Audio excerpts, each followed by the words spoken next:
Hello and welcome to the ActualTech Media Summit. My name is Jess and I am excited to be here with you all today, but before we jump into our content, I have some basic information to cover with you all.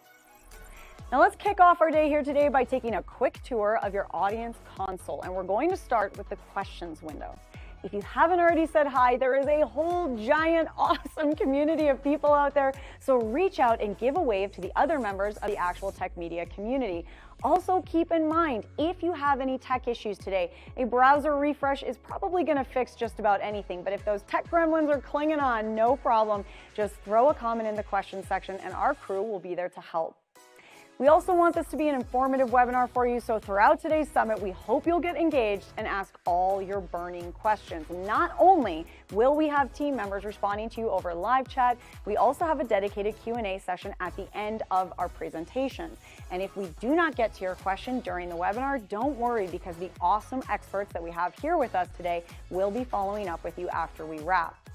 All right, next up, there are going to be lots of cool aha brain light up moments on the summit today. And if you want to share those with your community, we love that. We've made it nice and easy. You can use the Twitter button right there in your audience console, and the hashtag for today's summit will automatically be added to your post.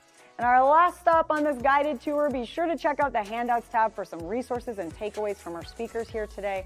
We have an info pack collection of solution briefs, white papers, data sheets, free trials, ebooks, upcoming webinars, and more. So many great resources, so be sure to go and explore. And if that wasn't enough fun, we also have some exciting prizes that we'll be giving away throughout the summit today. Now, I will tell you a little bit more about those later on, but a few quick reminders for you all. First, you do need to be in attendance during the live webinar in order to qualify to win, and we will follow up with all winners after we wrap the summit today. Now, all of our winners must submit an IRS Form W-9 to ActualTech Media, and all winners must meet the ActualTech Media prize terms and conditions. If you're not sure what those are, you can find the full T's and C's in that Handouts tab. Again, just click on the Handouts tab, scroll down to the bottom, and you'll find them there. Now, the absolute most important thing to remember is that we love getting all of your insightful questions during these live webinars. In fact, we love it so much, we have a special additional prize for all you inquisitive folks out there. In today's summit, we will be giving away a prize for the best question asked in each of our live sessions. The expert speakers and teams will be reviewing all the questions asked after the webinar, which means even if your question does not get read out in a live session, there is still a chance to win. And if you are a lucky winner here today and you'd like to donate the value of your prize, we have several wonderful organizations that we partner with. So let us know when we follow up about your big win, and we will get that rolling for you. Again, we are so happy to have all of you here live with us at the summit today, and we want to keep that good feeling going. So let's connect on social media. Reach out and connect with ActualTech Media on Twitter, LinkedIn. We have lots of great content, and we always want to hear from you. And if you're looking for more awesome resources and content right after we wrap the summit today, make sure you subscribe to the ActualTech Media channel on YouTube. Another fun way to win a prize and grow this awesome community is to refer an industry friend or coworker to the ActualTech Media webinar series. Now, you'll find a link to do that right in that Handouts tab, and you will be automatically redirected at the end of the webinar as well. Both you and your coworker could win a prize, and we hold those drawings every month. So be sure to refer a friend, because it could quite literally be a win-win situation. Next, we have a cool opportunity for all the decision makers out there to get connected with new and emerging tech and innovative vendors. Here's how it works. All you need to do is click on the link back in that Handouts tab and fill out the application. The ActualTech crew will then match you with some vendors that we think you should be chatting with based on your needs. There will also be fun opportunities that you can choose to join in, like surveys, test running new solutions, extended demos, and so on. You'll get some chances to win extra prizes, chat with great people, and learn about the hottest new trends in tech. So be sure to apply or send the link to a decision maker in your team. Now, I want to take a quick minute here to remind you all about one of my all-time favorite resources, and that is ransomware.org. You can find out everything you need to know about ransomware, how to prepare, prevent, and recover. This site is jam-packed with information, helpful tips, checklists, strategic approaches, case studies, everything you need all in one place. So wherever you are in your ransomware preparedness journey, there is something for you at ransomware.org. Go check it out and start exploring. Okay, I have one more exciting resource that I have to tell you all about today. That is the Gorilla Guide Book Club. This is going to give you access to free enterprise IT books authored by top industry experts, so you can stay up to date on trending enterprise technology. And yes, these books will work on your Kindle, your mobile device, and again, completely free. You can download these awesome resources at gorilla.guide, and there's a link for you in the handouts tab as well. Okay, well, we have covered a lot of important things already, and I don't know about you all, but I am excited and ready to dive in, so let's get going.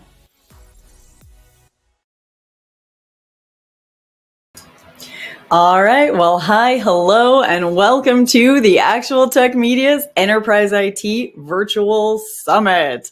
Now, today's topic is designing your 2024 tech strategy, cloud security, AI, data protection, and infrastructure. Just all the good stuff, right?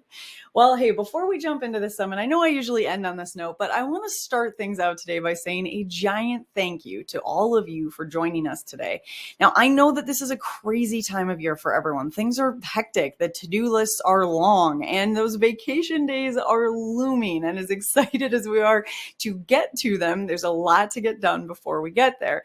And that's exactly the point. We all know that 2024 is rapidly approaching, and we want to make sure that our teams get to hit the ground running as we head into that new year. So that also means that right now, in the midst of all the craziness, is the perfect time to do a little bit of that preparation, that research, implementation, maybe that strategic planning that will help start your next year out on a great note. And to help us out with that all important step, we've got some of the most innovative leading companies in the industry all gathered together in one place for one powerhouse, jam-packed, all around incredible day. Today, you're going to be hearing from experts at TierPoint, Veeam, StrongDM, Rubrik, Tanium, ReliaQuest, Lacework, Reversing Labs, Access Security, No Name Security, CyberArk, Okta, Palo Alto Networks, Rapid7, and SentinelOne. Okay, that is a whole lot of awesome all in one place. And each of those 15, if you were counting along, 15 sessions will be full of innovative solutions, hot trends, and creative strategies, because there is so much to talk about especially when we're thinking ahead, right? When we're looking forward to that 2024, there's so many things to be excited about. There's tools that are going to shape and define IT in the next years to come. And that is a really cool topic to spend some time with. And so with all that excitement in the wings, I think we should probably jump in and get things rolling about as quickly as we can today. But I do want to go through just a few of the usual housekeeping things to make sure everyone has all the information they need to get the most out of our time together here today. So let's run through a few of those important things. Again, my name is Jess Steinbach. I'm a moderator here at ActualTech Media. Now, my friends and fellow moderators are here with us today. Scott Becker is actually going to be joining us a little bit later in the summit, and Keith Ward is here with us on live chat. Now, as always, it is time to talk about some prizes, and look at that lineup of cool stuff. Now, today on the summit, if you are here live and present with us, that's an important element. You could win one of two Apple iPhone 15 Pro phones. It feels a little redundant, Apple. We'll talk to Apple about that. One of two Nintendo Switch consoles, and one of three Bose portable speakers. And that is not even including the $300 Amazon gift card that we will be giving away every 30 minutes, my friends. So if you were counting along, remember we had 15 sessions. That's 15 additional 30-minute breaks where we will be giving away a $300 Amazon gift card. Plus, those of you who have been to a summit or a MegaCast and EcoCast before, you also know about that Best Question gift card. And I mentioned that in the housekeeping at the start here. So again, the Best Question gift card gets evaluated at the end of the entire summit. And we're looking at each one of the sessions and we're picking that best question. And then they get a $50 Amazon gift card that we will send out after we wrap. So there's lots of chances to win a prize today. A reminder, again, you do need to be here live and present. And if you're wondering whether or not you meet the full ActualTech Media terms and conditions for prize winners, the whole thing is linked for you there in that handouts tab. So head on over to that handouts tab and you can snag that information if you need it. Okay, well, we are going to jump things along because it is already that time and we are ready to get into our keynote. Now, as you can see from the slide on your screen, we have a familiar face, an absolute all-star expert here with us to kick off this incredible summit day today. And I am very excited to introduce you all to Ned Bellavance, Ned in the Cloud, Pluralsight author and MVP. Ned is going to zoom in a little bit for us on, when we're thinking about strategy, again, big topic, right? Strategies for success in 2024, we could go in just about any direction. But Ned is going to take us a little bit zoomed in on the actual user security experience. And this, I think, is something that should be, if it is not already top of mind for a lot of us. So this will be an interesting place to kind of start out our conversation today. Ned, I can't wait to hear what you have in store for us. So I'm going to step back and hand things on over to you. Take it away. Hey everybody, thanks for joining me today. The topic of today's discussion is building a better user security experience. And in order to relate the importance of a good user experience, I want to tell you a story. A few days ago, my daughter wanted to play Just Dance on our Xbox. Now that seems like a pretty straightforward request. We own the game, we have an Xbox. This should be easy to do. So I started up the Xbox, put in the game, and she doesn't have a profile, but I figure that's okay because there's an option to sign in without the profile. We do so, we launch the game, and once we launch the game, it tells us you can't play the game without a profile. So let's create a profile for her. I try signing in with her Microsoft account, which has a long, complex password that is painful to punch in using a game controller, but hey, I wouldn't want to use an insecure password. And of course, her password has expired. Once I reset the password, I log back into the Xbox using her profile and punch in the new, long, complex password. At this point, it's been 10 minutes. We're still not playing the game. I try and launch the game, and now it says that the game isn't approved for her because I have parental controls on. So I have to sign in using my profile on the Xbox and approve the game. At this point, we're 15 minutes in. We've launched the game using her profile, and now the game says in order to play, you either need a Kinect controller, which we don't have, or a mobile phone with the app installed, which we also don't have. Since we don't have either of those things, I tell her to go grab the old Android phone she has in her room. She brings down the phone, we install the Just Dance app, except now Google needs me to approve the app on her phone because I have parental controls enabled on her phone. I approve the app request from my phone and it finally installs, at which point we launch the app and it asks us for the access code, but there is no code. The game screen has no access code anywhere. And that's when I realized that this is the app for Just Dance 2023 and we're playing Just Dance 2018. Naturally, there's a different app instead of simply using the existing app. It has now been 25 minutes, and we have not yet been able to play the game. I look at her, she looks at me, we sigh and give up on Just Dance 2018 and go have a dance party upstairs. This is an example of a terrible user experience, and while security wasn't the only factor, it certainly caused the most issues. Upon reflecting on this terrible experience, I was reminded of so many frustrating experiences that I've had with various software and systems over the years. And based on those experiences, I have some observations I'd like to share with you if you're trying to build a better experience for your end users or purchase a tool that has a good end user experience. The first thing I want to mention is that when you're doing acceptance testing for any piece of software or solution, you have to make sure that the users doing the acceptance testing are the actual users of the system and the test scenario mirrors something approaching reality. I can guarantee that the groups responsible for my Xbox experience never had to sit with an increasingly impatient 10-year-old as they fumbled through an obtuse and confusing jumble of technologies. If they had, my experience wouldn't exist. Because they lacked the context of actual end users, they implemented an arcane experience, one that only felt simple and intuitive to them. Which leads me to my next big point. You, as the designer or operator of the system, have extensive knowledge and context for how the system works. much more than the average user. What that means is, one, you're navigating the system with expert knowledge that 99% of people do not possess. And number two, you understand and are willing to forgive inconveniences in the user experience because you know what's going on behind the scenes. But the thing to keep in mind here is when a user experience is bad, it's not the user's fault. It's our fault. It's the fault of the developers and technologists who put it in place. We shouldn't make excuses for the bad experience. We should find a way to make the bad experience better. The next point I want to bring up is that the experience we had with the Xbox and the applications was not really a designed experience. It was an experience that was cobbled together with a bunch of different solutions that are rooted in enterprise technologies generally consumed by adults. It's not that adults don't play Xbox games. Far from it, I do. But adults are far from the only users. If you're going to design a great user experience, it has to be deliberate.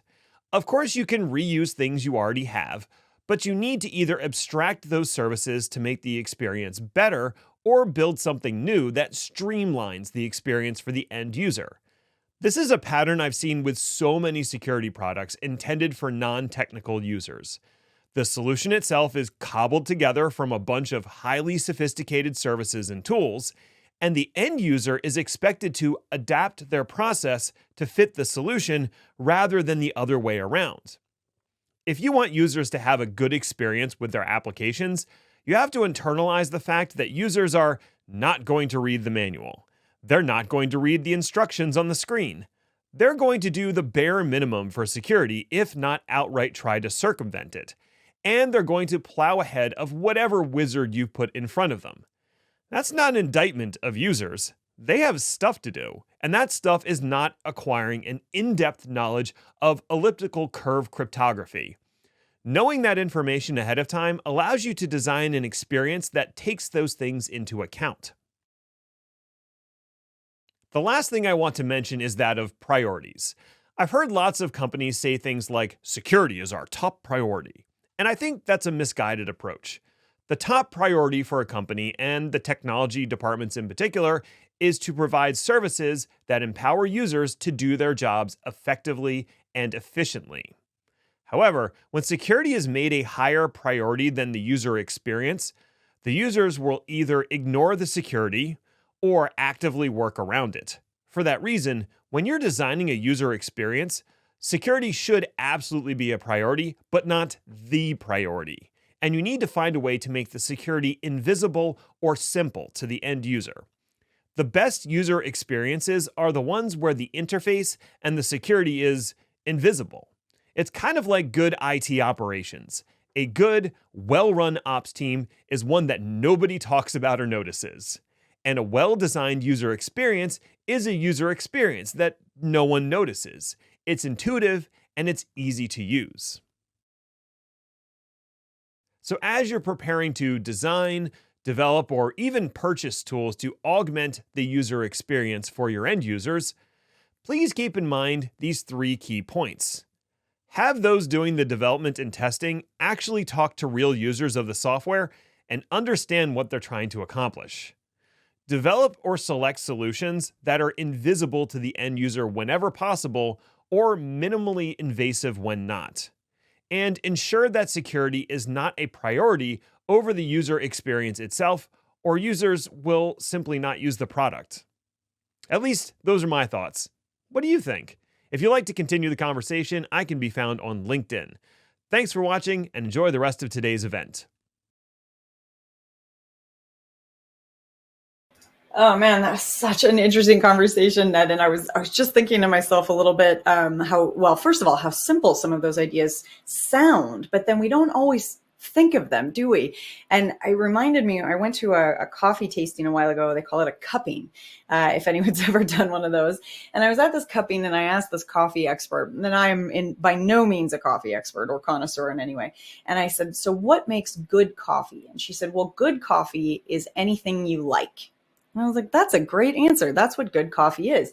And I was thinking about that what Ned was saying at the end, that a good security system or process framework infrastructure environment does need to include the element of working for the end user. It has to work. It has to be functional.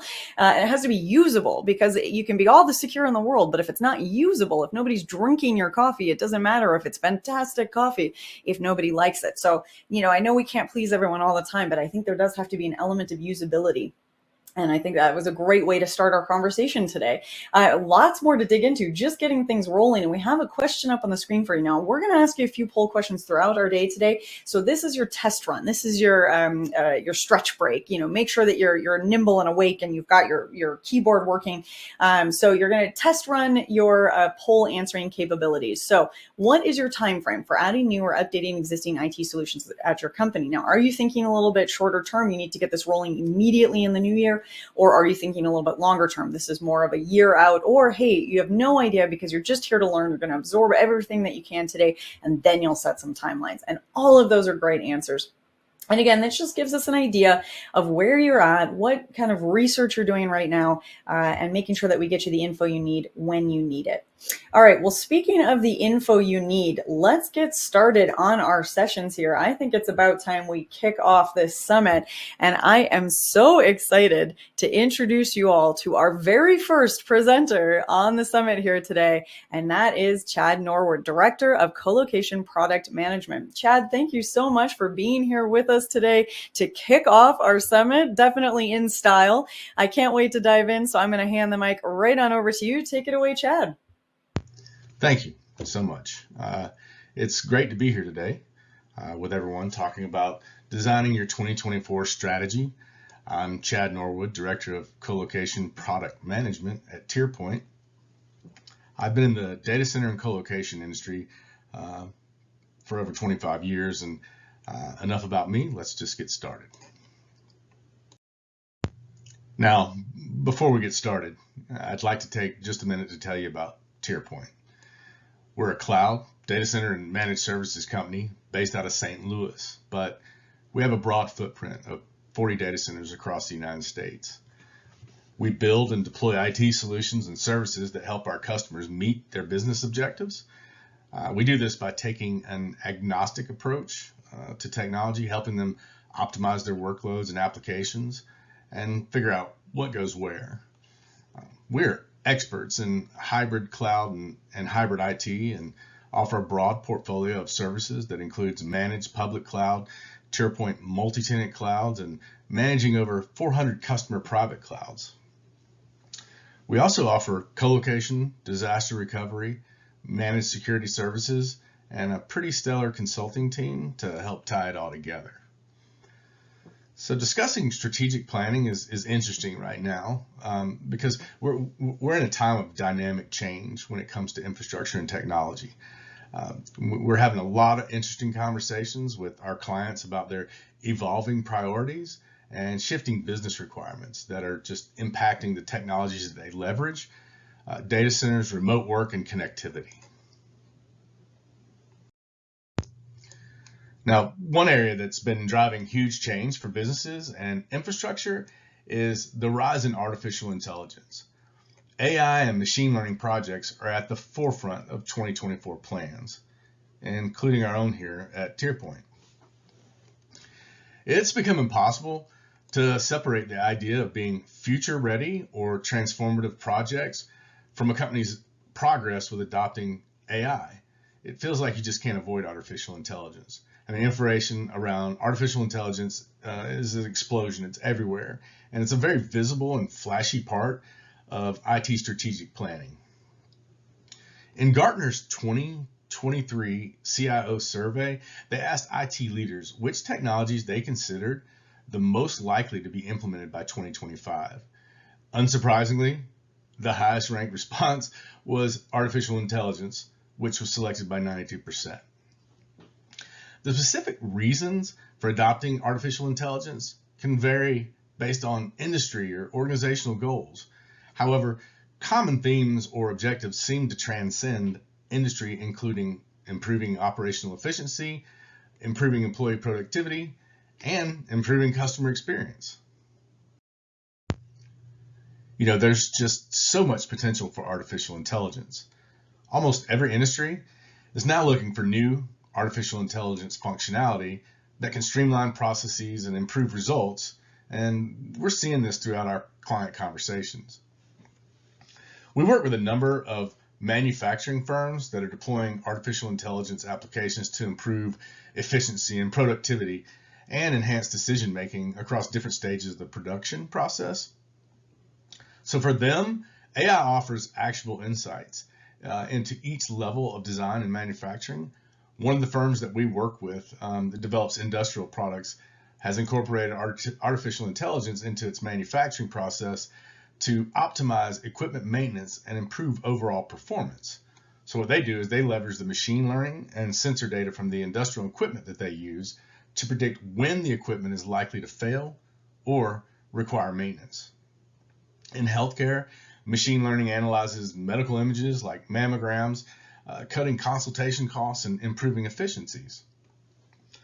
Another great example would be some of the retail organizations that we work with, and they're using artificial intelligence models to analyze historical sales data, market trends, and other relevant factors to predict future demand for their products. So they can take that data and use it to inform the pricing and promotions that they deploy. They're also leveraging tools like ChatGPT to help them with that ad copy or other marketing activities to promote their products. It feels like the possibilities are endless, and CIOs and IT organizations are excited, but they're also cautious about the opportunities that artificial intelligence presents. For every conversation about how artificial intelligence is currently being leveraged successfully, we're having just as many with the organizations where implementing artificial intelligence has been a challenge or they're not sure where to start. For many IT leaders, one initial hurdle with artificial intelligence is just knowing where to start. We know we want to deploy AI and benefit from the technology, but which use case should I start with? So while there's room for experimentation and exploration around artificial intelligence, the core of a successful strategy is understanding where AI can help your business best. There are seemingly endless applications and technologies, but the ability to analyze and prioritize key use cases is an important step. The pressure to embrace artificial intelligence is compounded by the realization that AI requires specialized skills that may not be readily available in your organization or the existing workforce. So there is a scarcity of skilled professionals, which can create a barrier to the adoption of artificial intelligence technologies. Many of these jobs in high demand are around data science and data management. Artificial intelligence systems heavily rely on high quality data to generate accurate insights and help you make informed decisions, where low quality data threatens to sabotage the performance of artificial intelligence models, resulting in wasted resources and missed opportunities. So with the right programs and experts in place, organizations can begin to improve data quality and data governance and explore ways to enhance data collection processes. I think also in the realm of data are security, ethical and regulatory concerns around leveraging artificial intelligence that companies must recognize and care for to deploy AI responsibly. AI systems often require access to sensitive data. Ensuring the security and privacy of this data is a critical concern. Unauthorized access, data breaches, or misuse of data can lead to severe consequences for the business and the industry. Additionally, ensuring compliance with regulatory frameworks is essential with sensitive data. Addressing these challenges requires a cross-functional collaboration between many teams within the organization, including your IT department, legal, compliance, and data science teams, to establish an artificial intelligence policy to proactively tackle these issues. And one final challenge we see that will be the focus of the rest of our chat here is outdated infrastructure. Legacy systems often struggle to keep pace with the computational demands and real-time data processing requirements of artificial intelligence. For AI systems to deliver expected results, they need to process large amounts of information in fractions of a second. In doing this, they use more energy than standard software. The only way to achieve that is by operating on devices with suitable infrastructure and processing capabilities. This also extends to the facilities that house this equipment. The data centers that house these resources must be up to the task. So now the surge in demand for high-performance computing and artificial intelligence applications is outpacing the available supply of infrastructure and data center space that can properly support these workloads. The escalating need for computational power is creating a challenge due to limitations in space and power resources. There's a real supply and demand imbalance right now in the data center industry. This issue peaked around fourth quarter last year, 2022, when the hyperscalers and cloud providers were taking large swaths of space and capacity. And now with this AI explosion, it's just accelerating that demand. Experts are projecting that the supply chain imbalance is going to last through 2024 and probably into 2025. Data center providers are continuing to deploy new data center capacity, but businesses are still finding it increasingly difficult to find enough data center space. So how do we address this? Businesses that want to launch their own artificial intelligence applications and high performance workloads are looking to high density and ultra high density colocation solutions. This approach not only efficiently manages the exploding volume of data, but also caters to the elevated power requirements inherent in these advanced computing applications. High-density colocation emerges as a strategic solution, effectively balancing the growing demand for computational resources and with the limitations of space and power supply. So how has data center infrastructure evolved to support these types of deployments? So high-density colocation is not your grandpa's colocation. These deployments are more complex and they need modern infrastructure components to deliver. Power and cooling, artificial intelligence, and machine learning demand a level of power that standard deployments cannot support. Therefore, a liquid air solution is needed to keep this new level of GPU-intensive hardware running efficiently. Data centers powering AI workloads have servers running on high-performance chips. As a result, the average power draw for a stack of servers can be 50 kW or more, as compared to a conventional rack pulling, say, an average of 7 kW per cabinet. Facilities need to be built with added infrastructure capable of supplying a much higher amount of power. This higher power usage obviously creates more heat. Data centers need alternate cooling methods like liquid cooling to prevent overheating. Traditionally, data centers use air cooling, which can support up to approximately, say, 20 kW of power density per rack. With the boom in artificial intelligence workloads, liquid cooling is growing rapidly because it allows more effective and efficient cooling of the equipment. There's two main liquid cooling methods, one being the direct method, where liquid is circulated to the GPU or CPU and then passing through a heat exchanger to remove the heat before recirculating back to the equipment. And then number two, immersion cooling, which is where the equipment is submerged in a non-conductive liquid that removes heat. Now, from a connectivity and network perspective, artificial intelligence applications, especially real-time or latency-sensitive ones, require high network bandwidth and low latency. As the network's computing power grows, the need for memory bandwidth grows deeper and faster, and latency is a critical consideration. So for artificial intelligence servers, they have both GPUs and CPUs on board to minimize bottlenecks between the compute and the accelerators. So while many consumer tech applications like virtual reality or augmented reality, remote operation, and immersive gaming prioritize the reduction of latency between the compute and the end user, latency in AI is dictated by the speed between those units inside the server, which requires high fidelity cabling. Now keep these items in mind as you're looking for a data center provider that can house and support your AI workloads. Remember those 40 data centers I mentioned earlier? Well, TierPoint has designed high and ultra-high density colocation to support your artificial intelligence and GPU-intensive applications. These deployments are supported currently in 14 data centers across our footprint.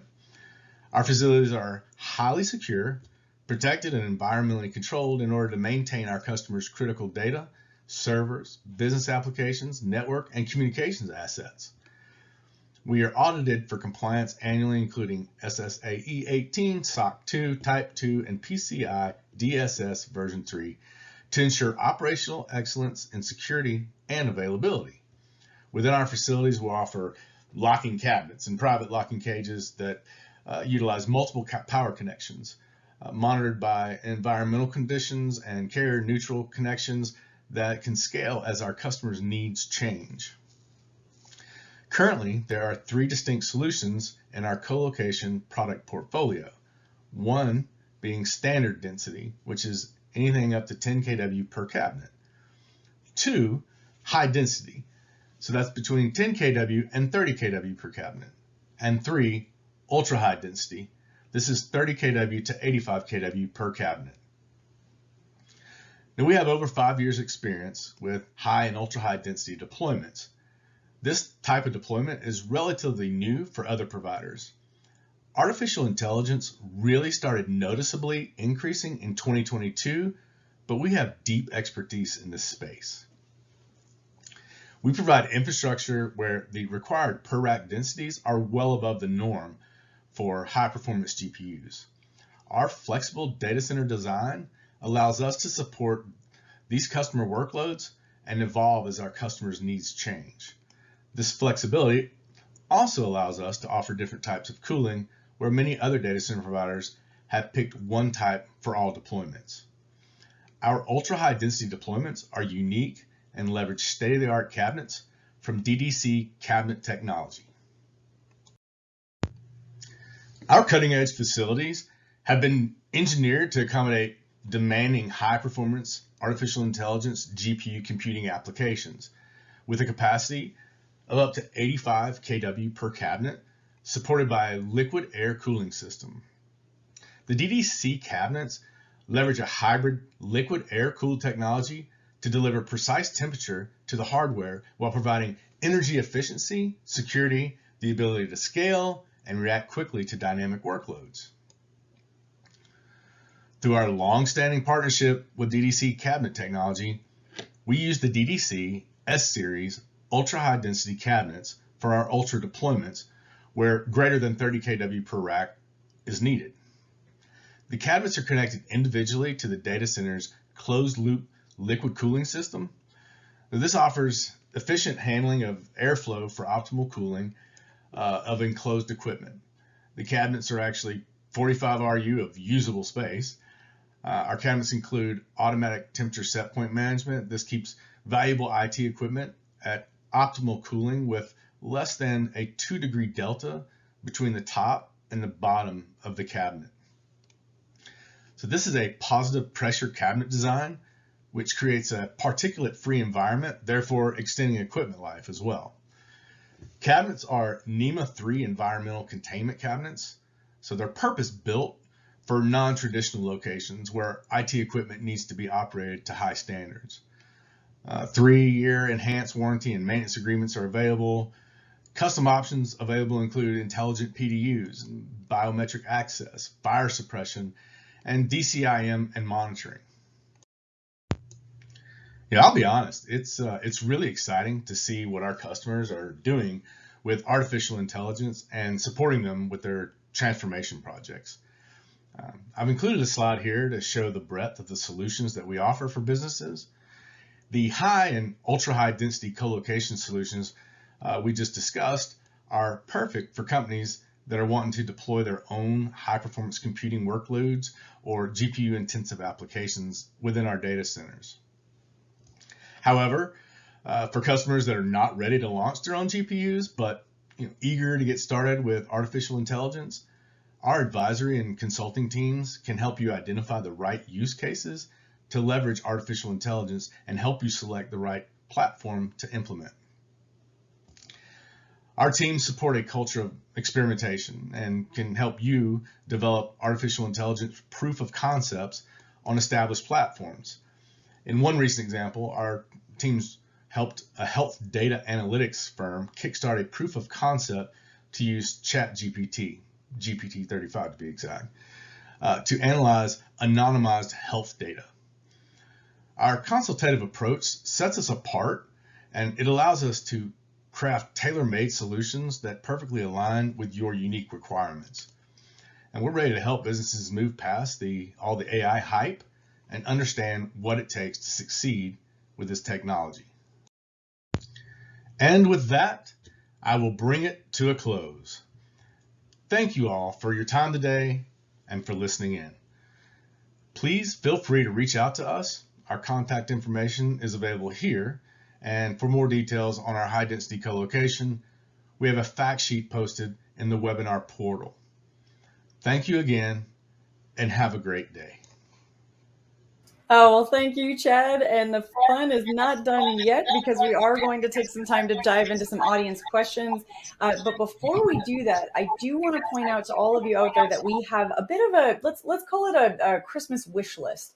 And what we're wondering is, what is the additional information that would be helpful for you when you're learning a little bit more about TierPoint? So obviously, Chad just gave us a lot of great information, and there is so much more to dive into. There's so much more to explore. So if you want to learn a little bit more about TierPoint, this is the easy button. So click on that Christmas shopping list or holiday shopping list and let them know what TierPoint should send your way, how you would like to continue the conversation with them.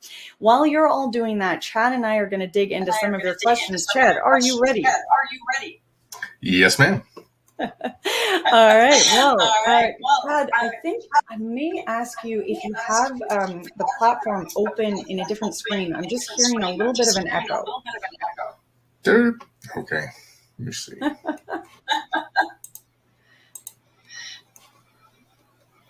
that working?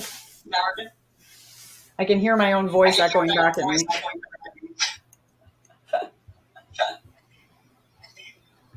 If not, I'll just ask you the question and we'll have you answer. And then we'll let you talk more than me, Chad. Yeah, there we go. Okay. All right. So, Chad, question here. Do you think AI modeling will continue to get better over time, or are concerns with low quality data creeping into the narrative? What do you think, Chad? Well, so I guess I'm still echoing, but yeah. We've all heard the saying, I guess, garbage in, garbage out, and I don't think that could be any more on target modeling than it is. So I think using category classification models and just better understanding proper tagging to balance their use in the training data will certainly help, address this. But also I think that, using advisory teams like TierPoint has will really help point you in the right direction. So, it's just garbage in, garbage out. Like funny how that is such a simple thing, but is so powerful and accurate. Let's try. Okay, so this is actually a great question, and I'm glad somebody asked this because I think there's lots of conversation around AI, but sometimes the variety of conversation can almost feel a bit overwhelming. So we got a question from the audience here that I think might help with that. How do I choose the right AI model to implement? What do you think, Chad? Yep. So I think that the right model really is going to depend on your company's business case and very specific requirements, right? So you may have heard of the 3 V's of big data, and these are volume, variety, and velocity of the input data you're looking to process. And ultimately, again, I'm going to keep going back to this, but I think you should go to companies, like TierPoint to help guide you through this transformation. It's what we're here for, and we have expertise in this. It's going to point you in the right direction. Awesome. All right, let's try. I'm just keeping an eye on time. Oh, we're doing okay. Yay. Let's try this question here. Do you see actual per cabinet power densities operating consistently in the 30 to 85 kW range? What do you think, Chad?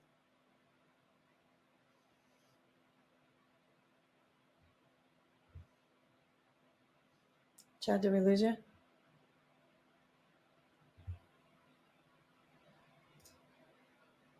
Chad, you still with us?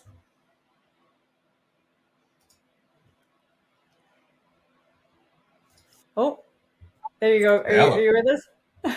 Am I here? Yeah, we got you. I don't know what's going on today. The gremlins are out early. Okay. Wow. Okay. No, sorry. Go ahead, Chad. We are actually seeing per cabinet densities 30 to 55 kW steady state. And that's 5 years ago, that would have been crazy. No one would even imagine that was something that was happening, at least in a steady state. There's power utilization is going to spike, and that's when certain instances are spun up, and even just rebooting of equipment, that's when full power mode is used. We are seeing that, and so with the next generation of GPUs expected to arrive, I guess, in the next 12 to 18 months, I don't see why we won't see and witness up to 85 kW per cabinet power densities at a steady state. And that's why we've been working at this and preparing to be able to support those applications. Awesome. All right. Well, I don't know what happened when you disappeared, but we sort of magically lost that echo, so that's good.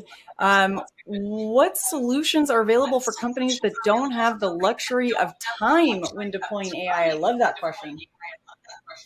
Yeah. So I think that's one that we run into a lot. The need to accelerate AI initiatives it's a real thing, and it's widespread. It doesn't matter, what industry we're talking about. And I think the ability to integrate and deploy AI inferencing and pre-trained models can reduce the development time with scalable, secure solutions that will help you capture, store, analyze, and use the data to be more competitive. And so, again, I'll point you back to TierPoint. That's what we're here for, and we can definitely guide you in that. So that's pretty much it for me. Well, that's great, Chad. And I want to thank you so much for walking us through some of those questions. I want to also acknowledge to the audience, because there are a lot of questions still coming in, and we are not going to have time to get to all of them. But we can switch this over to live chat. We'll try to get you some answers back over live chat, and we will also get all of these questions asked over to the TierPoint team. So any question that came in during this session, you will get answers back, whether it's today over live chat or an email follow-up. So keep those questions coming in. And yes, we are seeing them. Ben, I see you asking, did we see your question about trusting AI? Yes, we are seeing all those questions come in. So keep them rolling in, my friends. Before you leave us though, Chad, I do want to ask you, for anyone out there that is looking for that first step, wants to get started or learn more about TierPoint right away, what would you recommend as that jumping off point? All right. So I think obviously the easiest answer is tierpoint.com. But also we have a fact sheet here that you can click on and download, and that will help you get the right information that you need. It's right there within the I guess, summit here. You nailed it. That's exactly right. It's in the handouts tab for everyone. And that was my next point. So fantastic segue, Chad. We do want to make sure that everyone is clicking on that handouts tab. Be sure you've got that fact sheet from TierPoint. In this case, it's actually about the exploring high density colocation and how TierPoint can empower an AI revolution within your organization. I love that. So if you're looking for that perfect follow-up on everything that we just heard from Chad, make sure that you head over to the handouts tab and grab that. All right. Well, Chad, I do want to thank you for being here with us again today. I know we had a few tech gremlins with us early in the morning. Someone fed them after midnight, but thank you for powering through. This was a lot of fun chatting with you. Absolutely. Thank you. Really appreciate the time and just getting to talk and answer some of these questions. And we look forward to answering more. So thanks a lot, and everyone have a great rest of the day. Summit. Well, we definitely will. Thanks for that. And I do see a note here from Rose saying, despite the gremlins, that was a great presentation, easy to follow, very informative. I would agree with you, Rose. I think that's a great sum up of our time here with Chad. And we have lots more coming, so stay tuned. But I do want to remind you all again, keep clicking on that wish list that you're seeing up on the screen. Keep getting those questions in. Make sure you've got that handout. While you're doing all of that, I'm going to do a quick prize giveaway, and then we are going to roll on with our awesome sessions today. So we have a prize giveaway. This is a $300 Amazon gift card going to someone who is here, lucky, live and present with us at the summit. And our very first winner today is Timothy Casper of Wisconsin. Timothy Casper of Wisconsin. Congratulations to you, Timothy. As always, we will be in touch about claiming your prize after we wrap up the webinar. Now, don't forget there are still lots more chances to win that prize. Lots and lots more chances today. It's a big old summit, lots of prizes. So stay tuned for that. All right, well, let's keep rolling and get into our next awesome session on the summit. I am very excited to introduce our next presenter because, as you can see, we are in for a treat. We get to hang with the Veeam team. We're going to be chatting with Sam Nichols, Director of Public Cloud. Sam, thank you so much for being here with us today on the summit. I cannot wait to hear more about what's up, what's going on at Veeam. So I'm going to step back and hand things on over to you. Take it away, Sam. Hey, thanks for that very warm welcome, Jessica, and thanks to everyone for joining us today. Very excited to talk to you today about some of these trends, challenges, and solutions for cloud data protection. We're kind of hot off the heels of AWS reInvent 2023. It finished just last week, and the event is back in full swing. We went through a few years of virtual events, but it was fantastic to see so many people grouped in one place. The buzz was real. All of the new technology, the vendors. It was honestly just a fantastic event. It was a long 6 days in Vegas, so I'm very happy to be back home in Wisconsin, despite how cold it is. But what I wanted to talk to you today was kind of tying reInvent and what we were seeing there into, the main theme of this summit, right? Around cloud security, AI data protection, and infrastructure. And there were 4 major things that stood out to me at reInvent this year. And I wanted to kind of just break some of those down and almost kind of give you guys a checklist of things that you should be doing, if not at least considering for 2024 in order to help you control the costs, especially in the cloud, help more efficiently manage and utilize your multi-cloud environments, do all of that while being very conscious about security and implementing, cloud adoption frameworks and well-architected framework best practices into your multi-cloud environments. And then, of course, all of the buzz around generative AI and what that means from a data protection lens. So firstly, let's start off with managing cloud spend. And this is really important when it comes to data protection, right? Because in the public cloud, every ounce of compute, of network, of storage that we utilize, we are paying for. And that is on a pay-as-you-go model, billed in arrears. And sometimes that can get away from us with data protection, right? We're dealing with copies of data. We have to create those copies of data, which consumes compute power. We have to often move those copies of data across different regions, which consumes networking. And then, of course, we have to store those copies of data, which, no surprise, consumes storage. And all of that can add up very, very quickly. And one of the common things that I was seeing at reInvent, but throughout my tenure at Veeam, is companies dealing with bill shock, right? This is the notion of getting their bill, again, billed in arrears at the end of the month, and often questioning, I'm spending how much on data protection? And Veeam is really here to help you optimize that spend without sacrificing the degree of protection that you have from a retention, from a performance, from a compliance perspective. So you can free up that money that would be spent on, the data protection solution itself, as well as the infrastructure, and invest that in other areas of your business. And we've certainly got a number of organizations. There's a number of success stories on veeam.com where you can see kind of what they're doing, the money that they've freed up. But just, again, looking at some of the things that you should be doing. So again, taking this kind of checklist approach that you can screenshot, I'm sure the slides will be shared at the end, to be looking at now in 2024 and beyond. So firstly, I mentioned that data protection does consume compute, and this isn't necessarily exclusive to data protection, but really just like assessing your requirements and service level objectives. Through a backup lens, we're looking at things like RPO, right? How much data can I afford to lose? How often do I need to be taking a backup? We need to be looking at our RTOs. How quickly do I need to be able to recover? And then ultimately just the volume of data that we're creating. Because no two workloads are created alike. We don't have a blanket policy that protects all workloads across all of our environments with the same degree of protection.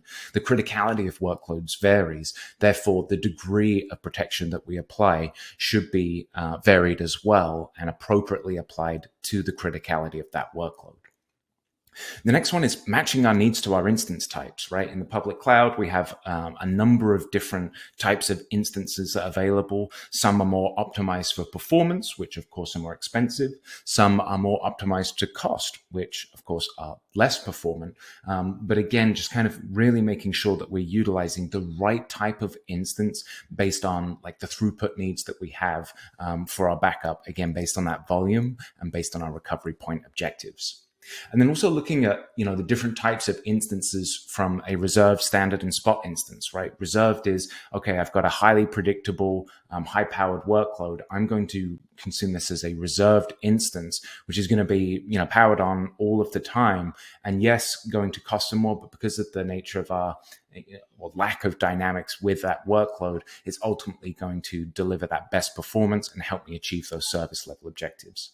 Conversely, on the other end, we've got things like spot instances, which are just powered on for the life that they're needed and then subsequently terminated. They're going to be much better suited for kind of a random, less predictable parts of your backup infrastructure and workloads.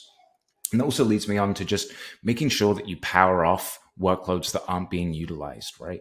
We aren't taking, or often aren't taking, backups every minute of every hour of every day. So when the backup is not being executed, when we're outside of that backup window, that compute service that would be performing that backup should absolutely be powered down. Same goes from a recovery perspective. When we're performing restores, that consumes compute as well. Don't just have idle machines sitting there waiting to perform a task. Spin them down automatically is best, and only instantiate them when you need them. That's going to help you bring your compute bill down. Next up is looking at storage variety. So in the public cloud, our go-to mechanism for protecting workloads natively is the native snapshot, right? And those snapshots live on volumes.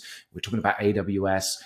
So like an EC2 instance per se, the initial mechanism to protect that would be an EBS volume snapshot. And snapshots are fantastic for giving those, very, very low RTOs and RPOs, but they certainly aren't the be-all end-all when it comes to data protection. Firstly, from a security perspective, they aren't stored independently of the volume or instance that they're trying to protect. And secondly, they live on the most expensive storage available in the public cloud, whether it's AWS, Azure, Google that you're talking about. Snapshots are expensive. So we need to intelligently and automatically tier those off as image-based backups onto more cost-effective storage options. And that is object storage. So S3 in AWS, Azure Blob in Microsoft Azure, and then of course Google Cloud Storage. But there's also different types of object storage. So the higher performance object storage, let's again just take AWS as an example, is 2.3 cents per gig per month. Varies a bit depending on what region you're in, but that's kind of where we're at. I believe that's for the Ohio region. But then as the backup ages and the likelihood of you needing to recover from that declines, to meet those retention requirements, you can tier those off onto lower cost, lower performance object storage. So you're looking at things like S3 Glacier, and then right down to archival class object storage like S3 Glacier Deep Archive. And that is 0.00099 cents per gig per month, right? So we've gone from a snapshot, 5 cents per gig per month, to something that is a fraction of a cent per gig per month. Again, yes, to recover from the object storage is going to take longer, but as that data ages, the likelihood of needing to recover from it diminishes, and we can safely make that trade-off. And then finally, to avoid that bill shock, just make sure you're forecasting and calculating. There's a number of cost management tools available out there to help you project your spend and avoid that bill shock. But then also keep in the back of your mind and budget for growth and addition of instances, right? Rarely does a workload remain static in terms of its volume, whether that is, a cloud hosted VM or PaaS instances like database, file shares, or object storage, buckets, containers.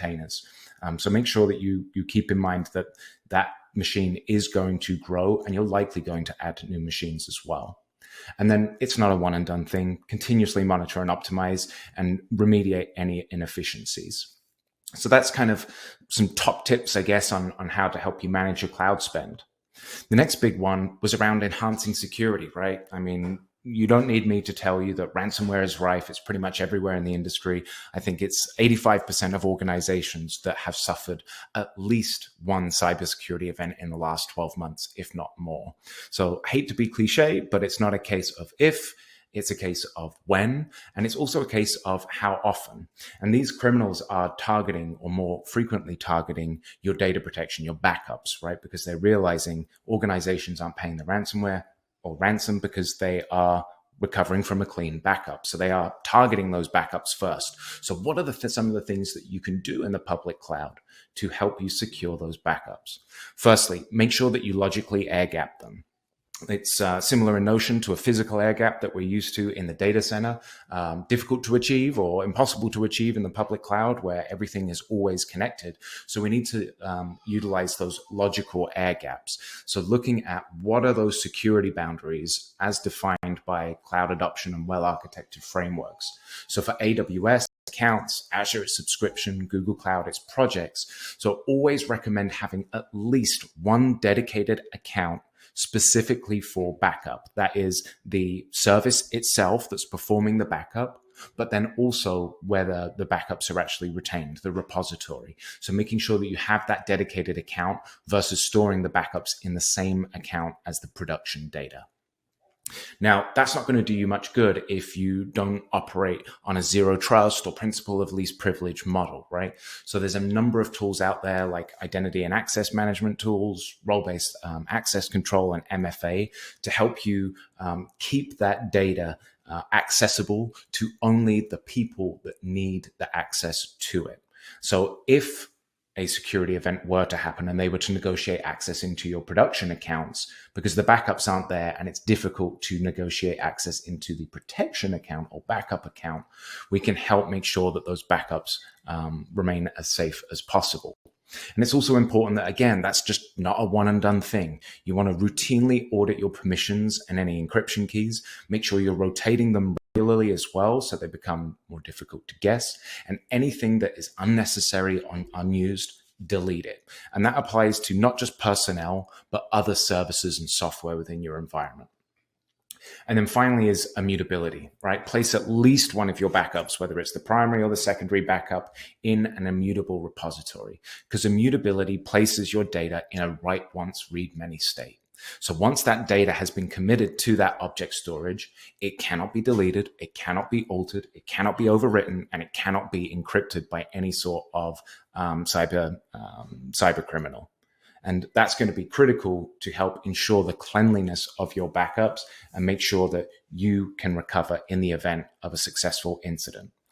One quick point there. Be mindful of your retention requirements. I have seen organizations who have, let's say, a 2-year retention requirement, but they set the immutability policy for longer than 2 years. It won't be able to be deleted. So you're then unnecessarily retaining data for longer than you should. That's going to cost you more money. It might put you out of compliance. So just be very mindful of that. Next up is looking at the hybrid and multi-cloud nature, right? The vast majority of organizations are operating in this model now, and it was initially by accident, right? One part of the business is using AWS, another part is using Azure. It's much, much more deliberate now. But when you introduce multiple different environments from multiple different vendors, the way that you protect those environments is often different as well. So you then end up having multiple different tool sets for backup from multiple different vendors, and you've got to staff those, you've got to train them up, you've got to pay for the licensing, pay for support, so on and so forth. If you can centralize that, unify it under a single vendor that can serve anything that you have on premises, anything at the edge, and anything across multiple clouds, whether it's infrastructure as a service, platform as a service, software as a service, containerized workloads, that's ultimately going to help you be a lot more efficient. On the flip side of that, I do see a number of organizations trying to use non-native tool sets to protect things, specifically in the cloud, right? So like an agent-based approach. Agents absolutely have a time and a place, especially if we're looking for application-aware processing, but they're not often the best way to protect something in the cloud. So don't try and take square pegs and fit them in round holes. You're just not going to get the best degree of protection. And then it's not just the management of the backups itself, but it's the monitoring and reporting as well. Centralize that for an all-in-one view, standardize on a single vendor. It's ultimately going to help you be much, much more efficient. We've discussed freeing up the costs from an infrastructure perspective. This is going to help you be a lot more efficient on the personnel and infrastructure side too. Next up, automation and orchestration is your friend. Anything that's a routine or repeatable task, automate it, right? So for example, the actual protection of workloads can be done through policies. Implement a good tagging culture within your organization. And then that way, as instances change in criticality or new instances are brought online, you don't have to go into the product and add that into a policy. It will automatically discover it, apply the right policy, and you can focus on other initiatives that move the business forward. And then orchestration as well, right? Our applications, whether they're cloud native or not, often have dependencies on other services in order to function. And that can be complex when it comes to recovery. So making sure that you orchestrate that is going to help you out with your testing procedures, but also in the event of real world, orchestration is literally just a click of a button to recover very complex applications. And then lastly is mobilizing data, right? Consider your future and plan for an exit strategy for the platform that you have now to prevent any sort of platform lock-in, lock-out. So that goes for moving on-premises to the cloud. It goes from one cloud to another. We do see organizations bringing workloads back from the cloud back on-premises for latency reasons, cost reasons, compliance reasons. So making sure that you plan for the future is going to make sure that you're not locked into a platform or not locked out of a new platform. That also goes for how you architect your applications today. A lot of organizations are still in those kind of first phases of their cloud maturity model. So they are hosting workloads on virtual machines in the public cloud in that traditional monolithic three-tiered model. But the best way to go is cloud native, right? It's a lot more efficient. It's more cost effective. It's easier to evolve in the future. So making sure that you choose a solution that will support you from on-prem to cloud hosted to cloud native across your maturity journey. And of course, the same goes for backup, right? Making sure that you utilize a vendor with that comprehensive coverage now and a clear future thinking roadmap. So you know that backup is never going to be a hindrance to you adopting what's next. And then next up, the word that's on everyone's lips, right? Generative AI and how that can add value through automation. My first piece here is like AI has a place. It's exceptionally powerful. It can help us be incredibly efficient, but there absolutely are security concerns. I heard the gentleman before talking about some of the other concerns with around like garbage in, garbage out before. So be mindful of the hype and understand that generative AI is a tool, but there certainly are security risks and other risks associated with generative AI. But to build this slide, I actually had our CTO, Danny Allen, ask AI itself, how can AI be used in the backup market? And there's 13 different pieces that it came back with the best way or options for using AI. And a number of these are supported throughout the Veeam data platform. We actually just released 12.1 yesterday. I know the .1 that makes it sound like a minor release, but it was like the most significant release that we've ever done. And it brought a number of different security enhancements, some AI into the product as well to help out with optimizing resources, identifying anomalies and security threats, helping. I'm sorry, the tornado sirens are going off. It's Wednesday, if you can hear that. But yes, a number of different benefits that AI can bring, but always be aware of some of those cautions.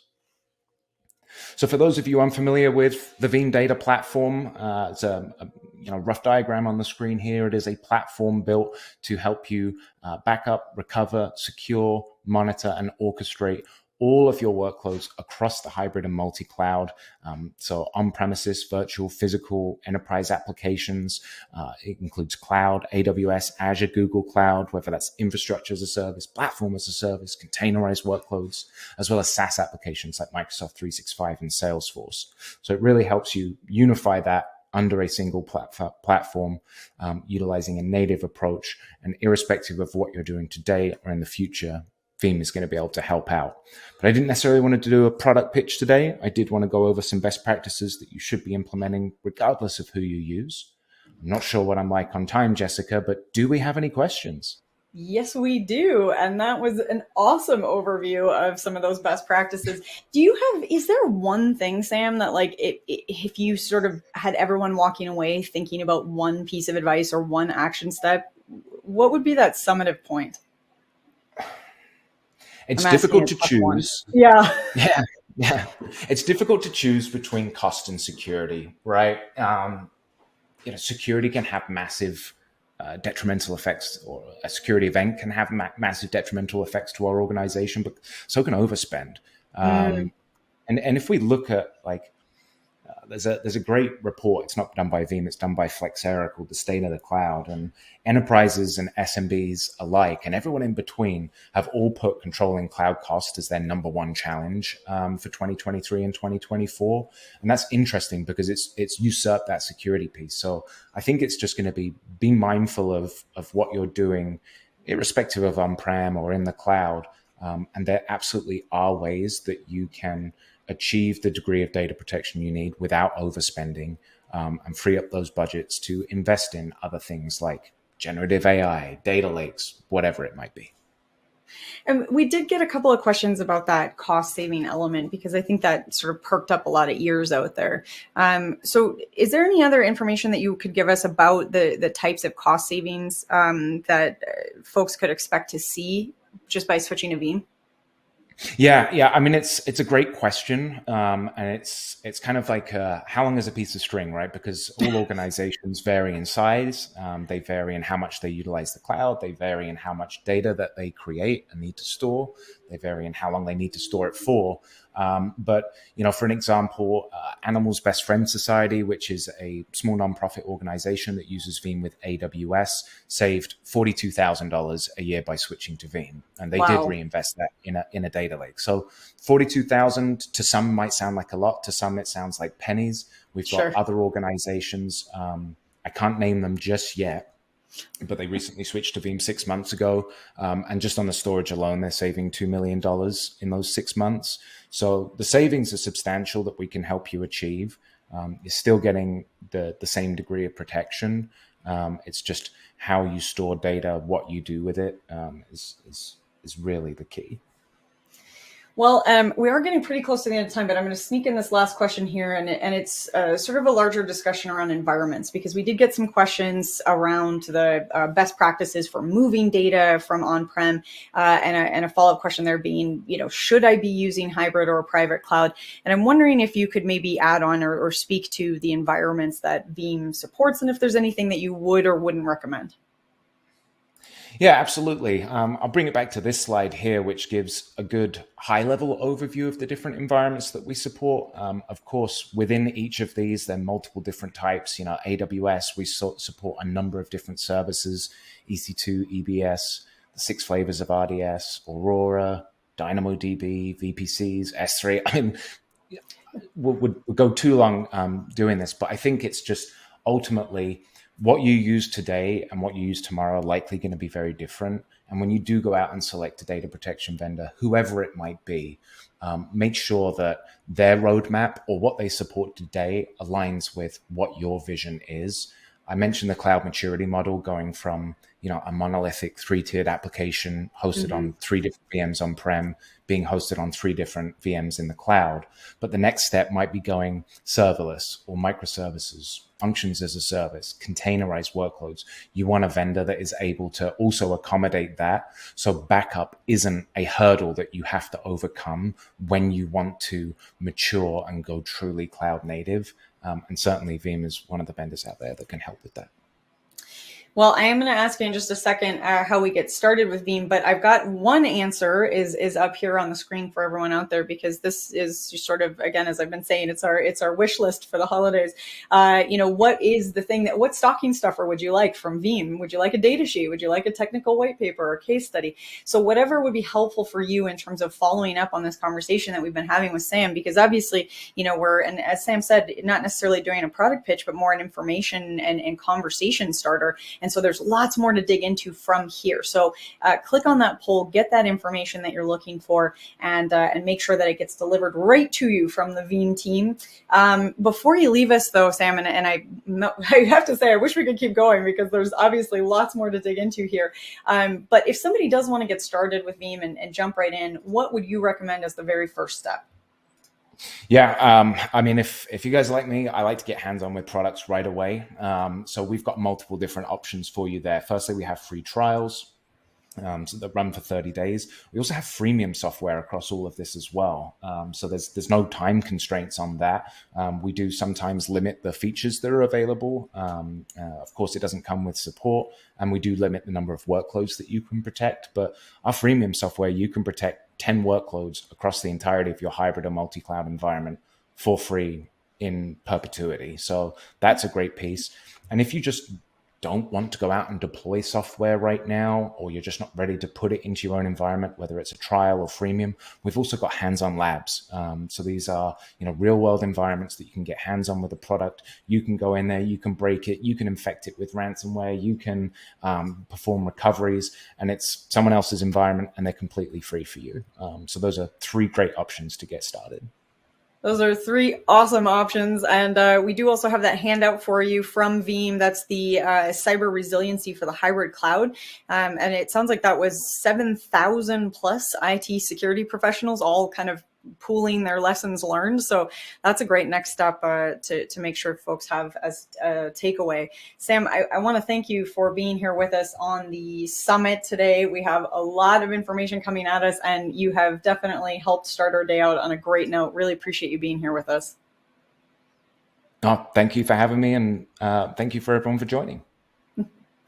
All right, and to everyone out there who's clicking on that wish list, keep that coming. Keep those questions coming in. We are going to make sure that you are able to get answers back. We'll get them over on live chat, or anything we don't get back to on live chat, you will get a response back from the Veeam team. So keep those questions rolling, and be sure you've got that handouts tab as well, and make sure you're clicking on those handouts as we go through these sessions. There's so much info, and it's just really hard to keep it all straight in your brain after we wrap, right? So these are the best way to make sure you get those reminders is to be clicking on the handouts tab and clicking on those polls or those wish lists at the end of these presentations.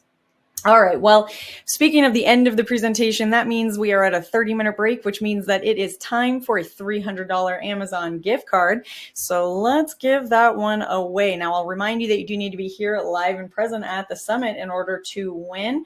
And our very next winner of a $300 Amazon gift card is Amanda Trong of Virginia. Amanda Trong of Virginia. Congratulations to you, Amanda. Now, as always, we will be in touch about claiming your prize after we wrap up the summit today. And don't forget, my friends, we're only 2 prizes in, which means we have 13. How's our fast math today? 13 more prizes left ahead, and that best question gift card from each session. Again, we're looking at the best question from each of our sessions, even if we don't have time to get to you in a live Q&A. So keep those questions rolling. All right. Well, I know I see lots of good vibes and high fives coming in from the community out there, and I love that. And we're going to keep those good vibes coming, because it is my absolute pleasure to introduce you all to our next presenter in today's virtual summit. Now, as you can see, we have a good time ahead because we're going to be chatting with Strong DM. I'm very happy to introduce you all to Fazila Malik, Product Marketing Manager at Strong DM. Fazila, I know you have a lot of info lined up. I cannot wait to dive in. So I'm going to step back. I'm going to hand things right on over to you. Take it away.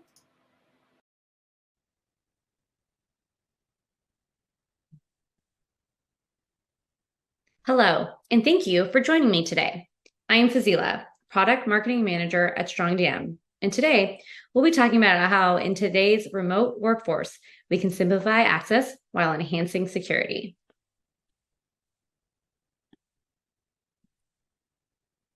As you can see here, infrastructure no longer has boundaries. It's on-premise, it's in multiple clouds, or both.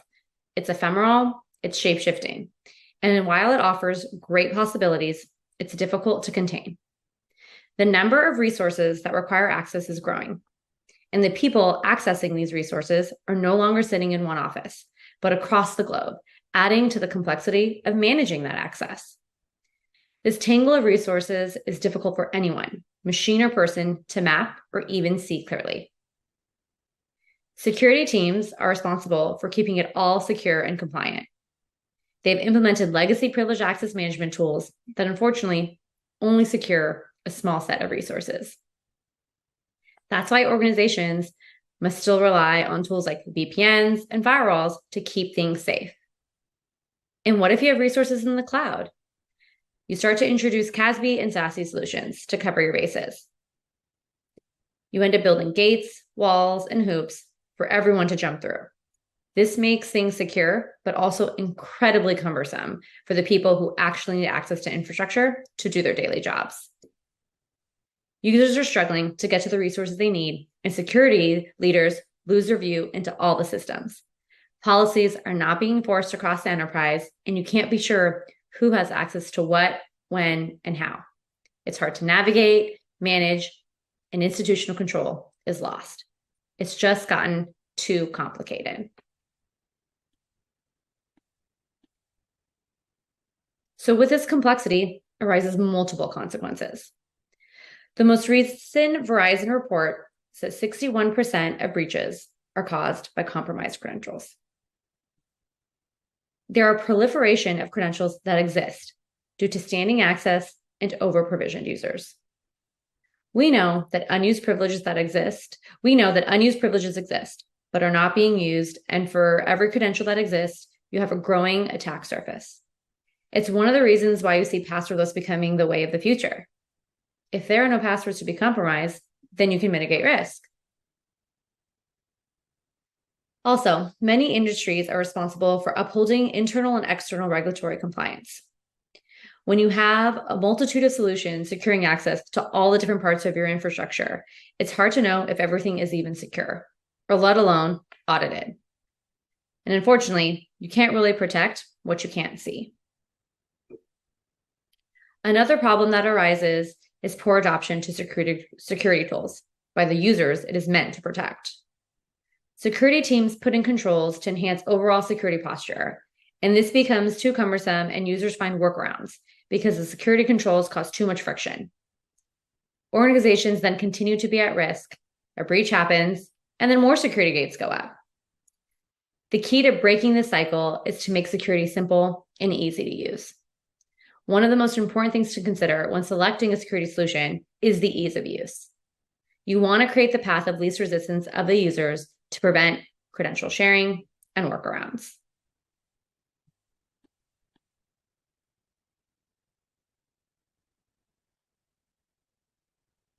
So what is this desired outcome, right? We've been hearing this term zero trust for the past decade, right? In recent data I read said that zero trust security market size is projected to reach 60.7 billion by 2027. That's billion with a B.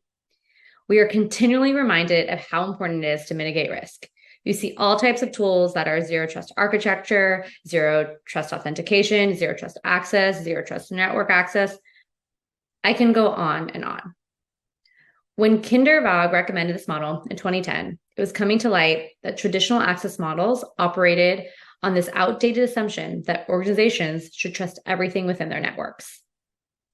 The thinking was that perimeter-based security, including firewalls, would be enough to validate user access and secure the network entirely.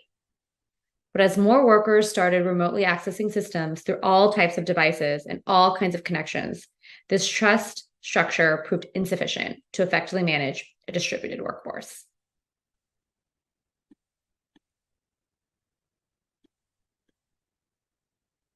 So as we think about a zero trust strategy for access management, it's a climb.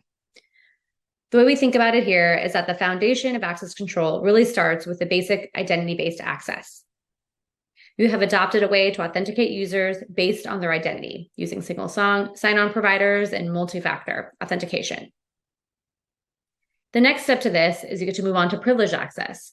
This is created to provide additional security to what are considered privileged accounts. This can often be managed by privileged access solutions. However, is that really enough? As we move up, you have all these unused privileges that still continue to exist. So we climb the maturity model and you reach just-in-time access. It's not about certain users having privileged access grants, but rather having access that only exists when it is needed. A user doesn't need access to MySQL 24/7, but rather just the 4 hours to complete a certain project. The next step beyond just-in-time access is what we call dynamic access. It's just-in-time access to everything in your stack for all of your technical staff. It's the idea of being able to embrace zero standing privileges, where access only exists when it is needed and doesn't exist when it's not.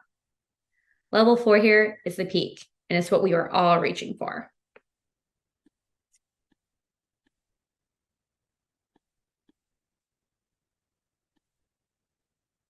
So what does dynamic access management actually look like? It's a centralized access management tool for everything in your infrastructure: cloud, databases, clusters, and servers, no matter where they live, in the cloud or on-prem. Users can easily connect to what they need without the hassle of credentials and jumping through any hoops. Admins can manage all the resources through the admin panel and see into every query and keystroke. All the access is either role-based, attribute-based, or time-based with an audit trail of everything. The vision here is to implement and deploy not only privileged access management, but actually enable dynamic access management. With dynamic access, you can start eliminating standing access grants and implement workflows so that your users can be granted access to resources when they need it. And when they don't need access, those permissions don't exist, and you can't ever be compromised. This can reduce your access risk by anywhere from 85 to 99% and get you even closer to reaching those zero trust goals.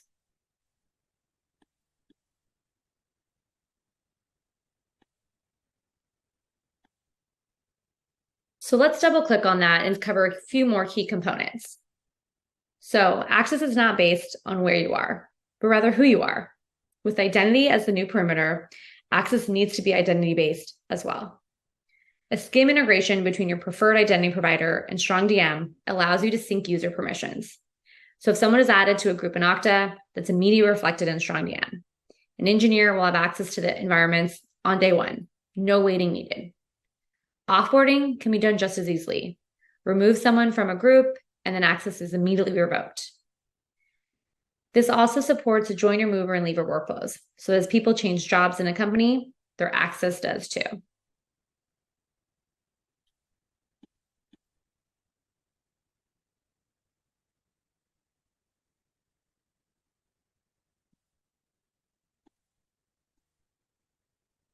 We talked about just-in-time access as that level 3 on the security maturity model. It is more than just implementing just-in-time access, but automating it. We know that there's environments like production environments where we wouldn't want standing access to exist for users all the time. In this case, you can protect your environment by implementing just-in-time workflows. Access only exists, as I said, when you need it. With StrongDM's access workflows, users can request access directly from your favorite chat tool, like Slack. Access is automatically approved based on certain roles or attributes. No waiting, no endless tickets of access requests, and everything is tracked. Do you have a security policy that requires manual approval? No problem. Admins can configure workflows to require human approval as well. Requests are received directly through chat or email. All requests are time-bound, so you can grant access for the next 30 minutes or 30 days and revoke access early as needed.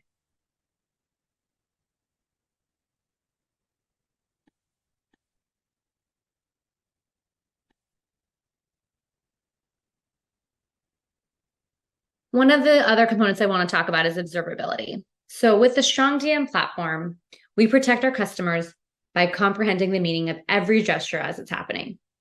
By observing and inspecting the network traffic, StrongDM can comprehend the meaning of a database query, the meaning of this command, or the meaning of a certain connection. And then we're converting that into a form that your staff can understand. And also that your SIM and other security systems can understand as well.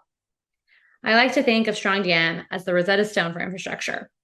The platform translates the bytes and packets into a form that's digestible and could be for policy-based enforcement, cutting off access to stop harm from happening.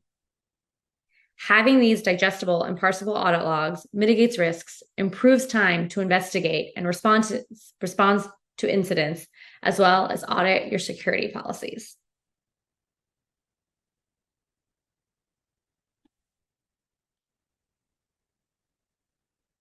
So in summary, we've covered a lot, but what are kind of these positive outcomes that you can expect? You want total institutional control of access. So as access is granted based on roles and attributes, with just-in-time workflows, we're eliminating the standing access, all while eliminating the need for credentials. Seamless automated workflows are leveraged to grant access. Users just request when they need something. If something's more sensitive, like prod, you require that human approval. The second thing, total visibility. Now you can see exactly who had access to what, when, where, and why. Everything is monitored and auditable. This ensures that blind spots are eliminated and everything adheres to the internal and external regulatory compliance. No one is accessing something that you can't see. And adoption. This is a big one here. So security and ease of use no longer have to be at odds. This leads to faster and more complete implementation of your access and identity security protections. Every part of the process, from deployment to implementation and administration to the end user experience, has been designed to make those people happy.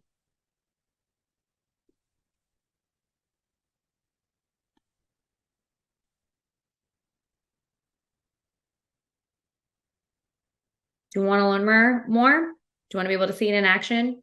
You can check out our website, strongdm.com.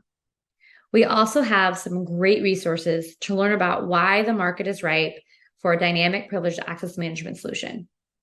I encourage all of you to book a demo with our team at strongdm.com/get-a-demo. Thank you so much for having me.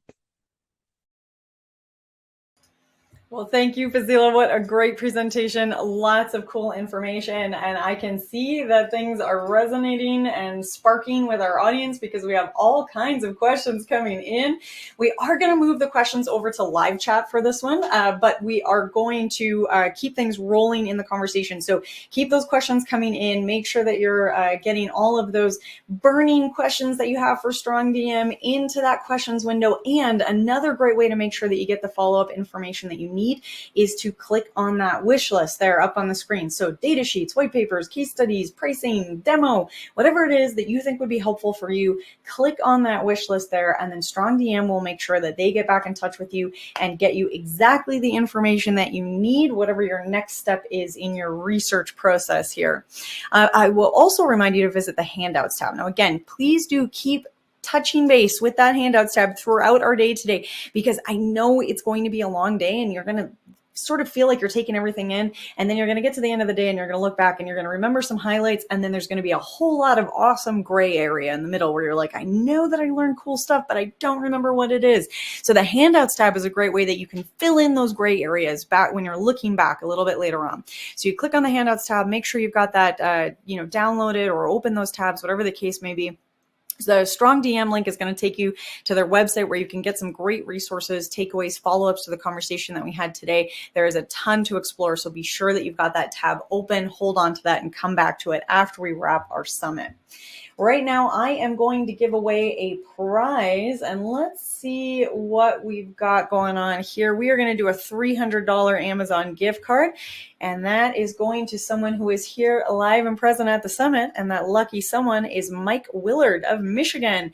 Mike Willard of Michigan, congratulations to you, Mike. As always, we will be in touch about claiming your prize after we wrap up the summit, and don't forget, folks, still lots more chances, many, many, many much prizes for you today.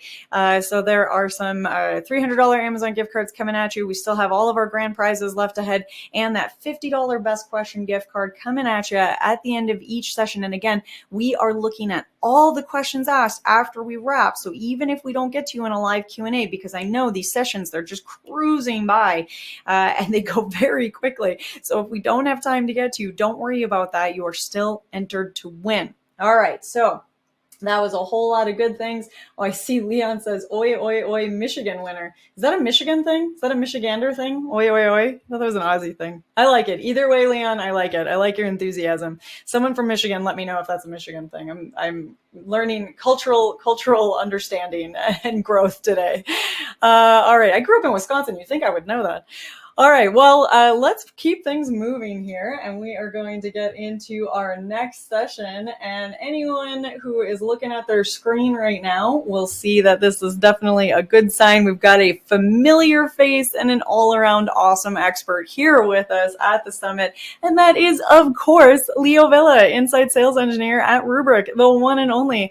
Leo, thank you for being back here with us again at the summit. Now, I know you have a lot of info lined up for us, plus a demo, and it is always so much fun to dig into the Rubrik platform. I'm so excited we get to spend a little time with that today. So Leo, I am going to step back and hand things on over to you. Take it away.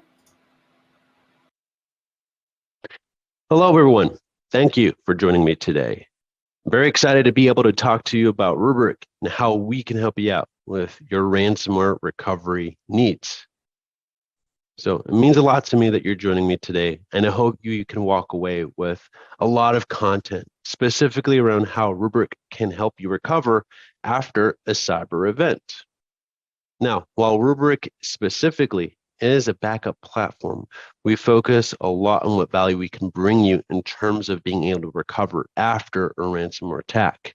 Thus, the statement you're looking up right here, backup does not mean cyber recovery. Now, what do I mean by that exactly? If we take a look at the problem itself that's affecting businesses, it's that we're under attack by ransomware gangs. And the whole point is a lot of organizations have invested a lot of money into perimeter security, network, application, and endpoint security. But at the end of the day, whether they be Fortune 500 companies or small, medium business organizations, they still find their way into the data. And that being said, when it comes to last point of defense against something like a ransomware attack, it becomes critical that you rely on that backup data to help you restore from that event without having to pay that ransom. That's what we want to avoid at the end of the day, and we want to do it quickly. Unfortunately, the ransomware gangs that essentially evolve quarter after quarter caught onto this. They find out backup copies of that data are something that they should be targeting. And I imagine your current backup architecture looks something like this. You have your production servers that are most likely being virtualized on hosts that either run backup proxies, backup servers, even utilize a disk-based storage target. And of course, you have your SAN array separate from that environment that it's attached to.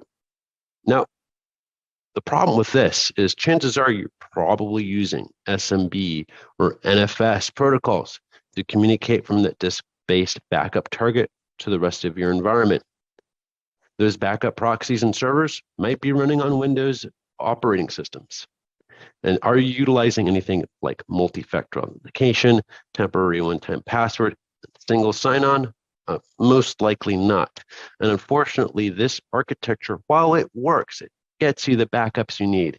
It is not developed in a time in the cloud era and the era of ransomware attacks, but prior to, let's say, even virtualization. So it's not built for the integrity of that type of attack. And you might say to yourself, well, we also have data up in the cloud, Azure, AWS, maybe even Google Cloud. Unfortunately, some of the same concepts apply there. Can you get that same data resilience at the point of the cloud? Well, you certainly have native backup technologies that are provided by each of those organizations. It's a very manual, error-prone process. Now, when we're talking about multiples of resource groups, subscriptions, and many services in below those levels, well, essentially, we're going to have a hard time managing that all together. And let's say we did manage to have backups. We found our backups. They are completely untouched by ransomware. Well, what do I do next? I have them, but what do I recover? Is it going to be everything in an environment? How do I know what's been hit? And when do I know it was hit? I'm sitting in the dark here.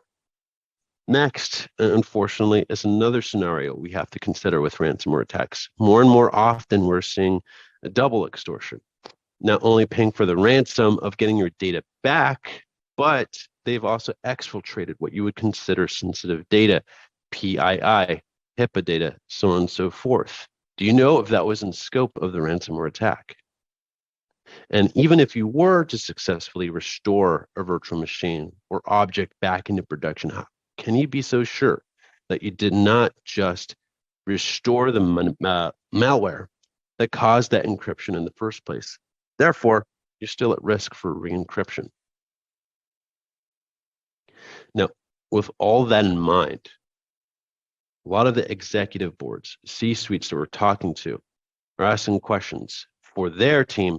Are we good from a ransomware attack? Can you prove that we can restore from a ransomware attack, and how long would it take?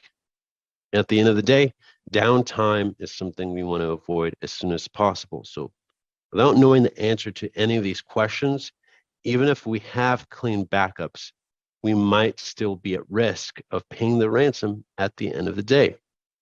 And of course, I wouldn't be painting the story of all these problems if Rubrik wasn't able to fix it ourselves. Introducing Rubrik Security Cloud. It acts as the single point of management to bring you true data resilience, observability, and remediation via a zero trust design. So we can utilize objects like multi-factor authentication, single sign-on capabilities, and temporary one-time passwords. Here's a little bit of how it works. Whether you're backing up your Azure, AWS, GCP environment, your on-premises data center objects like your hypervisors or bare metal servers, or your Microsoft 365 SaaS applications. What we're doing is we're providing immutability at that first copy, along with a logical air gap. We're not communicating via SMB or NFS protocols, but rather through non-routable API calls. Our file system is append only. Once it's written on to the system, it can no longer be deleted, overwritten, and of course encrypted. And we're utilizing the metadata of the backups via a time series of data in order to take this protection even further. Now, this in all is what we consider modern data protection, but that's not where Rubrik stops. With the usage of metadata and time series data, we're able to utilize more tools like encryption detection. Now, there's questions about whether or not what you knew to restore and when to restore. That's what the encryption detection is for. We're utilizing machine learning technology to analyze the metadata of the backups as we're ingesting them. So we know exactly what was encrypted, when it was encrypted. So when it comes to recovery, it's as simple as a couple clicks to get things back up and running in your environment. We're also able to use analyzers to discover what type of sensitive data is in your environment, where it's sitting, and how much of it there really is. So when you are hit by an exfiltration event, you know that one, you're safe because everything's encrypted and in exactly the place it should be.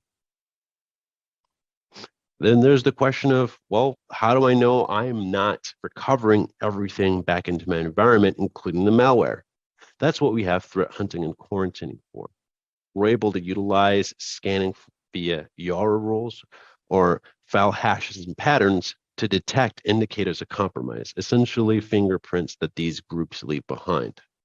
And when we find those indicators of compromise, we can find the true clean point in time to restore from and quarantine all those backups with the files that we have so we don't accidentally set it back into our environment for the risk of re-encryption. Thus, true, safe, and data resilience after a ransomware attack.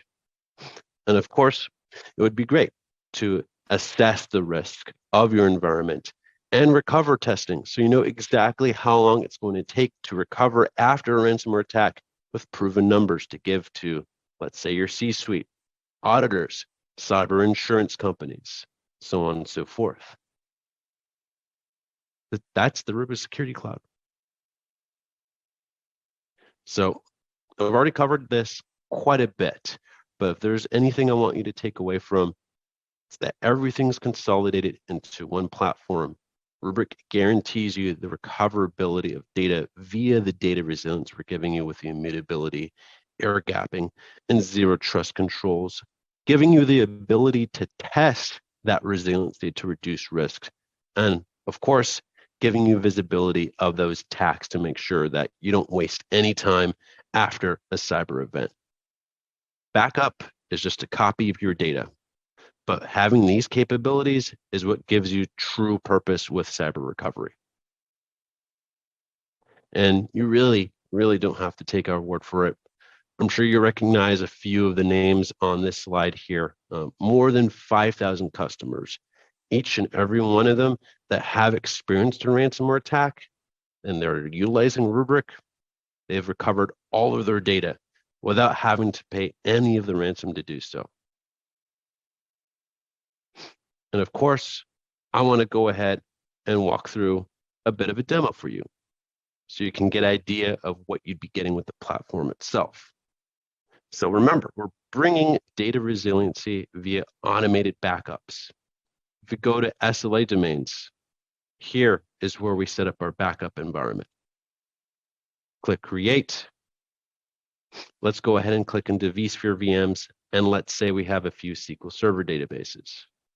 All I have to do is name my business requirement for each of these objects, which, by the way, can be consolidated into just one policy. I don't have to stagger out backup schedules, create different jobs for different objects. If I want all of my VM machines, my VMware machines, or SQL Server databases under one policy, I have that capability, but it's up to you to create that business requirement. For this example, I'll just choose a daily backup, which will retain for a month, and monthly backups, which will retain for a year. And after the first full backup of each of these increments, well, they're incremental forever. So there's smaller backups after that first time. So no more having to wait for those full weekly backups of multiple terabyte databases that you have to worry about lasting for a whole day with the whole potential of them failing. Just back up what's occurred in between those increments to slow down that backup time. Next is archiving. We don't want you to have to use the Rubrik device, the Rubrik cluster, for the entirety lifecycle of your backup data. We want to give you the capability to utilize the most cost-efficient storage out there. In many cases, that's the public cloud. So there's flexibility of whether you want to use AWS, Azure, GCP, object storage buckets, or even the opportunity to use Rubrik Cloud Vault, which is Rubrik's managed archival location, which on the back end is Azure Cool Tier Storage. So if I want to keep my dailies on premises, I'll uncheck that. But for my monthlies, after a 30-day period, it'll be sent into that archival target that I just configured.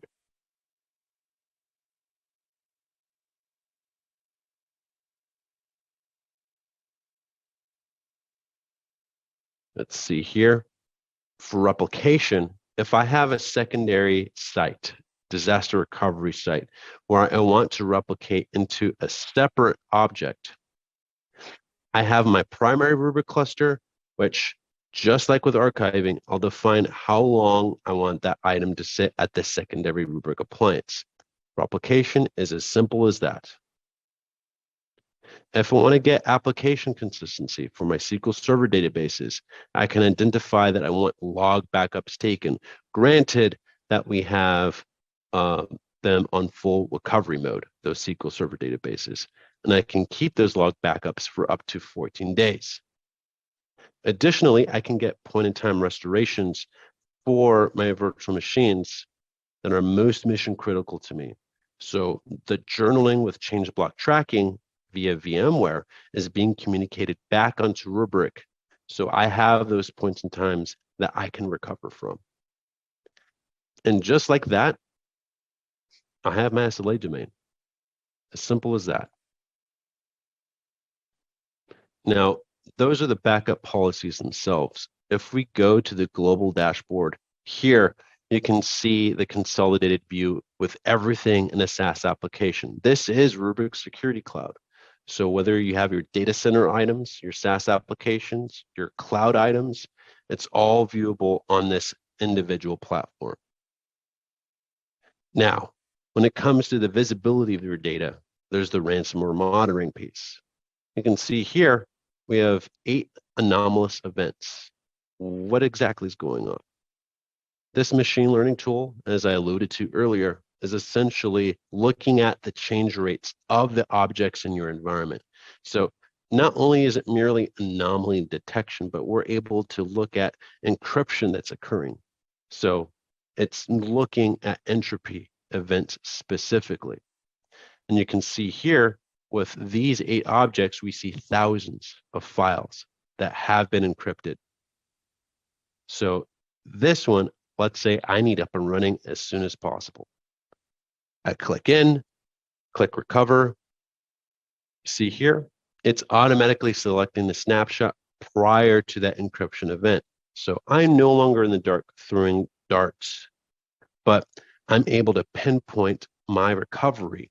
If I click change selected snapshot, the most recent snapshot, well, it's encrypted, anomalous behavior detected. I won't want to recover from there, but rather from the snapshot prior.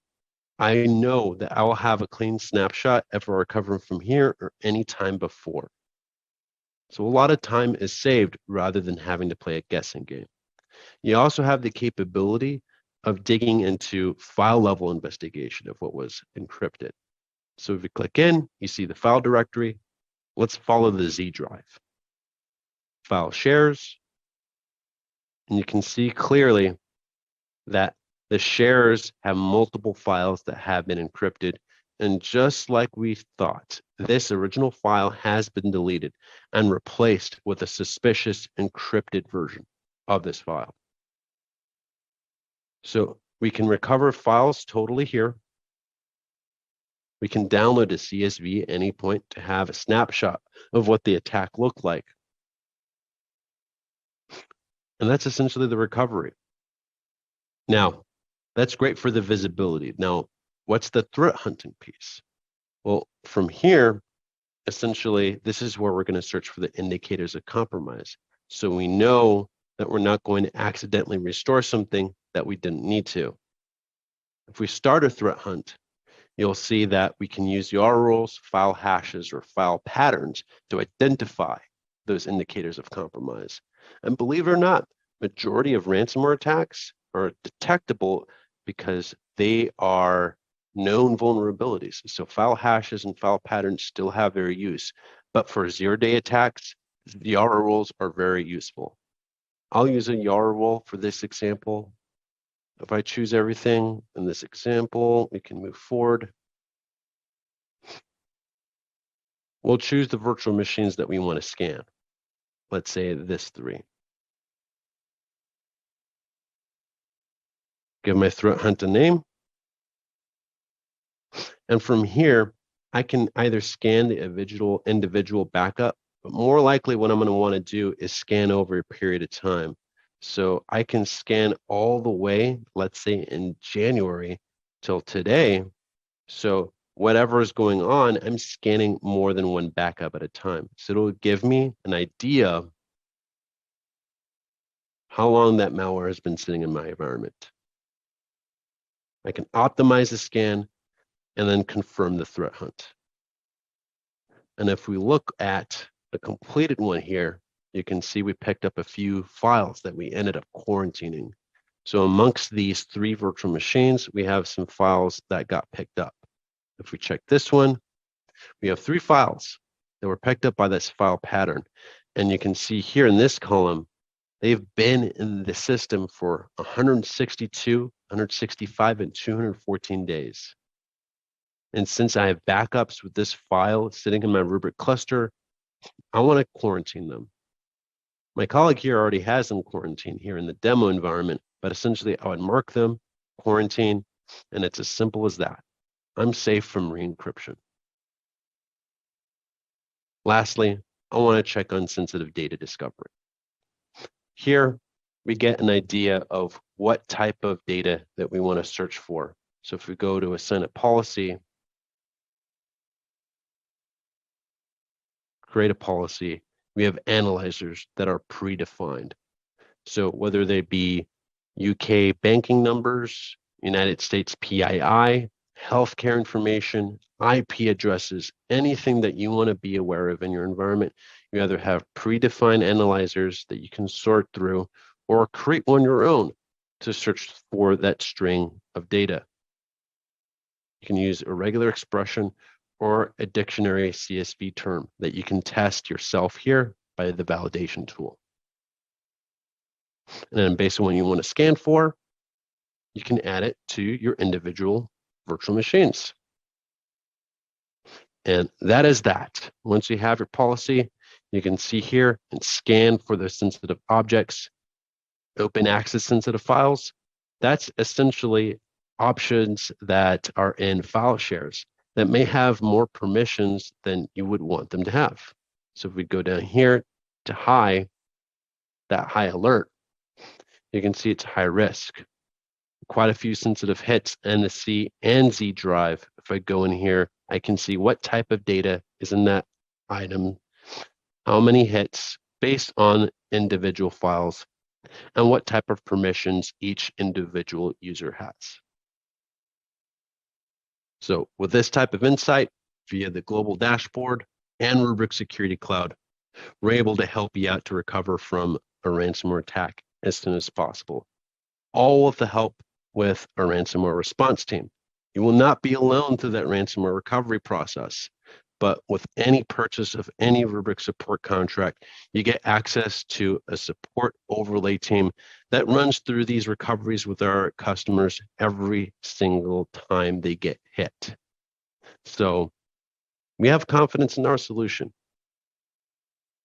Once again, I really appreciate everyone joining me today. I will set aside some time here and hopefully answer some questions that you have for me. Once again, thank you for joining. Well, thank you, Leo. As always, such a great presentation. I love the demo. I'm seeing some high fives come in from the audience as well. Richard says, Rubrik solution rocks with many exclamation marks. I love your enthusiasm, Richard. We got an enthusiastic crew today. Leon is leading that charge for all of us and bringing our energy up, and I love it. All right. Well, I do want to point out that there is a poll question up on the screen. And again, it's a poll question, but really it's like your shopping list. This is your wish list. What would you like to get from Rubrik? So data sheets, or maybe you want to start with that demo. Maybe you just want to try it out. Whatever it is, you can click on the screen there and let Rubrik know how they can follow up with you so that you get exactly the info that you need when you are ready for it, when you need it. And isn't that the best thing? And actually, even better than that, it's super easy. You just click right there and then Rubrik does all the follow-up work from there. So do take a second now and get to that. Now, Leo is, as he said, going to stick around on live chat. So we are going to get some answers back to you over live chat. Anything that we don't get to over that live chat, we will make sure that you get a follow-up over email. So keep the questions rolling in and be sure that you're clicking on that poll. And I have one more homework assignment for you all, which is to go to the handouts tab. I feel like you knew I was going to say that. You could sense that that's where I was going. If you visit the handouts tab right now, there is a Rubrik white paper that I'll recommend everyone download, put aside, hold on to, because you're going to want to read that after we wrap.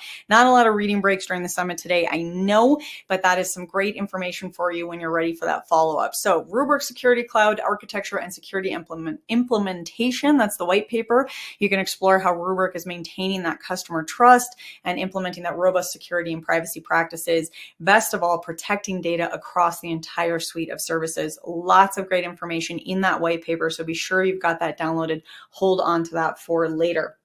All right, now we are going to do a prize giveaway. I feel like you knew that was coming, and I'm feeling a little zazzy, so why don't we go ahead and do one of our grand prize giveaways as well. Is zazzy an actual word?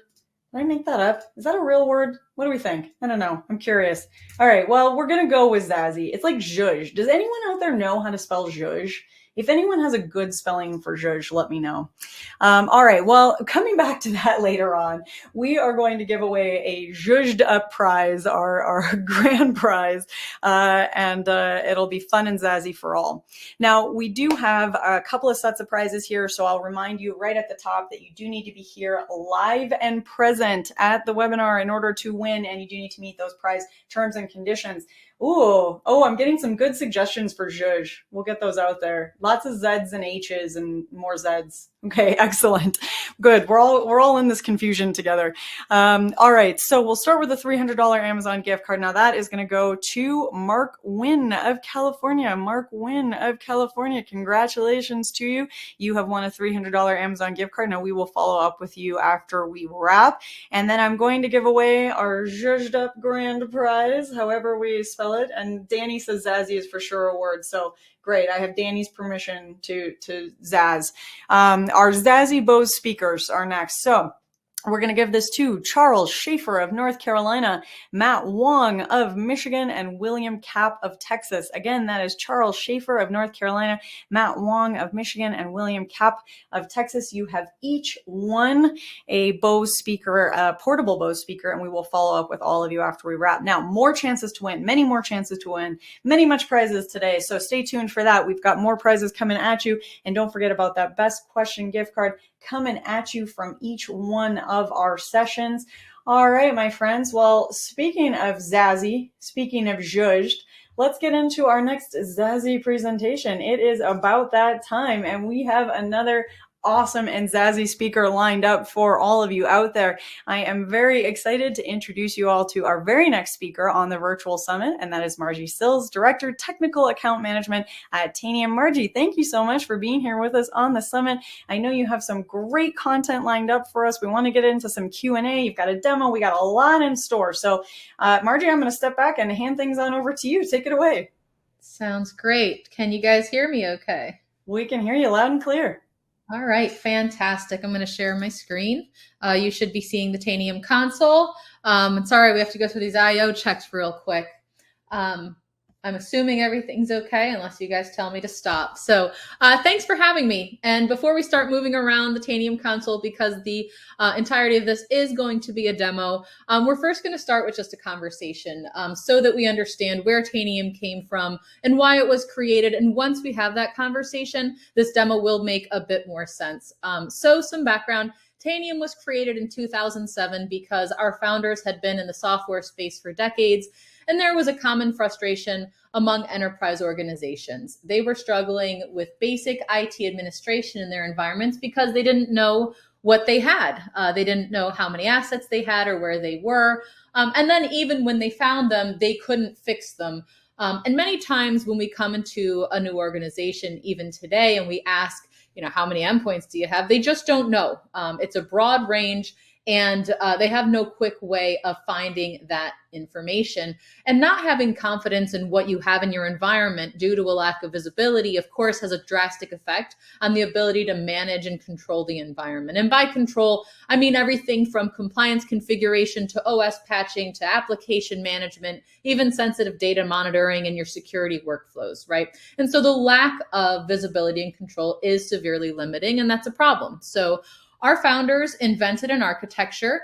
I'm going to throw that on the screen briefly here. And this architecture allows you at massive scale to see what the endpoint estate looks like. And we manage and client everything from workstations, desktops, in the cloud, virtual machines, work from home, Windows, Linux, Mac, etc. And we're able to see and control those assets in real time. So as we move around the console and we talk about things like getting data and asking questions, just know that it is happening in real time from our clients that are in a linear chain communicating back to our Tanium cloud instance. And we are consoled into that Tanium cloud instance, just so you guys have a little awareness of kind of what's going on behind the scene as we move through the console. So Now that we've covered all that, what we're going to do today is talk about how the Tanium platform helps you modernize your legacy workflows. And we're going to talk about this through the lens of vulnerability management, which is a great workflow when we're talking about visibility and control,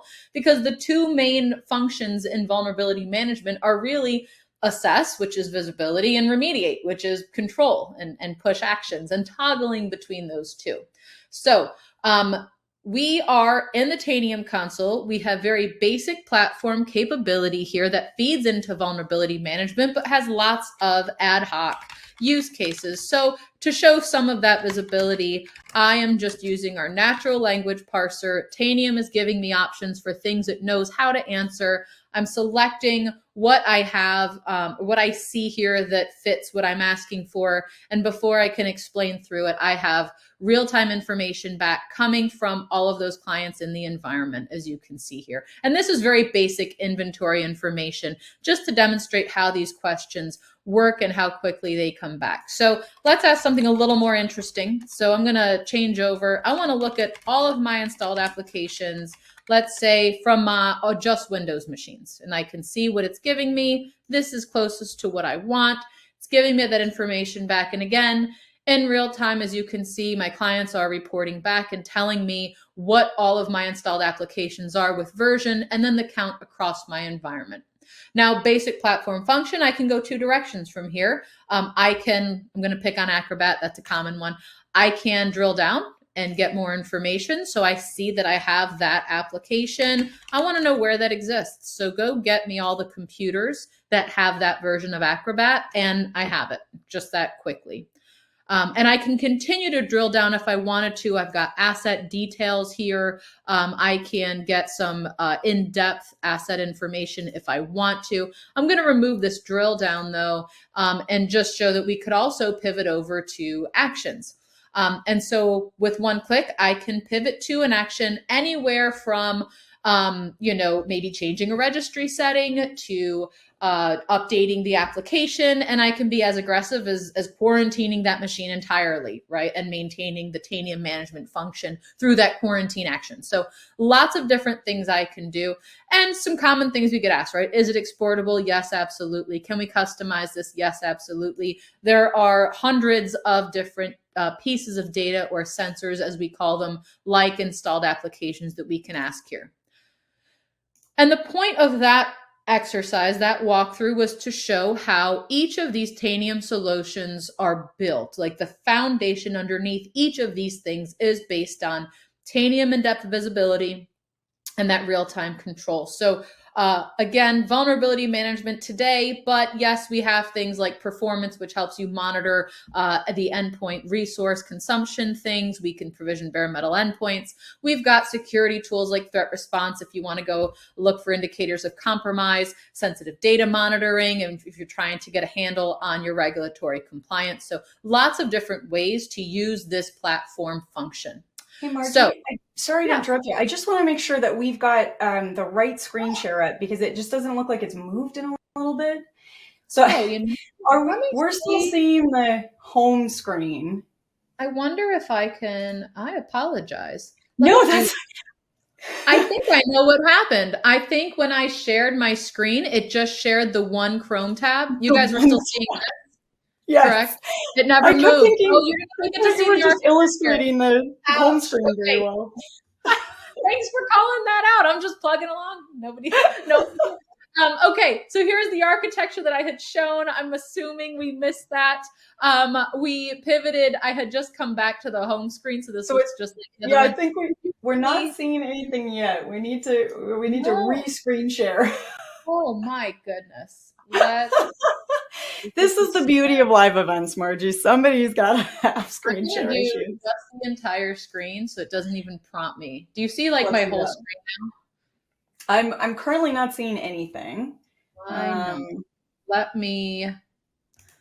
trying this again. That's all right. I'm hitting share. There we go.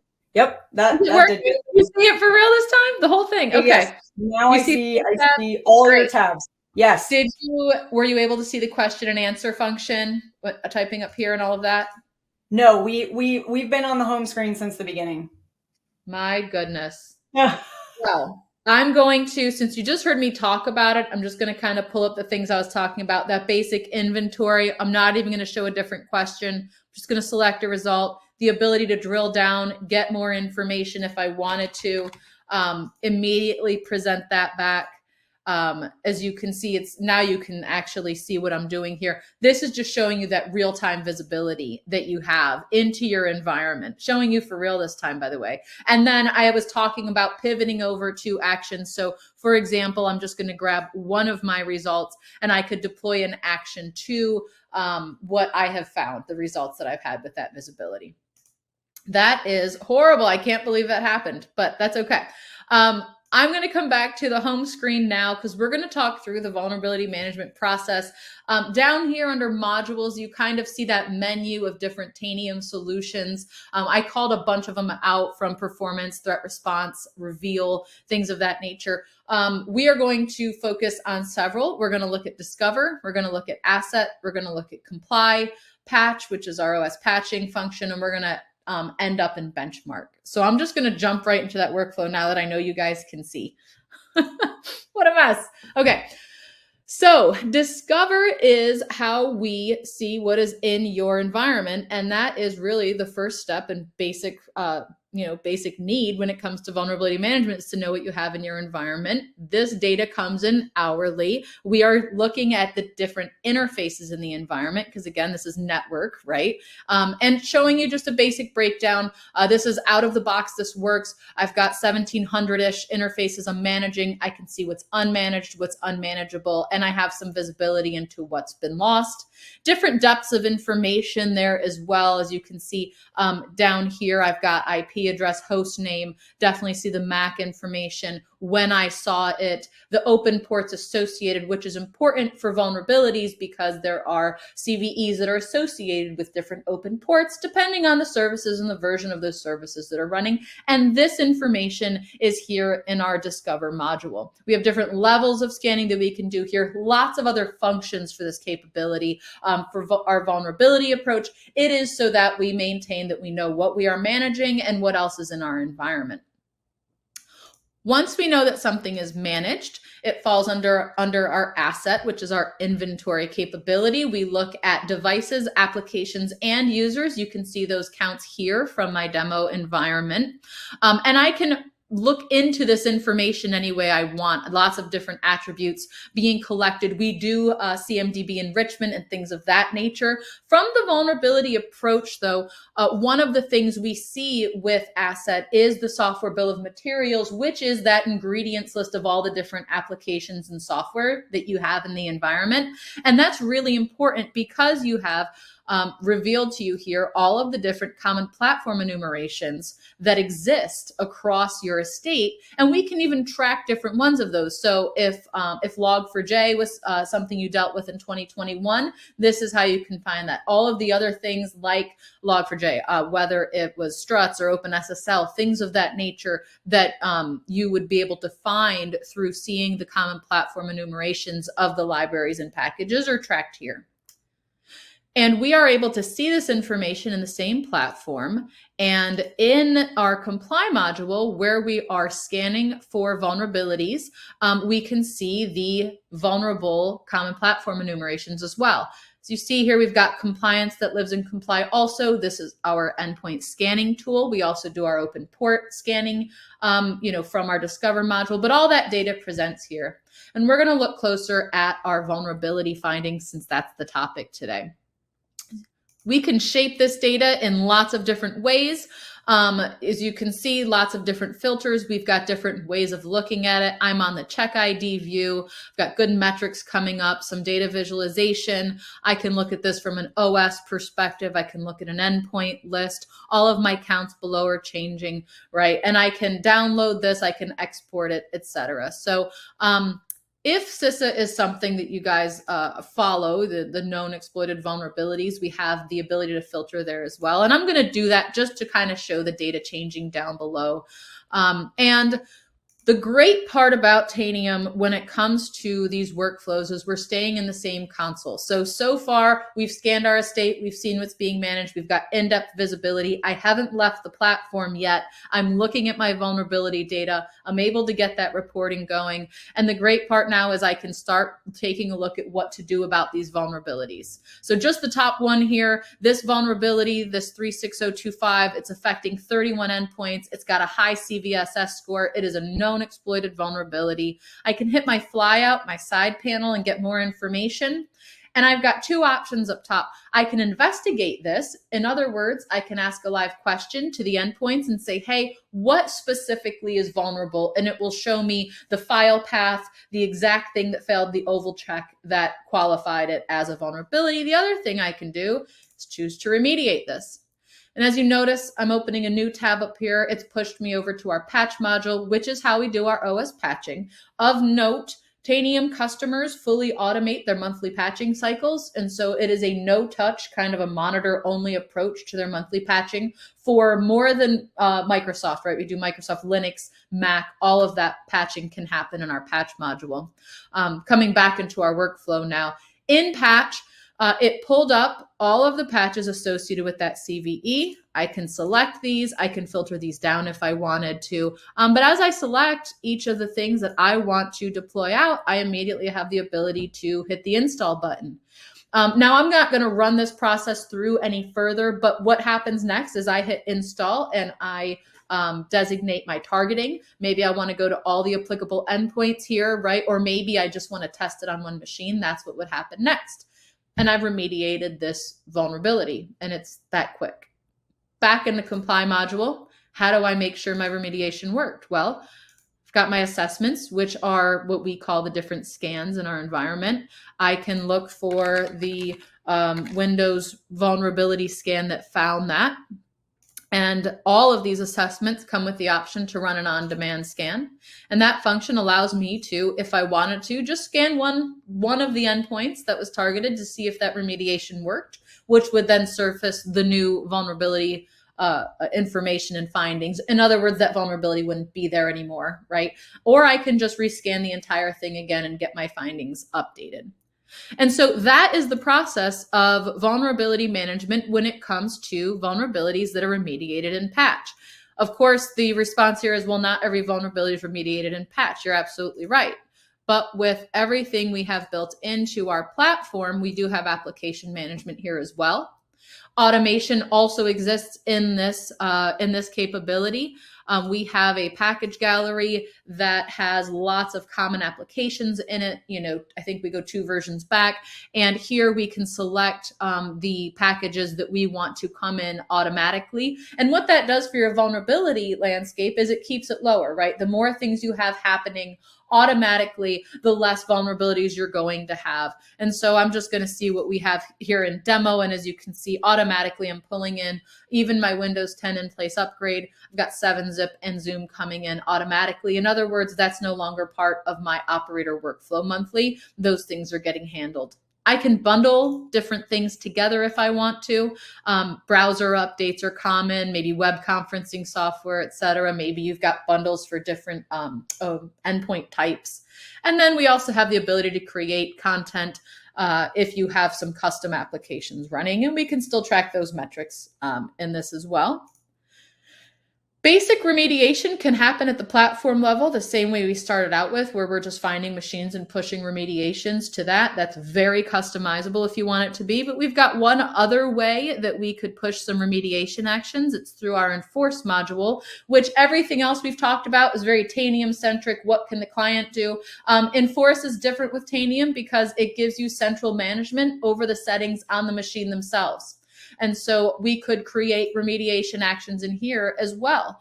And so what we have is the ability to basically have any kind of remediation that we would want to pull from. So if I wanted to, purge and freeze something, or that's not really what I want to do here, but, it gets aggressive if you want it to. So you can see I can add different tasks below to take care of the vulnerability I'm trying to take care of. So I'm coming back out here to the homepage. Now, we're not going to go through and explore all the different vulnerabilities and demo. We could. We've got a different sampling of lots of different vulnerabilities existing here for show purposes. But what we're going to pivot to next is benchmark, because it showcases not just vulnerability management, but overall kind of risk and compliance metrics. And as you can see, I've got an enterprise risk score. Now, Tanium Benchmark gives you two things. One, it gives you how you're doing across the industry according to the other Tanium customers that we have. It also gives you a kind of over time what's improving and what's not improving in your environment. So we do that by risk score, which is a Tanium number that we're assigning on a scale of 0 to 999. And I'm going to just move this to over time so we can kind of see the changes. This dashboard, this type of data visualization is very helpful for leadership to kind of see how things are going, but it's also very helpful for the operators and admins because it shows you what is giving you the biggest factor of risk in your environment. So lots of different risk vectors fueled by different pieces of information in Tanium, vulnerability and compliance pieces coming out of that comply module we've looked at. As you can see, I could take one look and go, oh, system vulnerabilities are the worst offender for risk. And drilling down into this information, I can see two views. I can see endpoints and I can see the checks that are failing. And now I've got priority around what I should go fix first for biggest bang for buck to handle things as quickly as possible. So endpoint wise, as you can see, this endpoint score, we score each individual endpoint. All of this is sortable if I want to, so I can see my worst offender is this endpoint here. Again, I can pivot over in any direction I want. I could go explore this and comply. I can get some endpoint details to figure out what in the world's going on with this guy. And then I can take that CVE view and see, hey, where's my worst offender in terms of CVEs? And I can look at that by vulnerability impact. Again, the purpose of this being giving the operators the actionable insights necessary to spend their time as wisely as possible, right? And they can go chase down the things that they need to chase down. So that is how vulnerability management works in Tanium with a single platform approach. When we remove the time leaks of having to pull data out of one system, put it in another, find a tool to remediate, find a way to rescan it, go ask the security team, right? Like all those things happen in the legacy approach to vulnerability management. And in Tanium, it really gets put into a couple hours worth of work usually when we're including things like scanning and rescanning. Maybe you're building out remediation processes because you're losing that swivel chair effect. So that's vulnerability management in Tanium. We're going to take a quick look at two other dashboards just to kind of give a bigger view, to kind of dream a little bigger with what Tanium does. Our endpoint management dashboard, as you can see, gives you a good view of what your compliance is across your estate. We do that with our OS patching. We've got our application management in here as well. You can see the pre-built reporting. All of our dashboards and reports are customizable, of course, and we're giving you just common things that people are looking for. Your mean time to patch, as you can see here in our demo environment, Windows is about 2 days, Linux about 6. The average Tanium customer, their mean time to patch is under 7 consistently. You've got your historical reporting to watch, cliffs of compliance that come into place every time patch turns on with something. And then some other information here that just with Tanium you can see. How many different AV softwares do you have in your environment? What's your Windows Defender look like? Where is it not running? All of this customizable. Maybe you're not using Defender, no problem. We can watch something else for you. Same with BitLocker status, File Vault status, things of that nature we can see. And this is how we can view information about your estate. And this is how we do our data visualization, or you could just export the data if you wanted to. We're going to take one other view here, and we're going to look at our risk and compliance dashboard. And this is just showing some of the things we've already talked about with vulnerability, but just showing some of the possibilities when it comes to data and reporting, some things that maybe you need to produce for if there's an SLA in place or something like that to show that you've got a handle on what's in the environment. So compliance is in here as well. We didn't talk about that today, but similar workflow from the perspective of comply scanning using the industry standard benchmarks. You can pivot immediately over to action to kind of rein in those misconfigurations and weak configurations. And we're kind of tracking that over time to see how goes it.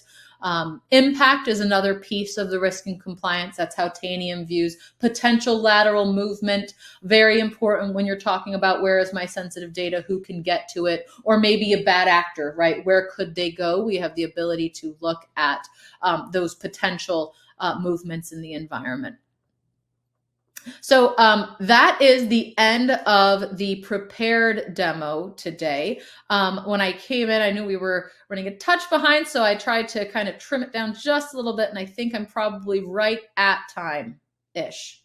You're actually doing very well, Margie. So that was great. Did you have anything that you cut that you wanted to revisit? We've got another minute or two.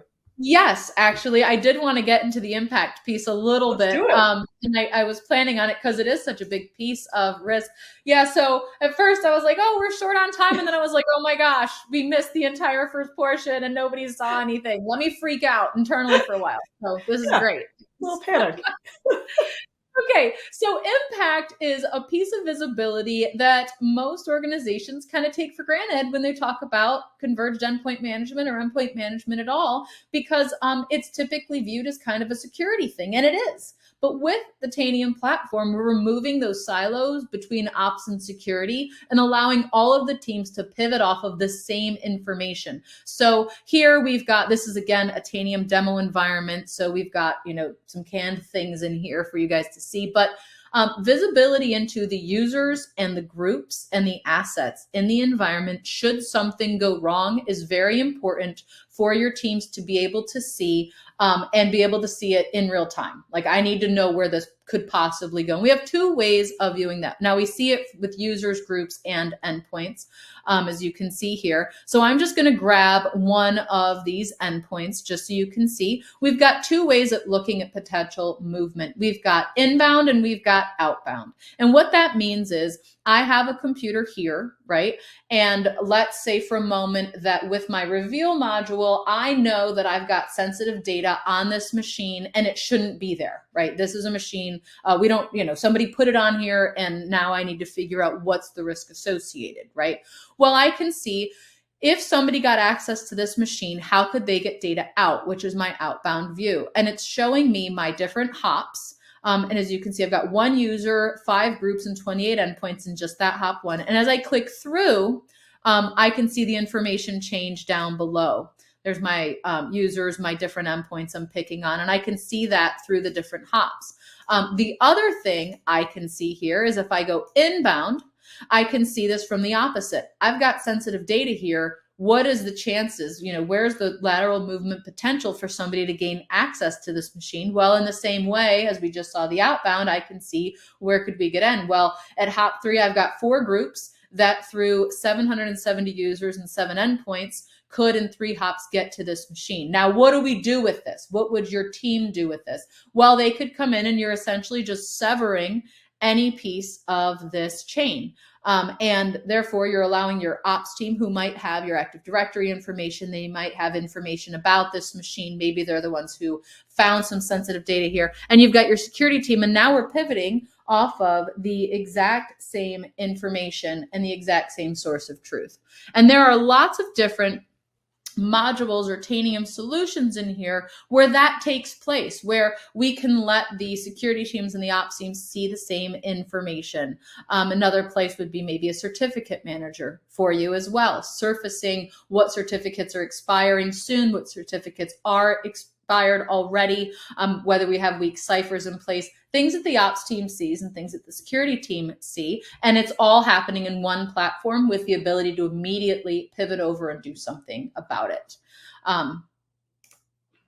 And that's kind of as far in depth as we're going to go. Of course, we're always available for a more focused demo for whatever the organization may be facing, whatever pain points you guys have. We can show you the Tanium way to approach it, and we have lots of great integrations with other really great products like ServiceNow and Microsoft, where magic happens. Just the ability to orchestrate some of these workflows is really powerful.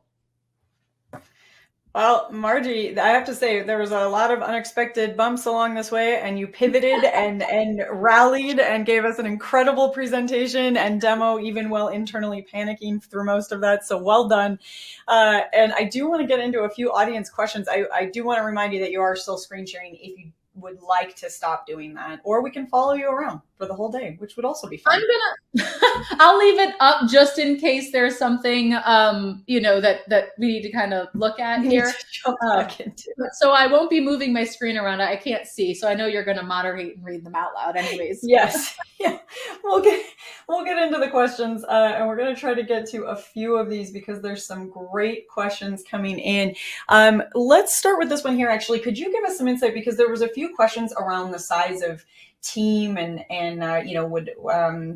for example, small network, is that going to be cost effective still? But I'm also wondering, a lot of times what comes up when we're looking at the small team, large team, is the idea of time. So cost and time and resources being really big. So can you give us a little insight into, is this going to have a large cost, a large time to deployment that, a smaller team might not be able to work well with?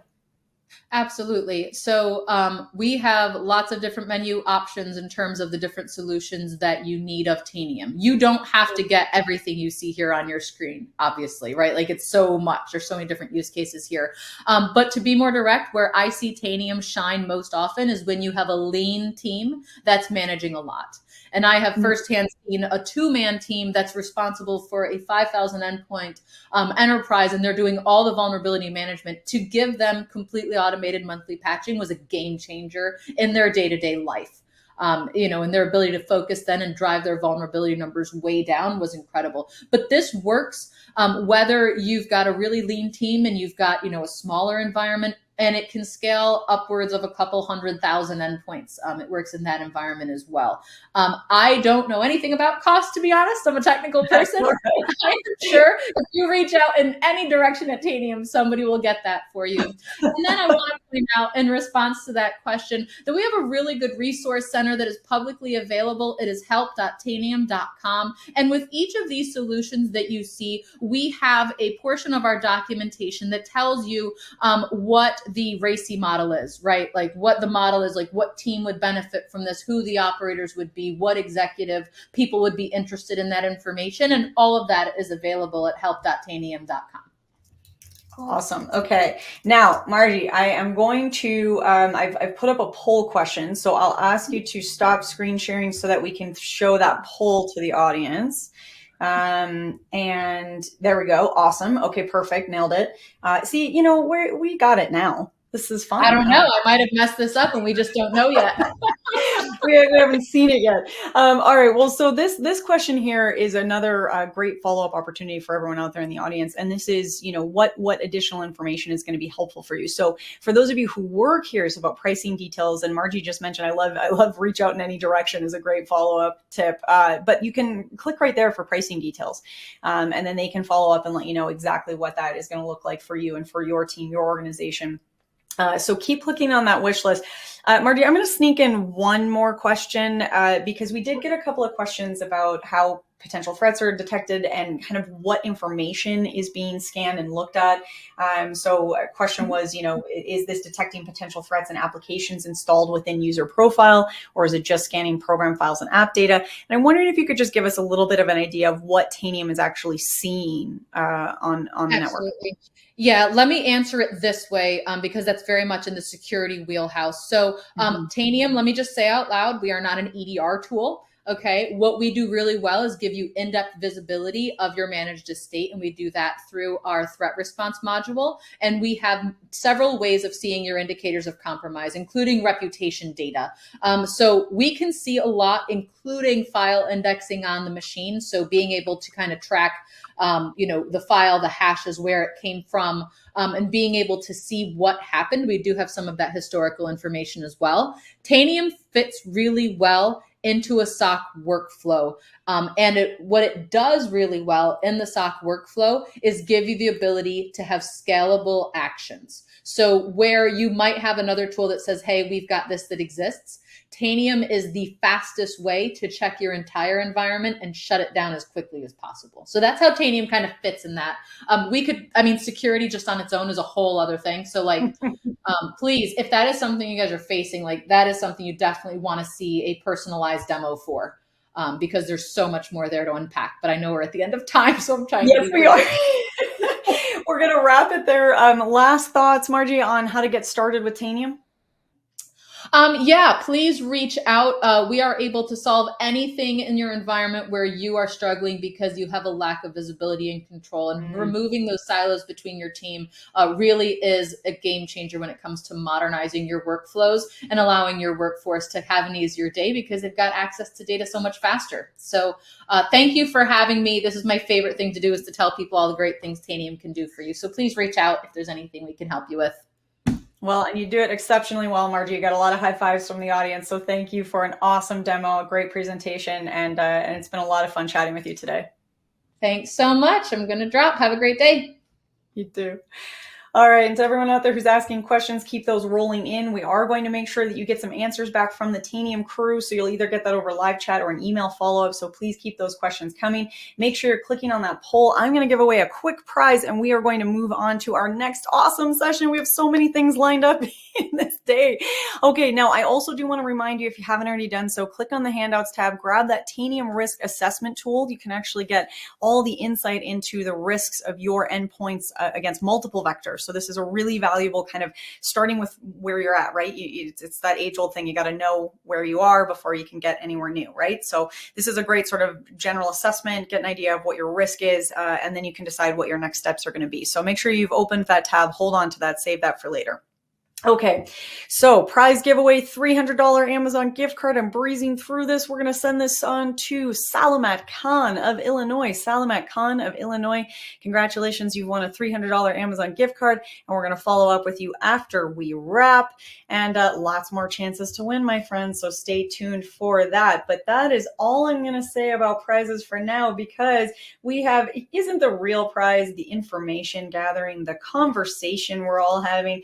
The best of all in our summit is getting to hang out together and learn cool stuff. So it is my absolute pleasure to introduce you all to our next awesome presenter in today's virtual summit. And some of you are already going to recognize this face, and you know that we are in for a great session with, of course, the one and only Dylan Hancock, Senior Technical Product Marketing Manager. Dylan, I always have such a great time when we get to connect, and I know that your presentation is absolutely packed with cool info. Plus, we want to leave some time to get into some questions at the end. We got lots to do. So Dylan, I'm going to step back and hand things on over to you. Take it away. Awesome. Thanks so much, Jess. And I really appreciate everyone's time today. Glad to be here. And so I'm from ReliQuest. I'm a technical product marketing manager. And today we'll be talking about modernizing security operations, and more specifically, how we at ReliQuest are able to accelerate detection, investigation, and response through our ReliQuest Gray Matter platform. And now if you're in security, or maybe you're in IT, I promise it's going to be really interesting to you as really we're looking at ways in which you can apply some of the concepts that you're seeing in IT already over to the world of security as well. So stick around. I think it'll be pretty interesting, pretty engaging. So first, let's start with why SOC teams may struggle. And if you're in security, if you're a practitioner today, you're gonna really see a lot of these that resonate with you. This is no surprise to you, right? So things like limited visibility, not having the logs you need to be able to do the detections, and expanding technology footprint. So as you're limited in the logs you have, your organization's asking you to onboard new technologies and new sources as well. Not having enough staff to sufficiently do the detection investigation and response work, along with all the other tasks that SOC's responsible for on a day-to-day basis. Fragmented investigations, right? So even if you do have the staff to cover these manually, oftentimes it's a very manual process. So you don't have the automation in place to really correlate all the signals together to get to an answer quicker, right? So it's really the efficiencies that you're lacking. Too many tools. So I think the average number now is around 40 or 50 security tools that you're having to juggle and manage and maintain. Being able to do that seamlessly, as we're talking about all the other work that you're doing, becomes a real challenge. We already spoke to the manual and efficient processes. And the last two here I think are absolutely critical. So alert overload and fatigue. So, ultimately, as you have too many tools, you have the expanding technology footprint, it's going to result in more alerts, and your team won't have necessarily the ability to respond to those in a timely fashion. And then ultimately it wraps up around metrics, right? So even if you're doing a great job or somewhere in the middle, do you have the ability to measure where you're at today and make a plan and a roadmap for where you want to get to? So these are all challenges that SOC teams are facing. And we know this intimately, given the fact that we've been, supporting security operations for 15 plus years now. And so with that, let me just show you at a high level what situation may look like before an engagement with ReliaQuest. And you can see here, this may even include an MDR service, as you see on the left-hand side. So oftentimes those MDR services are escalating either EDR alerts, SIM alerts, or maybe a combination of the two. Those are coming over to the security team, which has to then triage them, do manual enrichment using all the technologies you see at the bottom here. That could be cloud, email, network, identity, whatever the case may be. And additionally, on top of that, there's alerts, there's telemetry that's coming from outside those sources that aren't within the purview of that MDR team. So security team is really responsible for being that central point, the glue that holds everything together. And again, a lot of it is still a manual process that leads to that burnout and inability to be as efficient as they need to be, given that ultimately we want security to be an enabler of the business and not really slowing the business down. So now let's look at the next example, which is where we bring ReliaQuest and ReliaQuest Gray Matter into the picture. And so you can see that Gray Matter is now really the central plane through which all the technologies are connected. They communicate to each other, and ultimately that's what we use and what customer security teams use as their single pane of glass, their central point from which they are doing that detection, investigation, and response. You can see on the right-hand side some of the outcomes that we're helping to drive through that. So that's increasing the visibility across all those different ecosystems, all those technologies.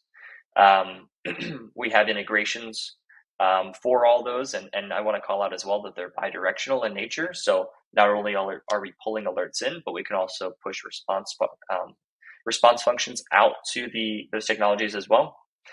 A lot of the automation processes that go into place here, right? So having an orchestration engine that is across DIR and making sure that you're able to ingest detections from one tool, push responses out to another one seamlessly, and doing that in an automated fashion. And finally, how are you infusing all of that telemetry and threat intelligence, everything with AI, with artificial intelligence, advanced analytics? That's absolutely critical as we're looking at how we're going to be really modernizing that security operations platform into next year. So with that being said, there's a couple core components that I wanted to bring up and talk about as we see the evolution of security operations and really what is going to be driving it and the key capabilities you need as you're either building or evaluating security operations platforms into the future. So you can see the four here. So they have data stitching, detection as code, advanced analytics, and actual metrics. And so I'll get into each of these here, and then we'll just talk a little bit about each one and how they kind of work across that whole DIR process.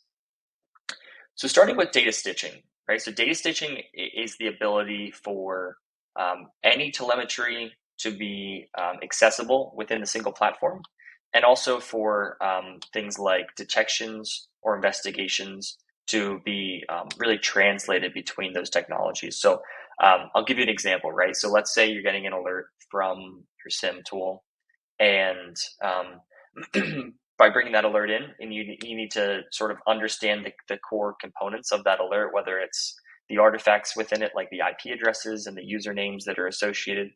You need to understand the affected systems, as well as any logs or telemetry that are related there. And so being able to translate, an alert from a single system into a format that we understand, and then we can kind of translate again out to all the other connected technologies, whether that's EDRs, SIM, or data lakes. It means that you're able to be much more flexible in how you approach these technologies. So we're supporting customers today with multi-SIM environments. So rather than saying that you need to, stick all your data into a single repository, whether that be a SIM, a data lake, whatever the case may be, now we're saying, hey, look, you can go take advantage of your Microsoft Sentinel licensing with your E5, and use that for certain logs. Maybe you have cloud logs that for cost reasons like egress costs, you want to keep in your AWS security data lake, right? You can absolutely do that as well. And ultimately, what that means is that you can have the data reside in the place that makes the most sense, and then we'll bring it back together for you automatically through this capability. And the two things that are enabling that are that universal translator that I spoke around, as well as the normalized event model. Now, the second component here that we can talk a little bit about is detection as code. And so if you think about, traditional traditional programming and the ways in which development work is done today, right? You have that CI/CD lifecycle in which you are continuously, testing before you push into a prod environment. If you think about detection, more often than not, it doesn't have that same process, right? Instead, it's kind of ad hoc. Individuals are going in making changes without any really approval levels or ability to audit it, look at a version history. And all those things are absolutely critical as we're looking at applying detections across multiple sources, and also just getting more advanced in the detections that we're trying to build and maintain. So you can see here, there's a couple core components of that. First being version control. And so that's the ability to have a good understanding of, okay, where were we at today with detection? How does that compare to last week or last month? And let's say something were to go wrong and the detection isn't working or isn't firing as intended. You want to be able to go back and see where was that change made and who made that change last. So that's absolutely critical. Second piece there is reusability. So again, as we're deploying detections at scale across multiple technologies, you really want a modular approach in that you can say, okay, I want to take, a kind of chunk out my detection into core components, and then maybe reuse them in that fashion across, multiple detections. So it's almost like a library that you'd use as you're programming, right? So sort of taking those building blocks and applying them at scale across different detections. And additionally, portability. So that's talking about the ability to take a detection that you may have built for SIM A and apply it to SIM B, or even apply it to a data lake, for example. And then the last piece there is around the CI/CD process, and really that's talking to how we should be incorporating the lessons learned there around testing and validation. And making sure that's a continuous process as you're releasing and updating your detection. So it's not a matter of just deploying a detection once and leaving it, right? You have to make sure that you're constantly going back and checking that detection to see if it still has the same validity today that it did when you first deployed it. And also, when you make changes, testing those changes before deploying them to make sure that they're still working as intended, and they're not, going to be changing your false positive, false negative rates, things like that.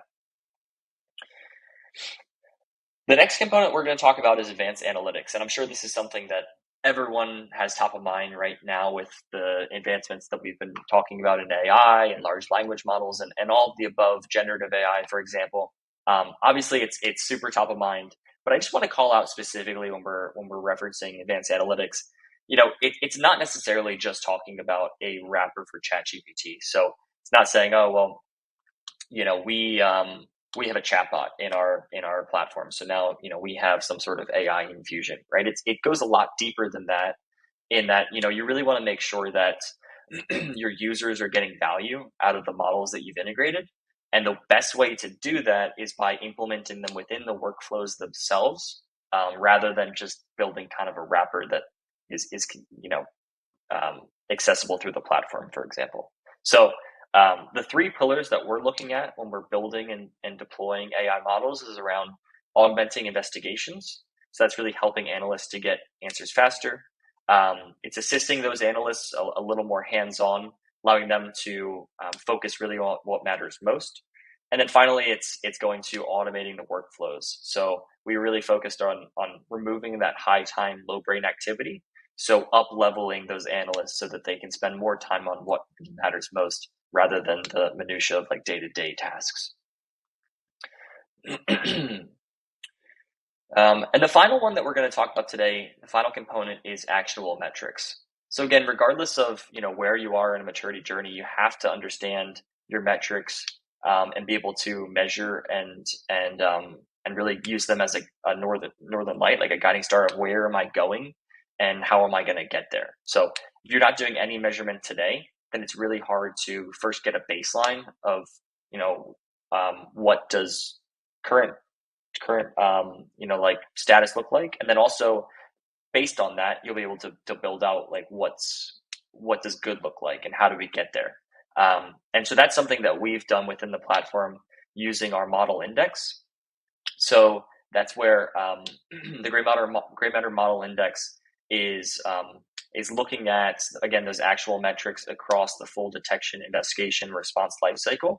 So for example, here you can see on the slide, data source visibility. So that's for each customer's environment, looking at what kind of data sources they have enabled and ingested into their data repositories, and how much visibility does that provide them as we map our detections to MITRE, and we look at again, it's one thing to have the detections, but do you have the underlying data sources necessary to actually generate alerts on those detections? And so that's a core component there is looking at visibility as step one towards that path forward. The other thing we're looking at here, as you can see, is response playbooks. So how often are you leveraging automated response actions to drive down your MTTR, and where are some opportunities potentially for you to be enabling response actions that you don't have enabled today. And that's really something that we're driving through all of our metrics, right? Is first of all, kind of showing you a baseline of where you're at, comparing you against industry average. And then secondly, providing recommendations as a secondary component of, okay, based on where you are today and where you want to be, here's what we'd recommend to get you from point A to point B down that path. Now, I just wanted to sort of recap everything that we've talked about here and the components that we've discussed in the context, again, of ReliaQuest Gray Matter and the ways in which we're unifying security operations. So once again, first starting from the detection point of view. So that's really where we're leveraging that detection as code element through Gray Matter Detect. So we're able to push out those detections to your SIMs, your EDRs, any cloud technologies you may have, as well as data lakes.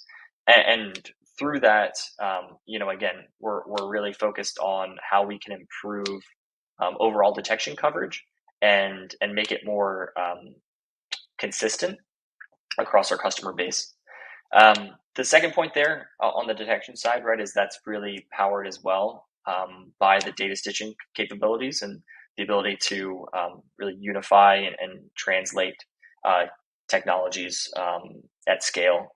And that also kind of goes into the second component of investigate, right? So Once we get those alerts in, we're doing targeted queries out to your technologies to understand, give some more context around the alert, and understand more the full scope of the incident.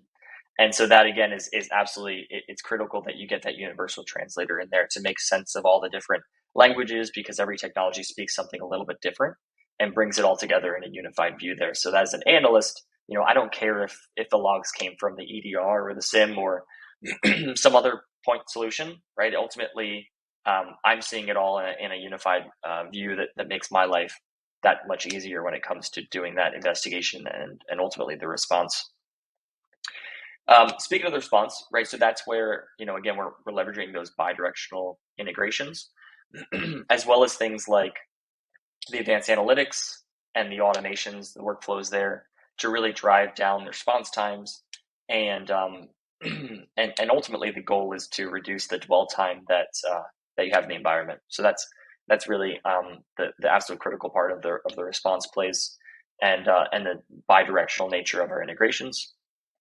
And finally, the measurement, right? So being able to measure consistently where your organization's at, and then kind of figure out from there where you want to be and the delta between the two. Like I have an understanding based on recommendations of where we've seen peers succeed and how you think you should get there, right? Whether that's integrating new technologies or adopting new response plays, or whatever the combination may be to get you to where you need to be.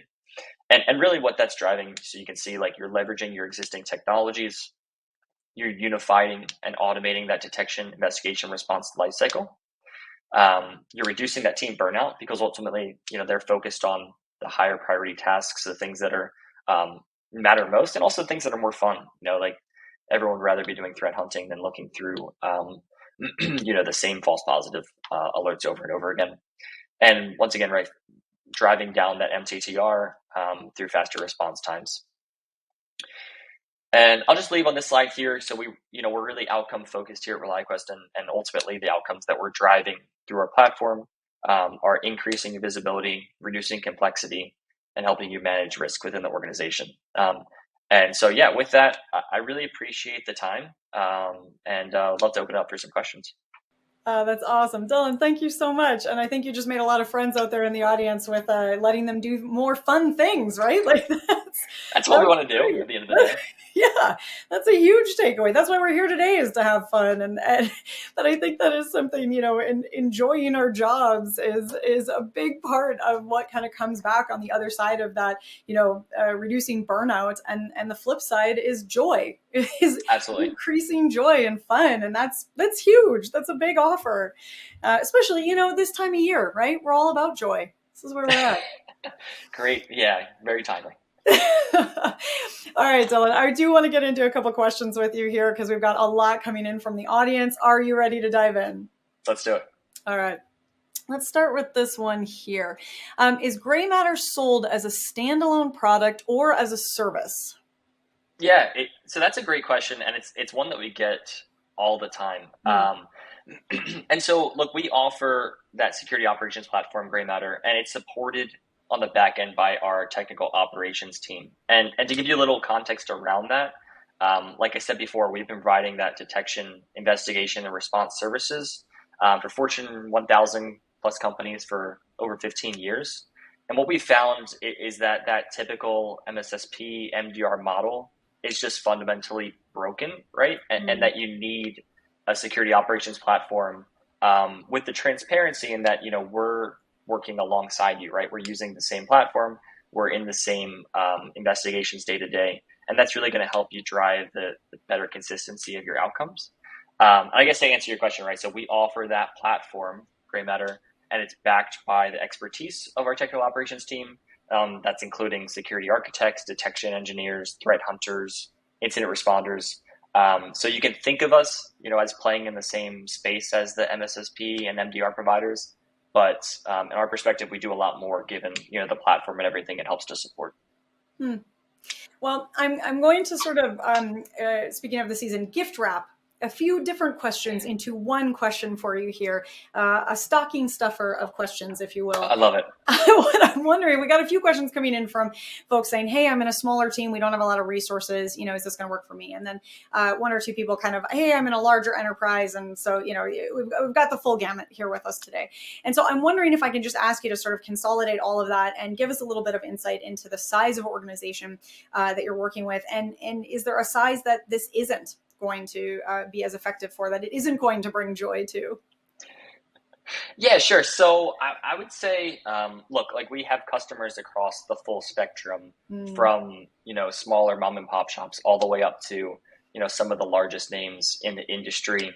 And it really depends on where you are in that maturity journey. But look, like our goal is to help you get from where you are now to where you want to be and where you need to be. And as an example, there's a customer that we work with in the healthcare space where they have a security team of one, and the director is also the one who is, responding to security incidents. So when we're escalating over an alert to her and saying, hey, we think this is a true positive, and here's everything that we've done on her behalf already, she's the one on her phone looking at it to kind of validate the output and make sure there's nothing else that needs to be done on her end. So, it can go from that security team of one all the way up to, Fortune 50 organizations. So we really support everything across that spectrum. That's so cool. And I think sometimes we think, and I've been guilty of this myself, having worked for tiny teams and big companies alike, that we think that their needs are really disparate, that they're really different and far apart. But at the end of the day, what you were talking about with reducing complexity, being able to get the most out of your existing and legacy systems and just amplify instead of, having to constantly clear house and start over. These are things that small companies need to be thinking about, and big companies. Burnout is something that small companies and big companies. So the solution, the outcomes are applicable regardless. Yeah, I agree with you. And I think sometimes it's a challenge where organizations think that, I'm not ready for ReliaQuest. Yes. We still need to be acquiring more technologies, and maybe in a couple of years we'll be, in a point where we're comfortable going forward. But ultimately, we like to sort of drive that maturity path together, in that we'll make the best recommendations based on everything we see across the 700 plus customers we have, and say, we get where you are, and we think that this is the best path forward. And it really saves a lot of time and money ultimately, right? Where you're making the right investments rather than just buying technologies for the sake of buying them. So we're really helping you get down that path faster and become, we want security to be an enabler of the business. So that's ultimately our goal. Okay, so security, time, money, and joy. These are the key takeaways from ReliaQuest here today.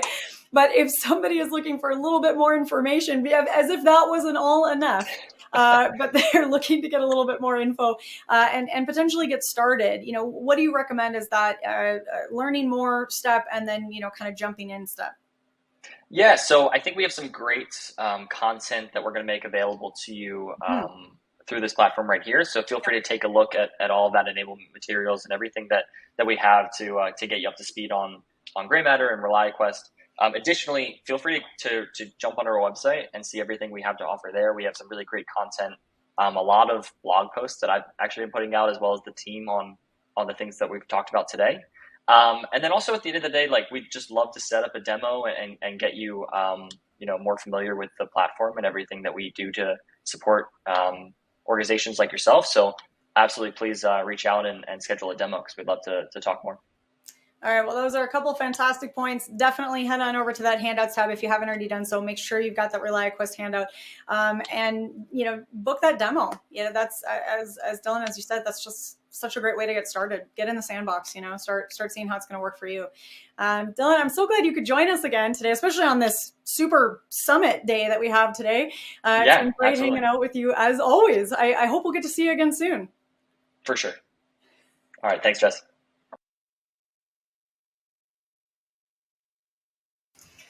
All right, and now it is your turn to answer some questions. And what we're wondering is, what's the additional info that you want? Again, this is your wish list. This is your holiday shopping list. What additional info would you like in your stocking this year, would you like some data sheets? Would you like some pricing info or a personal demo? Whatever it is, make sure you're clicking on that wish list up on the screen right now and letting ReliaQuest know how they can follow up with you.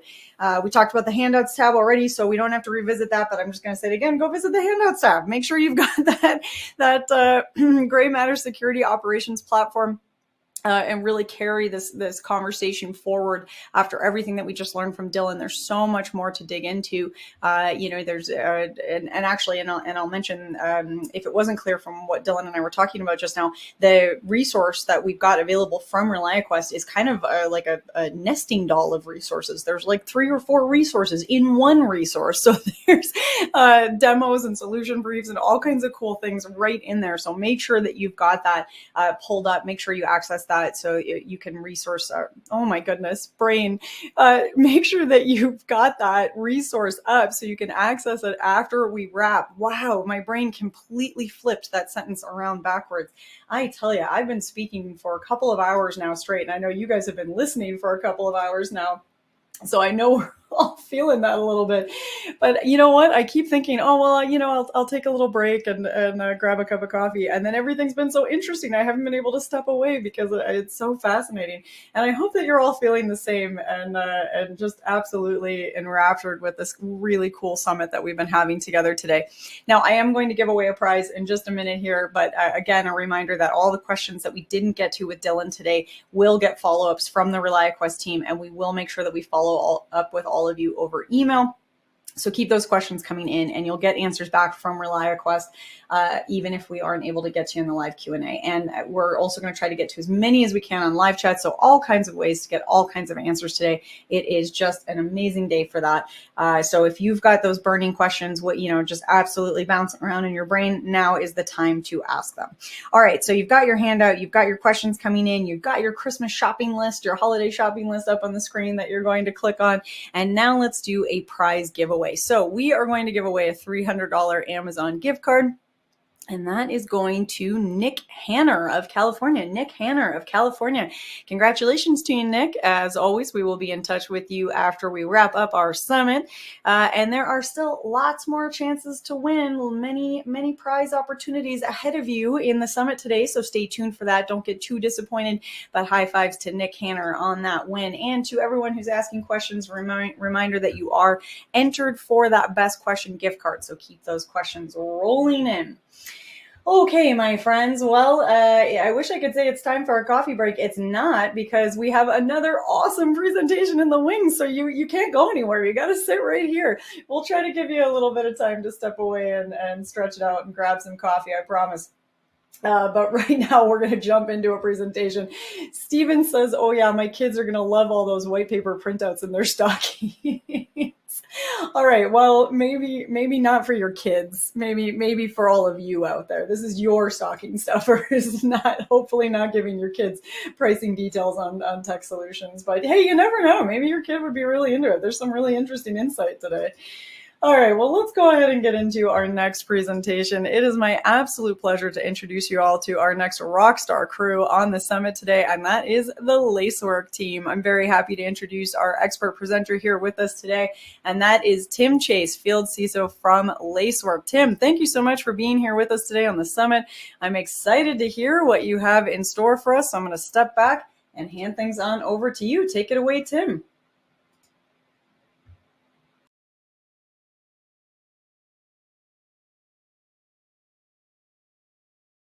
All right, thank you for joining us today. I want to talk for a little bit about Gen AI. It is the topic that everybody seems to be talking about and trying to figure out. And from a security perspective, I feel like we're trying to decide how to use it, where it should be used, and what are the security implications of using it. So I'd like to talk for just the next few minutes on some different ways that cybersecurity leaders can leverage AI in the upcoming year. From a bit of background, my name is Tim Chase. I run our field CTO team here at Lacework. My background is actually both as a security leader and a CISO and as a practitioner. So I spent many years doing application security testing and cloud security testing, along with running and building security teams. So I get both sides of the problems that we're seeing in the cybersecurity workforce today. And so let's just talk through Gen AI, some of the problems that we're having in the security industry today, and ultimately maybe how we can leverage this technology to help us. So it's interesting. One of the problems that we're trying to solve for, no matter what we're doing in cybersecurity, ultimately we're trying to secure the data. Everything that we do is making sure that the business stays secure and that our data stays secure. That's typically the ultimate goal of anything that we do. And in 2023, the global average cost of a data breach reached $4.45 million. That's a lot of money when you take everything into effect. There's obviously the issue of the if you have to pay any sort of ransom to the criminals. There's any sort of privacy and data fines that you have to pay. The loss of goodwill. Did you lose any of your customers? Right. There's a lot of different data points that adds up, but $4.45 million average cost is just exponential. So that's one of the major problems that we're seeing in the cybersecurity field today. And that's not getting any better. That's increased every year that I've been tracking this, and it's only going to continue to get more and more onerous, and the amount is going to get larger as more data gets put out there and as more incidents start to pile up and happen, right? And so that is one of the key problems that we have to deal with in security is how do we do everything that we can in our power not to have a data breach? And another issue that we're having to deal with in the security industry is kind of the skill shortage in cybersecurity. I've been leading teams for a while, and I can tell you that when I first got into cybersecurity, it wasn't too difficult to find staff, to be honest, right? If maybe you couldn't find somebody who had done application security before, but you could find someone who was 80% there and get them, 20% of the way. Finding network security people really wasn't as big of a deal. But over time, as technology like cloud have really kind of taken off, and it feels like every company is either in the cloud, going through a cloud migration, or going to go to the cloud. As we start to put more and more data out there and security takes even more of a prevalence in society, the gap only continues to grow. And I don't see this lessening in the next year or two either. You can see there's always more data breaches in the news. There's more onus on the boards to take an interest in cybersecurity.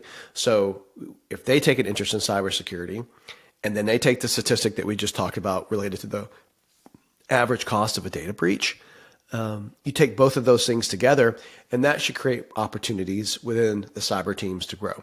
And so I think that the cybersecurity professional shortage is probably going to continue to grow. So you can see that 39% of security professionals claim that the skills shortage has led to an inability to learn or use security technologies to their full potential. I look at that and I see, they're too, to me, it means they're too in the weeds doing things that aren't a value add. They're looking through data, trying to find correlation points to look for threats. They're looking through the posture of their environment, trying to understand what their security posture is. They're doing things that don't necessarily add up to them being at the full potential of their job, right? And so it's taken away from them providing more value to the business, and it's taken away from them being able to learn and learn about new technologies, learn about new features, and really kind of take their cybersecurity career to the next path. And so with both of those two problems, I think there are some ways that we can look to leverage Gen AI going into next year.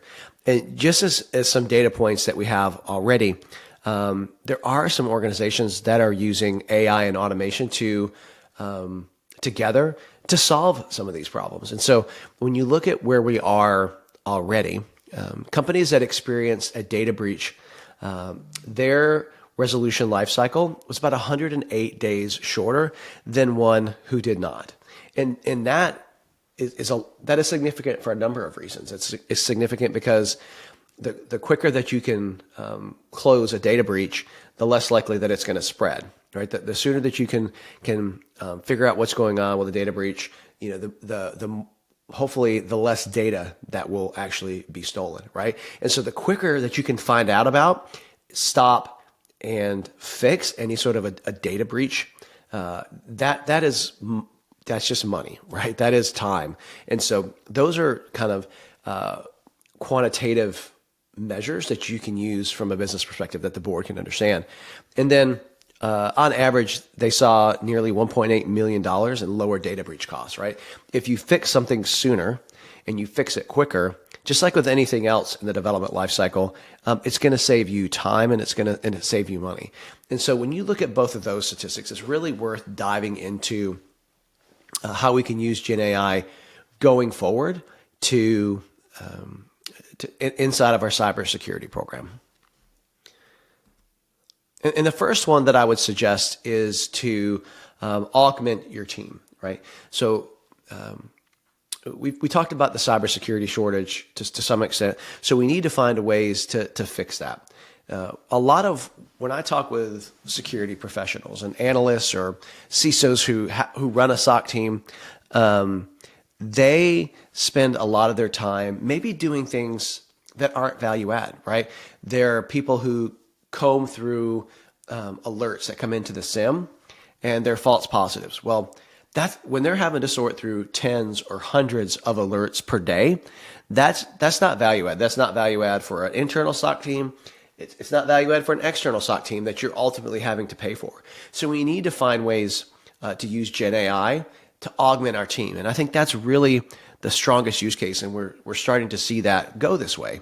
A lot of the major MDR providers that are out there are using Gen AI, or at least they will start to next year to do some of this. They'll be able to capture data from alerts that are coming in and figure out ways to decrease those alerts or take some of those mundane tasks away. And it really, you can look at it from both sides. You can look at it from people internal in some of the tasks that you do, maybe automating some of the GRC tasks or automating some of your SOC alerts, like anything along those lines are ways that you can augment your team.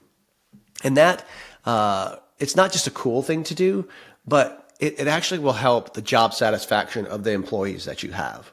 Because I feel like that a lot of security professionals are reaching this burnout stage, right? So they'll job hop, or maybe they turn to doing virtual CISOs or something like that, because they're tired of doing this mundane stuff. They're tired of looking through the alerts. So by automating away some of this stuff, you will help increase the job satisfaction of the employees that you do have. And then it will allow you to really expand your team and make use of the resources that you have. So maybe instead of hiring, 5 more analysts, maybe you can get away with hiring 2 because you have some Gen AI handling some of the things that the lower level analysts would have handled.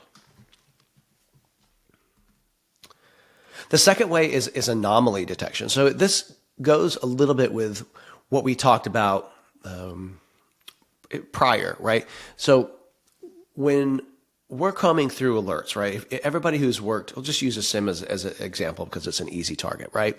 When we're coming through alerts in a SIM, a lot of times they are rule-based alerts. If this happens, then fire. If this happens, then fire, right? And that has been effective in the past. That's why WAFs were built that way in security technology. But when you look at the cloud and you look at the sheer amount of data and the sheer amount of transactions and network volume that happens these days, things that are rule-based tend to be they tend to be troublesome, right? And they're difficult to manage because you burn a lot of cycles when an alert comes in, reading through the alert, maybe looking through some other logs, figuring out if it's a false positive, and a lot of them are going to be, right? With pure rules-based systems, they can be 80 or 90% false positives, and that is just time that is not well spent. So where machine learning has in the past, with Lacework, and will in the future, I think coming up, is anomaly detection using Gen AI is going to be very helpful, because you can use the learning that you have to understand what is normal in an environment, and then take action based on that. So when you think about each environment is different, right? Not every environment is the same, and so Gen AI can be used to kind of establish a pattern inside of a specific person's environment, inside a specific cloud environment, and then when something deviates from that, then it can surface up in alert. It's not going to be totally dependent on the rules. It's going to be based on what it sees in the history, what it sees in the logs, and then surface up only the things that it sees as an anomaly, based on the predictable patterns, and based on what it has seen, from what kind of known TTPs out in the wild, right? And so that's where Gen AI can be really helpful. Is it's smart enough to be able to pick up those patterns, and it's quicker than the human brain would be by combing through all of the alerts. And so that's kind of a second way that we can use to help. And that, like I said, for number one and number two kind of go together. If you can use anomaly detection to help bring down the number of false positives, base it on what we believe to be real attacks and real things that should be reviewed, that leads back to being able to do more with less, and allowing the people to be happier, because what they're reviewing are actual issues. Another one is ask questions and find insights faster. So being able to look at an alert of some type and been able to query against it. One of the best ways to solve for the cybersecurity shortage that I have always found is to bring in people that aren't necessarily cyber people, and bring them over and teach them cyber, right? I mentioned my application security person earlier. I had a performance tester back when I used to run that as well. And he had 80% of the knowledge that he needed to do the job. He just didn't have the 20% related to security. He understood applications. He understood how apps were built, and he could break them when it came to performance. I just had to teach him how to break it when it came to security. And so Gen AI is the perfect way to be able to help this, right? So when you have these newer SOC analysts or these newer people in security, being able to use kind of an alert assistant to query on an alert is super helpful. And you can see kind of an example here where you've got a new login using call type. And someone could look at this and be like, I have no idea what this means whatsoever, right? So then you could ask, why does this alert matter? And you could see it would tell you that. And then you could say, how do I fix this alert? Can you write a script so I can fix this alert? Can you write an email to an executive that I could send to explain this alert, right? So there are a lot of different ways that you can look at this and really kind of get more information. It's a great way to avoid some of the back and forth, right? If an analyst is looking at this, they don't understand it, then they go to the cloud team to ask the cloud team, then they got to come back, right? And that always creates some sort of friction because everybody's time is limited, right? Why are you asking this? You should know this. But being able to understand this, it's a great way for people to kind of do more themselves. They can educate themselves, and it's a way to get insights into your data faster. So leveraging that machine learning so that you can get those insights as quick as possible. Number 4, so ensure privacy by design. This is kind of a note of caution, I guess I would say, in that, Gen AI and machine learning, Gen AI is awesome, and LLMs are great. But, we do need to keep some things in mind as we kind of go down this route of using them and as we purchase solutions that use them, right? So, we need to make sure that we understand how the data for the Gen AI solution is used and how it's shared, right? So, and there's a couple of different ways to look at this. One is with the cloud provider, itself. Obviously, the major cloud providers have their own, I guess machine learning as a service, if you will, or Gen AI as a service that can be used. Well, they have the problem of making sure that what you have does not cross the boundaries of their customers, right? When you set up kind of this own little container, this own little machine learning instance, making sure that it is just for you, because you don't want data to cross, right? You don't want to mix data, and that's one of the attack methods that is out there. And the same thing goes when you're building your own Gen AI system, right? And that to help you with your security program or to integrate into what you're building. Keep this in mind because a very common attack vector. If you look at the OWASP top 10 for LLMs, one of the big attack vectors is ensuring privacy, right? Making sure you don't have that bleed over from client A into client B. And so we really need to understand how are our LLMs designed, how are the Gen AI solutions defined, both where we're using them and consuming them as a service, but also when we're building our own and we're using our own, making sure that we understand what's going in there, right? What is the data source that you're feeding to your Gen AI engine? Because number one, if you feed it bad data, it's super hard to untrain or relearn a learning model, right? And to cleanse it of that data. So you got to make sure that it's clean, but you also have to make sure that you understand what's in it. If you inadvertently load data sets with confidential, proprietary, or sensitive data, those can be queried by people who may not have access. So it is a security concern. So we always have to make sure going into this, going into next year, this is going to become a bigger year, bigger thing to consider when we start using Gen AI solutions even more. And then finally, this is one I think where there's a lot of potential is recognizing patterns. What I have been intrigued by and what I've noticed over the past year or so in the industry is this concept of a data lake, the security data lake. And so that's basically, people want to store all of their security data, all their security findings in one place. Snowflake's got one, AWS has one, I think Azure has one. It's meant because everybody recognizes that having disparate data sources for their security isn't advantageous. And I think, the SIM isn't always the right place to put it. So there's this concept of a security data lake that has really emerged. The inherent problem of a security data lake is it's a lot of data. If you can imagine dumping all of this data from your cloud, from your SIM, from your vulnerabilities, from your AppSec, all of this stuff, it just doesn't, it becomes difficult to make sense of the data, right? Now you're writing rules, you're writing queries to get to this. And so one of the things that I believe in 2024 that we're going to use Gen AI for and that we should be pushing for and looking for solutions to do this is to recognize patterns, right?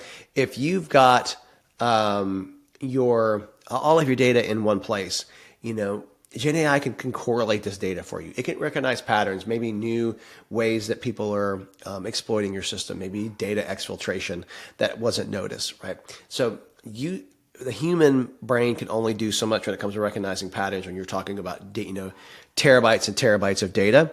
But when it is a machine learning, when it's an LLM or a Gen AI engine, they can look at all of this and they can understand this data at scale without a problem, right? And so this is going to be one of the most powerful ways that we're going to use Gen AI next year. I truly believe, because we're starting to do it a little bit now with some of the statistics that we showed at the beginning, and this is only going to grow because we've got this appetite in the security team to find things quicker and to comb through massive amounts of data quicker.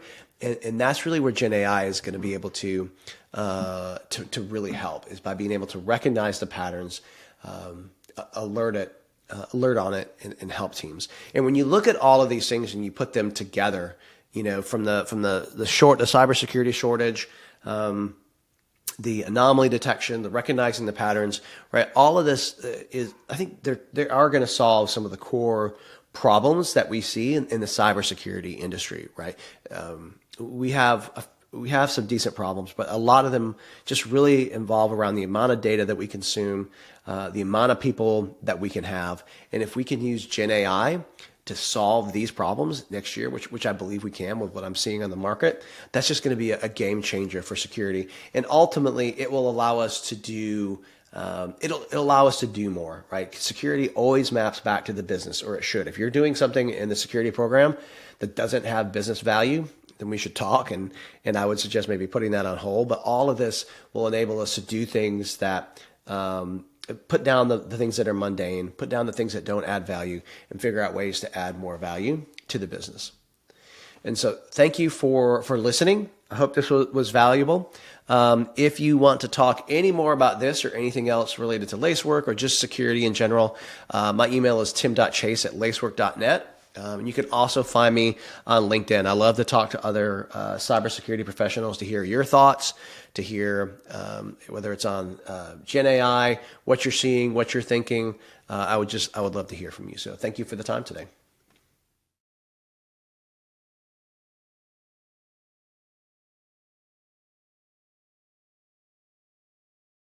All right. Well, thank you so much, Tim, for that really interesting and in-depth presentation. I saw a lot of high fives coming in from the audience, and I have to echo every single one of them. That was so interesting. Lots of cool takeaways and really applicable information.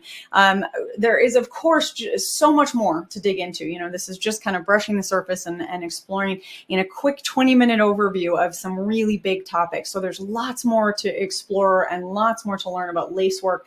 And if you're interested in taking that next step, we've got that wish list up on the screen for you. So that's the data sheets and the case studies and the pricing info and the demos, whatever would be helpful for you. Click on that now and let Lacework know how they can follow up with you. What is that next step that's going to be most helpful? So think of this as your easy button. And I promise you, your future self is going to thank you for that.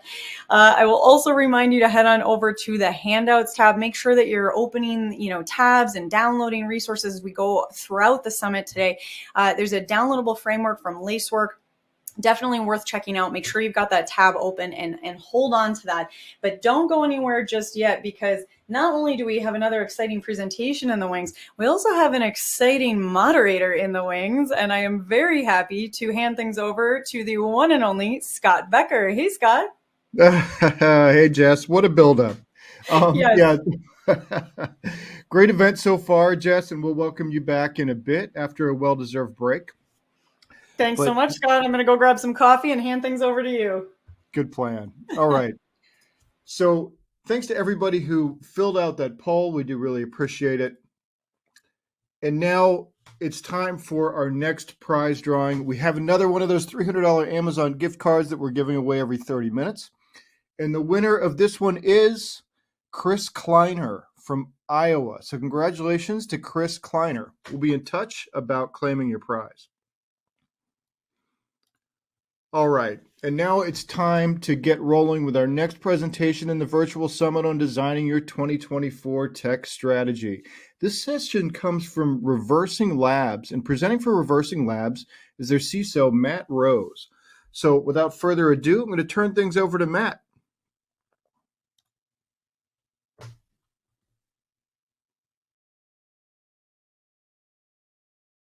That AST tools can't find. I'm Matt Rose, Field CISO at Reversing Labs, and I have a little different approach to presenting. Yes, I'll get to the PowerPoint slide in a second, but this is my studio, my glassboard, as I like to call it, to actually give presentations. And if you want to check out more content on the Reversing Glass or my glassboard, please go to Reversing Glass on the Reversing Labs website. Talk about a lot of different things, so it's kind of like you get multiple presentations in one. So with that, let's jump into the presentation. I'll just share my screen here real quick. So here we are. I'm Matt Rose again, Field CISO, and I like to just kind of set the table in this way. I use a lot of pictures and pop culture and movie and quotes and all this thing. So it's one of my favorite movies of all time, very dated, but still has a lot of great one-liners. This is Airplane, Leslie Nielsen. Everybody knows this movie. Well, I hope most of you know this movie. But I use this. The famous line from this scene is, "Don't call me Shirley." Well, don't call me Matthew. Matthew's what people called me, or my mother called me when I was in trouble. So I kind of have a little bit of bad memories from my childhood on that. So let's call me Matt, not Matthew. But jumping in, let's talk about what is changing in software. And when I mean software, the way software is developed. There's always a bunch of metrics in these type of presentations, and I'm not going to read them to you. I'll just read them on the right as food for thought. But software supply chain risk is becoming more and more prevalent in terms of security risk, not just operational risk. In addition to applications and organizations losing valuable time based on a software supply chain attack. But what's changing, and I'd like to give kind of a visual representation of what's changing in terms of software. The way software was developed 5-10 years ago, even maybe 3 years ago, was kind of like the Flintstones. It was the Stone Age. You develop software very, very ploddingly, like a dinosaur. Dino's the dinosaur. He's the pet of the Flintstones here. And software development was not as fluid, not as actionable as it is today. So we've fast forwarded from waterfall, very slow release cycles, to the Jetsons. The Jetsons, we still don't have flying cars, but we do have flying SDLCs and flying CI/CD pipelines that are releasing software faster and faster. This is all well and good, but the problem is it's introducing a new lens of risk, a new lens of unknown, if you will. Food for thought on that. So as we move forward, I always like to kind of start off with a visual associated with what I'm talking about. And you know, software supply chain, you Google that, you kind of can't find many different things about assembly lines or software supply chains that are Pulp Fiction related. No, not Pulp Fiction, but you know, pop culture related. Well, this is a very obscure movie reference. If you got this, I give you a big thumbs up. But this is Gung Ho. That is a very young Michael Keaton. And the kind of premise of the movie was an American manufacturing firm that developed, as you can see in the picture, cars, was taken over or purchased by a Japanese company that introduced new concepts, new efficiencies in the way cars are being developed. So it maps very, very well. It's kind of like art imitating life. You used to develop, manufacture cars in a very plodding way. It was much slower, with people doing every bullet, every rivet, every screw, install everything. Now we're actually automating all that with robots and everything like that. So building cars is much quicker, much more effective. Same thing with software development. Instead of everybody, pushing in and merging together and building once a day or once a week and releasing every 3 months, now we're releasing potentially hundreds of times a day.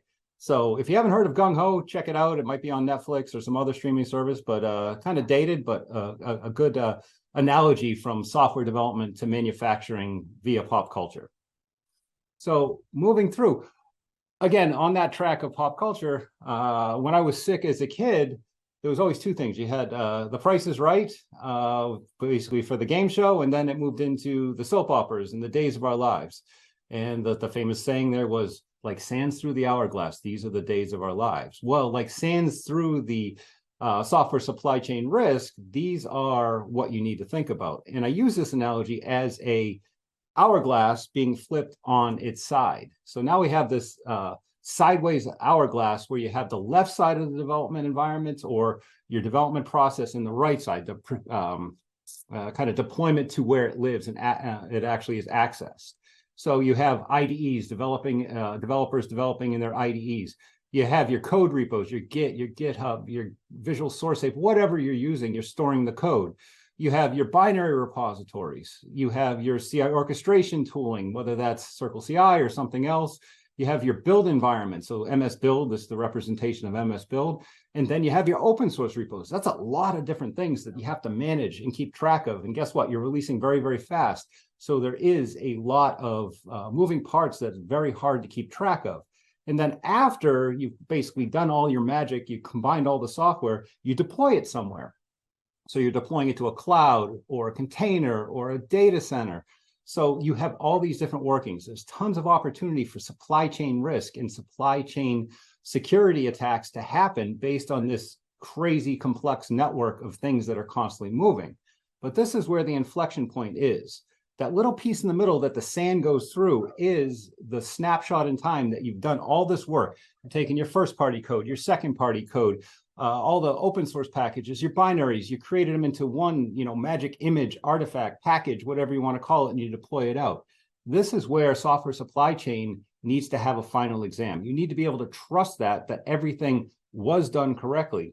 And I'm going to get into the software supply chain attacks in a little bit, but these are very, very different in terms of their DNA. So application security testing products are very important. They're great. I think they're very effective at looking for risk or vulnerabilities in the specific things they're made to look at. But again, I'll use another pop culture reference with the Constructicons. If you're not a Transformers fan, go back to early stages, the first gen, not the really cool ones from today that are much more cooler than the little plastic toys of the old, but you have the Constructicons. And then I like to kind of map these together where they're pieces of a greater whole, where you have API scanning is one Constructicon, SAS scanning. And if you see, there's a bunch of list of things that these specific types of application security testing technologies look for. SCA or software composition analysis, DAST and pen testing, IAST from a QA functional test standpoint to find risk from the inside out. And even in a production environment, a software-based web application firewall such as RASP. You see that these all identify risks in different ways, but they're only looking at the pieces, not the whole. So if you are a Transformers fan, you know what's going to happen next. If you're not, all these robots, these 6 robots, all combine into Devastator, one big robot. You take your source code, your running application state, your open source packages, your dependencies, whatever they are, you put them all together, and then you basically do a final exam on the compiled package that really helps you identify malware detection and remediation, not only the malware itself, but how it potentially got in there. Diffing of releases is a great way to think about finding vulnerabilities. What's changed from version 1.1 to 1.2? How is that affecting me as an organization? Is there something that is not approved architecturally? Automation of an SBOM in industry standard formats such as CycloneDX or SPDX. So not only do you know if there is malware or potential for malware, you actually know everything that's in there updated in real time every time you're doing that build. Tampering, understanding if the package was tampered or there's signs of tampering. And then even identification of potential secrets that could be compromised and prioritize which ones you should be concerned about the most. So AST tools are great. I've been in the industry a long time. SAS, DAS, IAS, RAFs, SCA, they're all fantastic at finding their lens of risk, but they're not finding software supply chain risk from how malware potentially could have gotten into your application or piece of software, and if that known malware does exist as a potential lens of risk for release to your customers internally or externally. So if you don't know what to look for, you don't find it. Thank you to Mr. Wilson for making a guest appearance on the presentation, but they didn't know where Wilson was. They could not find Wilson or Tom Hanks on the desert island. But if you don't know what to look for, if it's new, novel malware that has potentially compromised your application, how are you going to know what to look for if you don't even know what you're looking for? You need to look at the breadcrumb trail of changes, the sniff test, the virtual sniff test of the application to make sure, does this smell bad or does this look right? And that goes in with the diffing and the investigation into what's changed and what potentially could be there. So let's talk about the monsters itself. And my buddy Sully here from Monsters Inc. decided to join us. He actually charged me a lot to come and make a guest appearance, so hopefully enjoy it. But what are the monsters? So from a 3CX standpoint, this is a compromise of the signed package itself. Malware was compromised in the signed package, which is a very unique approach.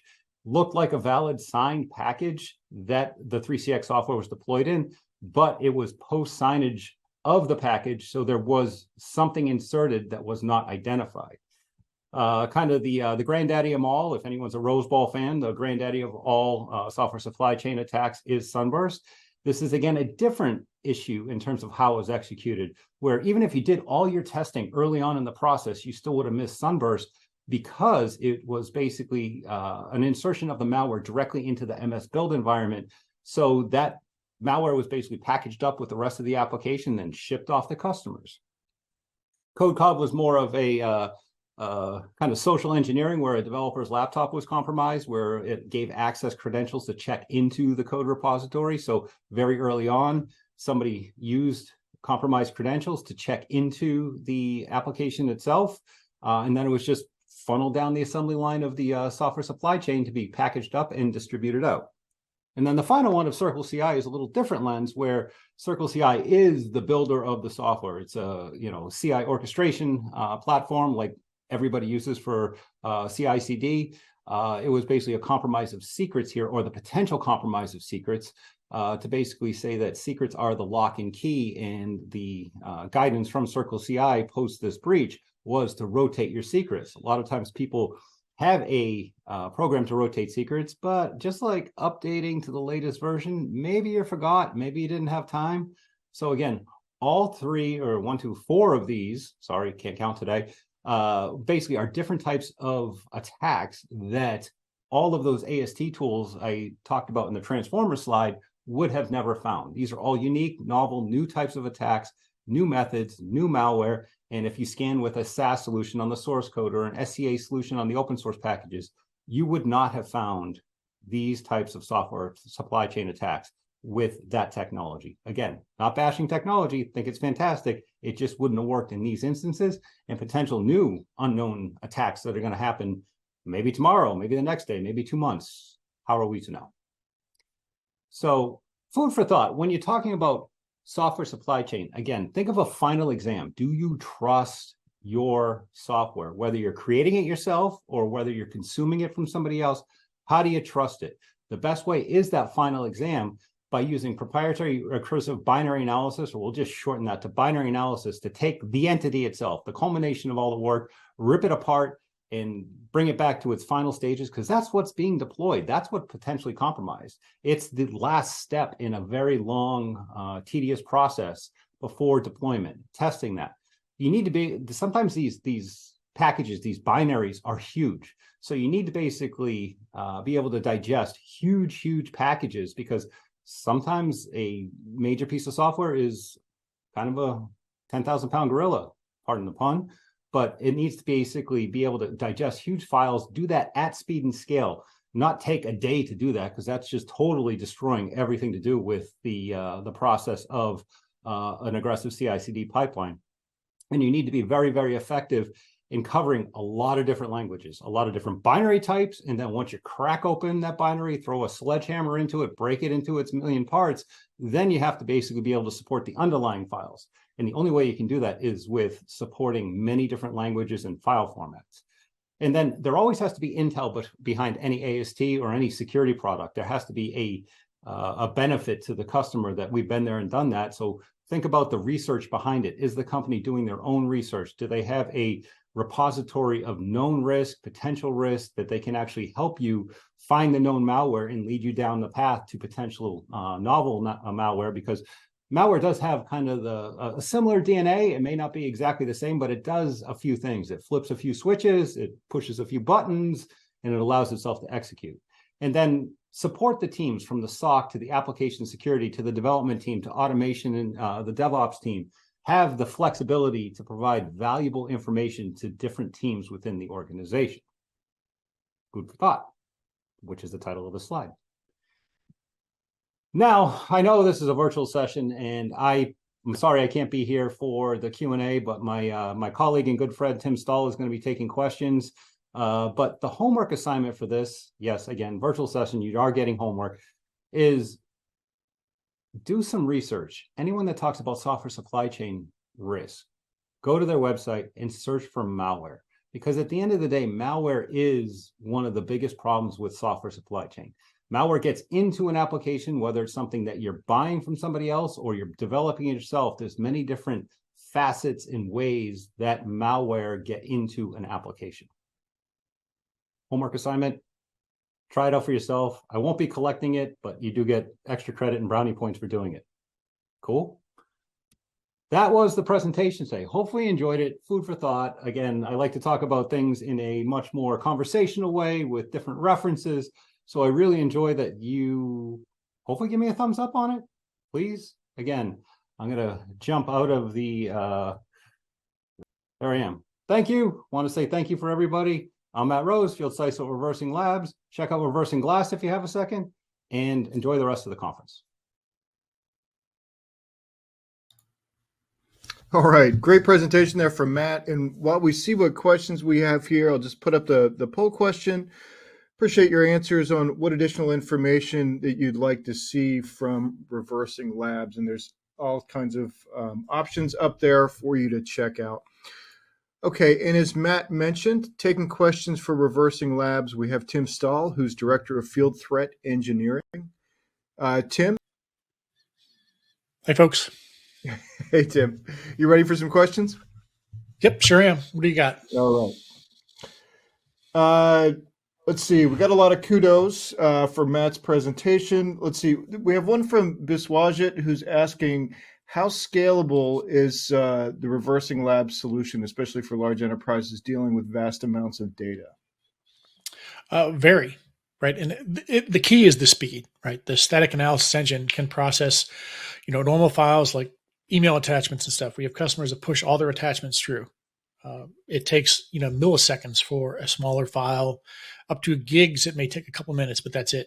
So it's the speed to be able to burn through these quickly, get you the analysis fast, and get out. So there's not that backlog. So yeah, you can stream this stuff. You can scan, all your S3 buckets and push that through looking for malware, for everything. And we have customers that perform those use cases right now.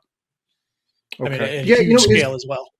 Okay. Yeah. Is there a sweet spot for the solution where, going the other direction where, is there sort of a minimum company size where it starts to make sense, or, what's sort of the sweet spot for you guys? I really don't think it matters. We're not based like, Virus Total costs $1 million these days.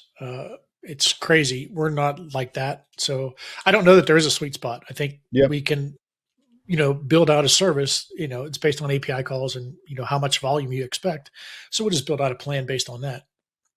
Excellent. Another question here. Last year, it seemed like everyone was talking about SBOMs. Excuse me. Are they still relevant? I've never understood how they were supposed to help. They are, but, I think they were overhyped. And it's just, the maturity of software supply chain as new tools come out and as people really start to take this thing seriously, which should have been 5 years ago, but here we are. The SBOM is important because you want to know what's in your software, right? The problem with doing this kind of risk assessment in software has been visibility, right? We've always sort of been stuck with what we could do.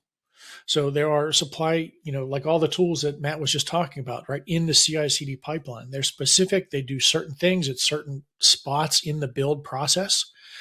But if you take an SBOM early in the pipeline, it's going to have much less than later in the pipeline. And, it's not even a comparison between somewhere during the build and hitting that final package when all those dependencies come in, because you have a third-party component that's in there and it has dependencies, and those dependencies have dependencies, but all that stuff only comes together when it's built. So the SBOM at that point is literally the ingredients list. Anywhere else, you can get an SBOM from a million different tools now, but depending on where that scan takes place, you're only going to see a piece of the puzzle. The same thing with those, he's talking about the transformer slide. You can get specific results using specific tools, but if you want to know everything, you have to scan that final package, and static analysis allows you to do that.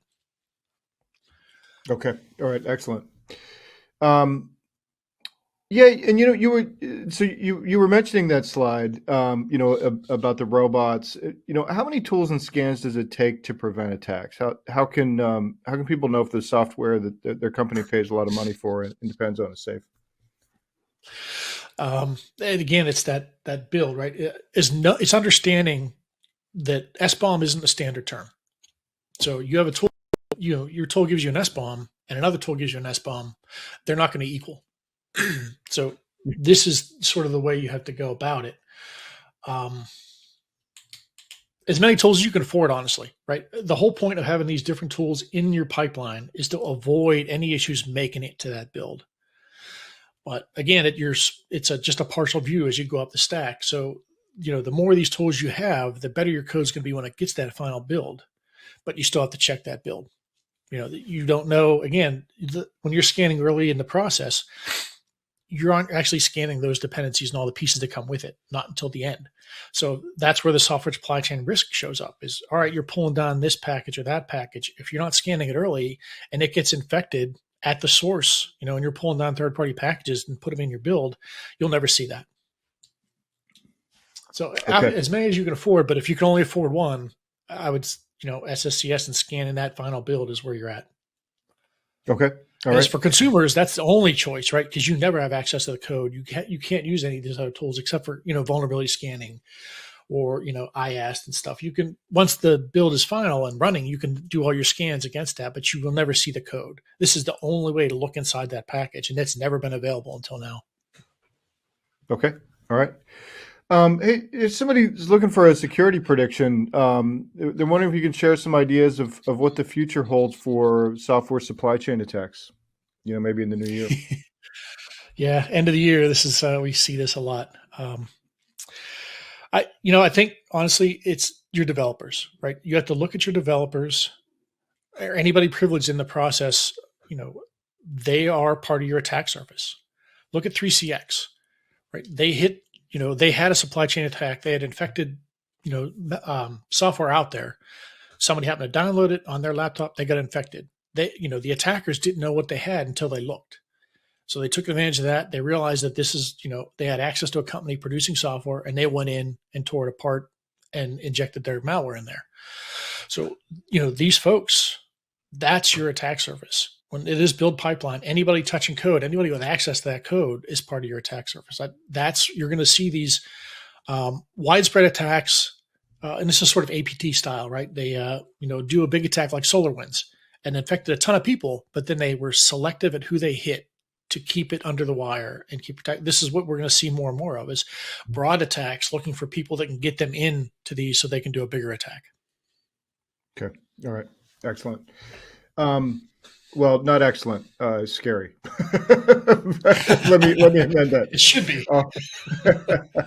There's a question from Rob asking, how much of your technology is based on AI models versus real-time zero-day threat behaviors? Are there any humans involved with your threat detection and analysis? So I don't know about the AI. We do have, heuristic detections and machine learning and stuff running in the background. We have a lot of that stuff going actually. And we do have threat intel and research teams in the back end, doing their research and tagging the stuff in our corpus behind the scenes too. So it shows up in the product. So we have all of that. We're always harvesting, tons of samples. We have like 7 times more samples than VirusTotal at this point.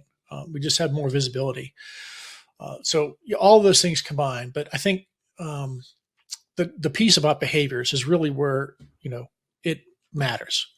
Static analysis, dynamic analysis, you can throw your package in and it's only going to record what happens. Software isn't like malware. It doesn't do all these things. It doesn't have a start, middle, and an end and boom, it's done. It does, 4 or 5 things that you throw a word into a dynamic sandbox, it's just going to sit there until you open a new file, until you download an icon pack, until you do something. So it takes user interaction. So dynamic doesn't work for this kind of thing. So you have to be able to strip it apart, break it down to its atomic elements, scan those and see what the behaviors are in it. And then you can tell what's going on from those behaviors, right? You can tell from the scan, is it capable of capturing screenshots? Does it access the mic? Is it enumerating network drives, right? And then you sort of match those behaviors to what you expect from that product. Or if you're scanning these things over time, each new update, you want to look at just the changes between there. And you can refer to the release notes and say, okay, they say these 2 features went in and they did some bug fixes.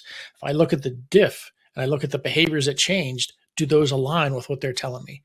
If not, then that's it. You win. You don't have to understand the differences. You don't have to understand why that happened. You just have to know it doesn't look right and I'm not going to push it out. Okay. All right. Excellent. Hey, we had an architectural question here from Dave. He's wondering, do you support an on-prem solution or is all the processing done in the cloud? Depends how you set it up, but we do have an appliance that you could do on-prem and keep it private. If you run your stuff in the cloud, it's still kept private. That's the difference between us and VirusTotal and other solutions like that. You throw it up and everyone can see it. Here, your stuff can be private or you can make it public. It's your choice. Okay. All right. Excellent. And even on-prem, you can still have access to the feeds and other things you can purchase to enrich all your stuff So nothing leaves your premises, but you still get all the intel and all the other things that, make the service great. Okay. All right. Excellent. There's another question here. You may have touched on this a bit in one of your earlier answers, but they're asking if it's hard to prevent attacks with all the moving parts, different tools, complex development stuff that you mentioned.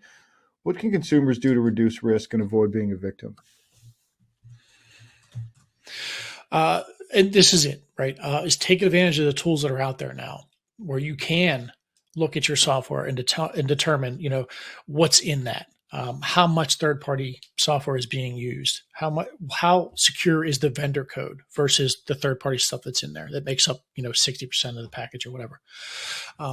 You never had this visibility, so you had to do questionnaires and you had to take their word for it that their stuff is secure. Or you could do vulnerability scanning and hope that you got something usable out of that. This gives you a way to look behind the curtain and see what's actually in there. So this should be part of your life cycle, your software life cycle. This should be part of your assessment before you purchase anything. You should know exactly what's in there, do that risk assessment based on what's in there, what it does, what behaviors it has. And then if you do decide, you choose to purchase this thing, then you just take all that same information that you just had from your risk assessment, all of the network traffic elements that are in there, URLs, IP addresses, all the behaviors that it's doing, because behaviors map directly to your EDR. And the network traffic maps to your network appliances. So before you even deploy that, you could have extra defenses put in place to mitigate any issues or anything you don't like. So you can do that and have that all prepped before you even deploy software. That should be part of the process. Okay. All right. Excellent. Well, it looks like we're about up on time. Tim Stahl, but if somebody wants to get started with Reversing Labs, what do you recommend? We do have a free trial that anybody can just sign up for. It's on our website, and you get a 2-week trial, 2 gigs of upload space, and you can test it out. Put some of your packages up there. Some of the tools that you use every day that you don't even think about. Notepad++, you'd be surprised all the network traffic built in the back of that. These little things that you just don't notice every day, the tools you use, the stuff you use every day, throw it up there and see what it looks like. See what is available and see what you can do now. I think it opens up a lot of doors and a lot of possibilities, and people just need to be aware of that. So I would definitely advise to just jump in and give it a shot. Very cool. I think I'll do that myself. Thanks for coming on. Really appreciate your time here, and thanks for bringing us up to speed on Reversing Labs. Thank you. Thanks, everyone. Enjoy the sessions. All right. And now it's time for our next prize drawing. And the winner of the next of our $300 Amazon gift cards is Catherine Milne from Georgia. So congratulations to Catherine Milne. We'll be in touch about claiming your prize. Okay, and it's time for our next presentation in the virtual summit. This session comes from Axis Security, and presenting for Axis are Jay Tilson, who's Director of Strategy, and John Spiegel, Director of Strategy. They're both field CTOs as well. So I'm going to turn things over to Jay and John. Hello, everyone, and welcome. Thank you for joining us today for this session on solving the secure access challenges for 2024 and beyond with SSE. So before we get started, let me just introduce you to your host for today. My name is Jay Tilson, and I'm joined by my colleague and my friend, Mr. John Spiegel. John really hates me saying this, but together we have over 50 years of enterprise experience running large infrastructure and security teams. So we've sat in your chairs and experienced your daily challenges. And not just those technology challenges, but the cultural, the budget, and the resource challenges also. Recently, we left the enterprise space to move to a company called Axis Security, which is now part of HP Aruba Networking, because we both believe that networking and security are mired in complexity. Stitching together solutions that worked in 2010 really do not work in 2023 or beyond. This only creates really more challenges. And when deployed, they look like a game of mousetrap, and we both believe there are better ways of doing things. I think we can all agree that change isn't coming, but that it's already here. Our users are now mobile, accessing systems and data from everywhere, including their homes, the office, and places like coffee shops. More and more applications have migrated to the cloud, and that trend isn't slowing down. And there are also more devices than ever before. We have IoT devices, smart devices, BYOD, and the number is continuing to increase at an alarming rate. Along with these changes comes more cyber threats from an increasing number of strategic cyber criminals, and the statistics are extremely alarming. In the last 12 months, 65% of businesses have reported some form of cyber attack. And in the first half of 2023, ransomware attacks increased by 49% versus the first 6 months of 2022. Cybercrime is expected to cost companies more than $10.5 trillion globally by 2025, and that's up from $3 trillion in 2015. So what should IT prioritize as they consider their future and the needs for the business? As Jay mentioned at the start of this session, the way we work, the way we consume IT has changed, but so has the ability of the bad cyber actor to exploit it. Thus, both networking and security need to change and evolve. And also what is needed is simplification. The tools of the past have created complexity and vendor sprawl. Said another way, complexity is the enemy of security. For security to be successful in the decade of the 20s, we need to be forward-looking on how to simplify. For a lens into the future, the Gartner Hype Cycle provides solid optics. If you're not familiar with it, Gartner publishes their Hype Cycle on a yearly basis. It's a good tool to measure the life cycle of a particular technology. So let's focus on a few critical technologies that you may or may be considering investing in. That is ZTNA, CASB, and SWIG. As we can see, the key individual building blocks of ZTNA, CASB, and SWIG are all considered mature technologies. Technologies you should be investing in now. But how they're packaged, that is new. In the past, these components were individual players, solo purchases.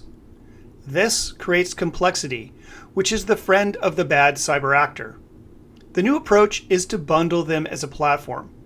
What does this provide? Simplicity, the superhero that security needs today. So let's dive into one of those, a framework known as SASE. As John mentioned, these technologies are core elements of the Secure Access Service Edge or SASE architecture. But what is SASE, you might ask? Introduced by Gartner in 2019, SASE is an architecture that brings networking and security together into a single architecture. It's aimed at providing structure to the way we deliver applications securely in this new hybrid world. SASE is delivered in two technology stacks.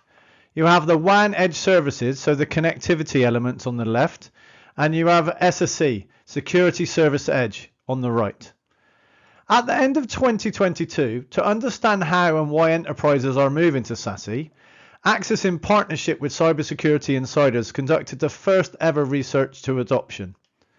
The report has some really great insights and is well worth a read, but for this session I'm just going to pull out a few of my key takeaways.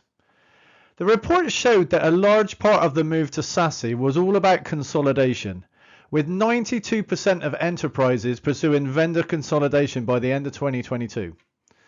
It also showed that 41% had planned to adopt SASE by the end of 2022, and 75% want to have adopted SASE in the next year or so. So let's look at a few more statistics that came from the report.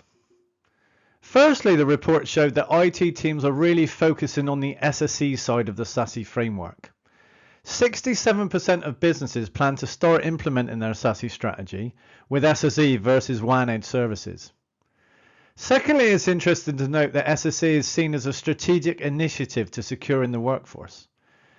39% of respondents viewed it as the most important part of their Zero Trust strategy, even over things like IDPs and endpoint security.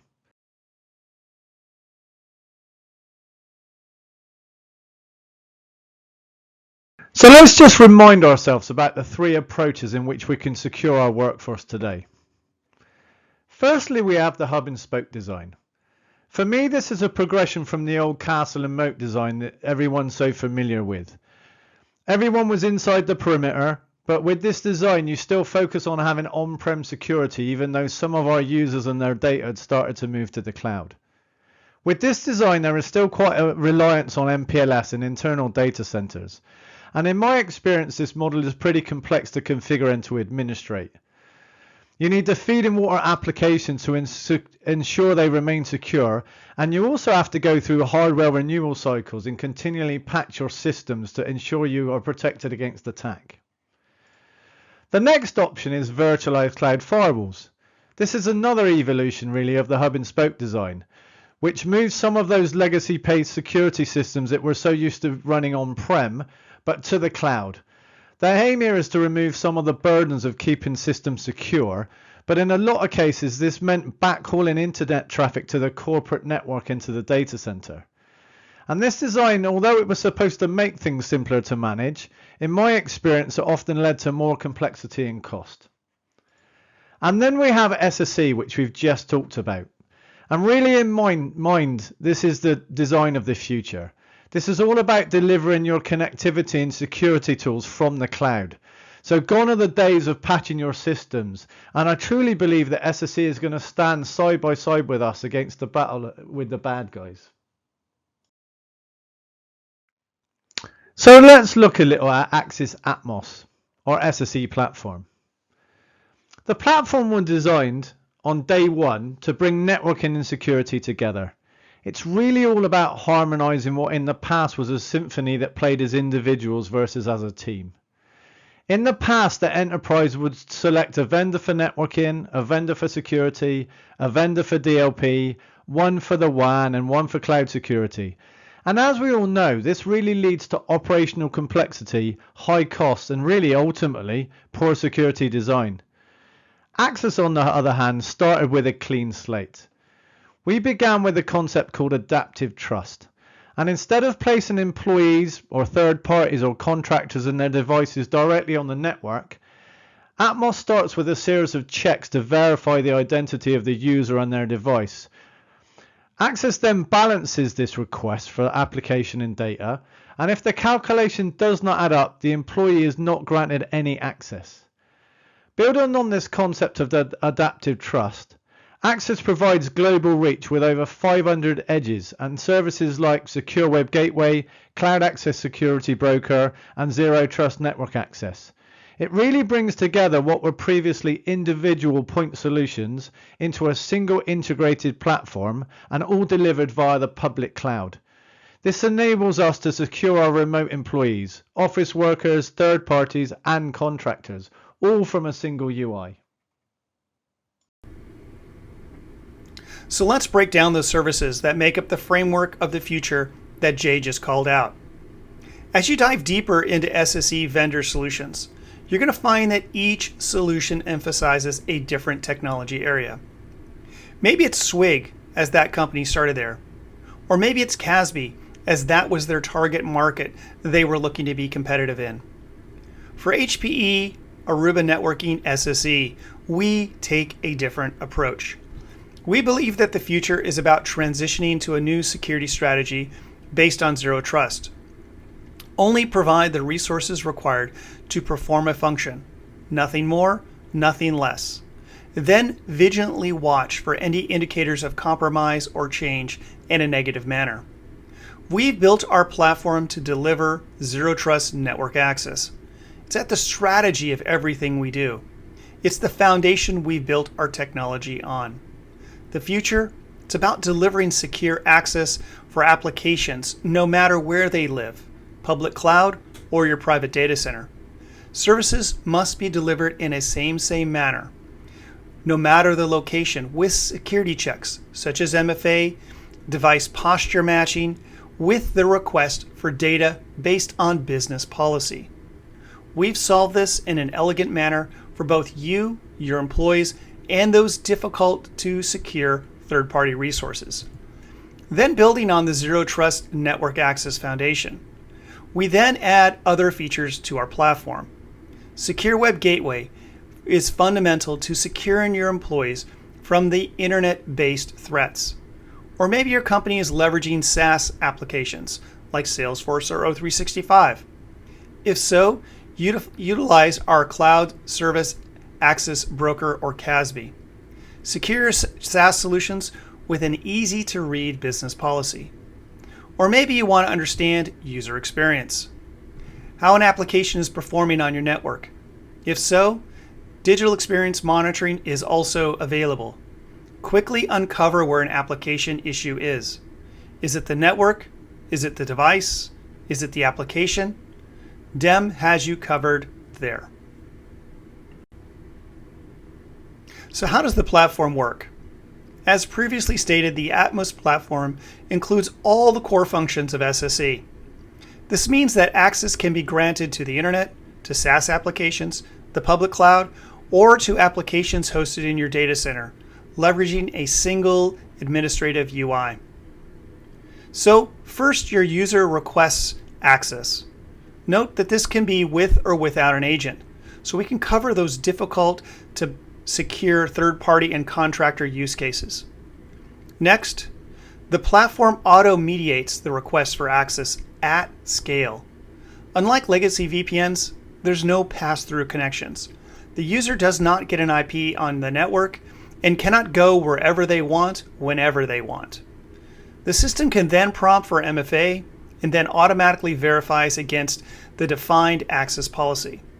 This is based on user, device, application context to prevent any unauthorized access. And once everything is balanced, it then brokers a smart and surgical connection that helps to minimize the attack surface and prevent lateral movement. As previously mentioned, we also have a single data lake for all of these services, which allows full visibility into all traffic. Please note that the platform continuously inspects the posture of the device and the user state, and if any changes of access are made or changed, we can sever the connection within 60 seconds. This all adds up to increased protection against the bad guys while significantly reducing costs, complexity, and most importantly, securing and empowering your remote workforce. So you may ask, what are the benefits of an SSE platform? Well, firstly, it increases your security posture by providing zero trust access to all services and applications. You get to eliminate your attack surface and reduce your exposure. You also get to enforce least privilege access to all applications and services, including private applications, SaaS applications, and the internet, as we've discussed. This is really going to help protect your business against those increasing threats of ransomware and data loss. Secondly, you get to deliver the best experience possible for your end users and IT administrators. End users receive quick, seamless access to applications, to services, and data every time because of intelligent, smart routing across over 1,000 edges. Also, IT administrators can control access centrally and granularly, making it easy to secure the business from a holistic perspective. Lastly, you get to optimize your business with one solution for all of your secure access needs. You get to simplify and unify networking and security functions and minimize complexity by reducing the number of point product solutions you have in play.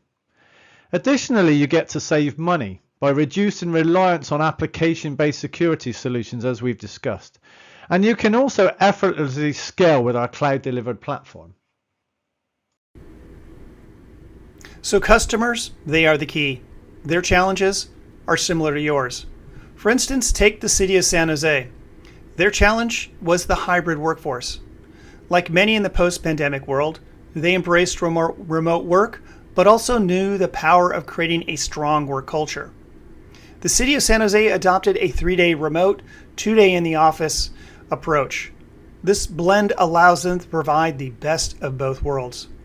But if you don't have an application delivery system to support it, worker productivity declines.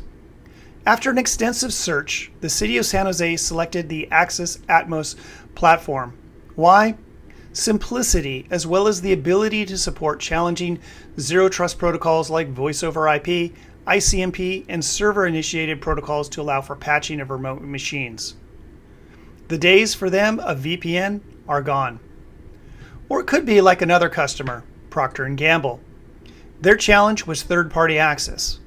Being one of the largest multinationals out there, Their base of contractors was high. Their need is how to secure them and maintain their intellectual property. In the past, this meant sending thousands and thousands of laptops out. The turn time to onboard a contractor was high, along with the cost. By moving to Access SSE, Procter & Gamble was able to leverage our agentless approach. This meant their contractors could now leverage a BYOD solution. Result for them, $10 million saved, and the time to value went from 24 days down to 24 hours. Return on investment, sub 1 month. That's the power of the HPE Aruba SSE platform. Lastly, VisionWorks, a national optical chain. I'm sure you've seen one of their stores. Their challenge was legacy hardware. Like many companies, they were sending their network traffic to the data center for security treatments. This hairpinning of traffic slowed them down as well as their business, and as a result, expensive hardware had to be maintained. By moving to Access, they could reduce their hardware investment, optimize their network, as well as secure their clinics. Return on investment was quick, and it was realized very quickly as the deployment took less than a week. 700 stores in a matter of days. With traffic optimized for zero trust network access and visibility, all provided by Atmos Digital Experience. Wins all around. So where do you go from here? Making the move to SASE or SSE is a journey, and we're here to support you. Where you start, that's up to you. It's about solving critical business challenges. So maybe your need is connecting branch or retail locations, or to improve connectivity. If so, start with Aruba's best-in-class SD-WAN solution, EdgeConnect. Or maybe your challenge is how to connect and secure your remote workforce or third-party contractors. If so, start with the most innovative SSE platform available. If you choose SSE as your first step, then we recommend you start with ZTNA. It's the foundation. It's going to give you that quick win and help you see immediate value. The idea here is to standardize connectivity from a private and public application perspective. Then start to solve other pressing business challenges. Maybe it's securing your workforce from the internet. If so, leverage the SWIG. Or maybe it's SaaS applications. If so, leverage our inline CASB to prevent exfiltration of sensitive data, for example, an Excel file to a Dropbox. The main takeaway is this is a journey. You need to map it out based on your business needs. What are the outcomes you're looking to deliver in 2024? Start then, and then start to layer on more outcomes. Leverage the platform to simplify your security solutions. This lowers your costs, your management burden, and results in greater security outcomes. And keep zero trust at the center of your security strategy.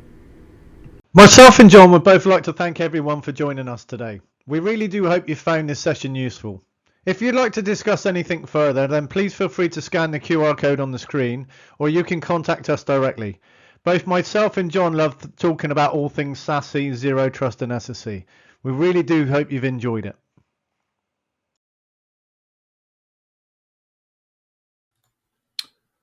All right, great presentation. I especially like that step slide about where do you go from here. You hear so often with Zero Trust that it's a journey, and it's really nice being laid out in a concrete way like that. We do have a poll question up here, and we appreciate your answers on what additional information you'd like from Access Security. But John, are you ready for some questions?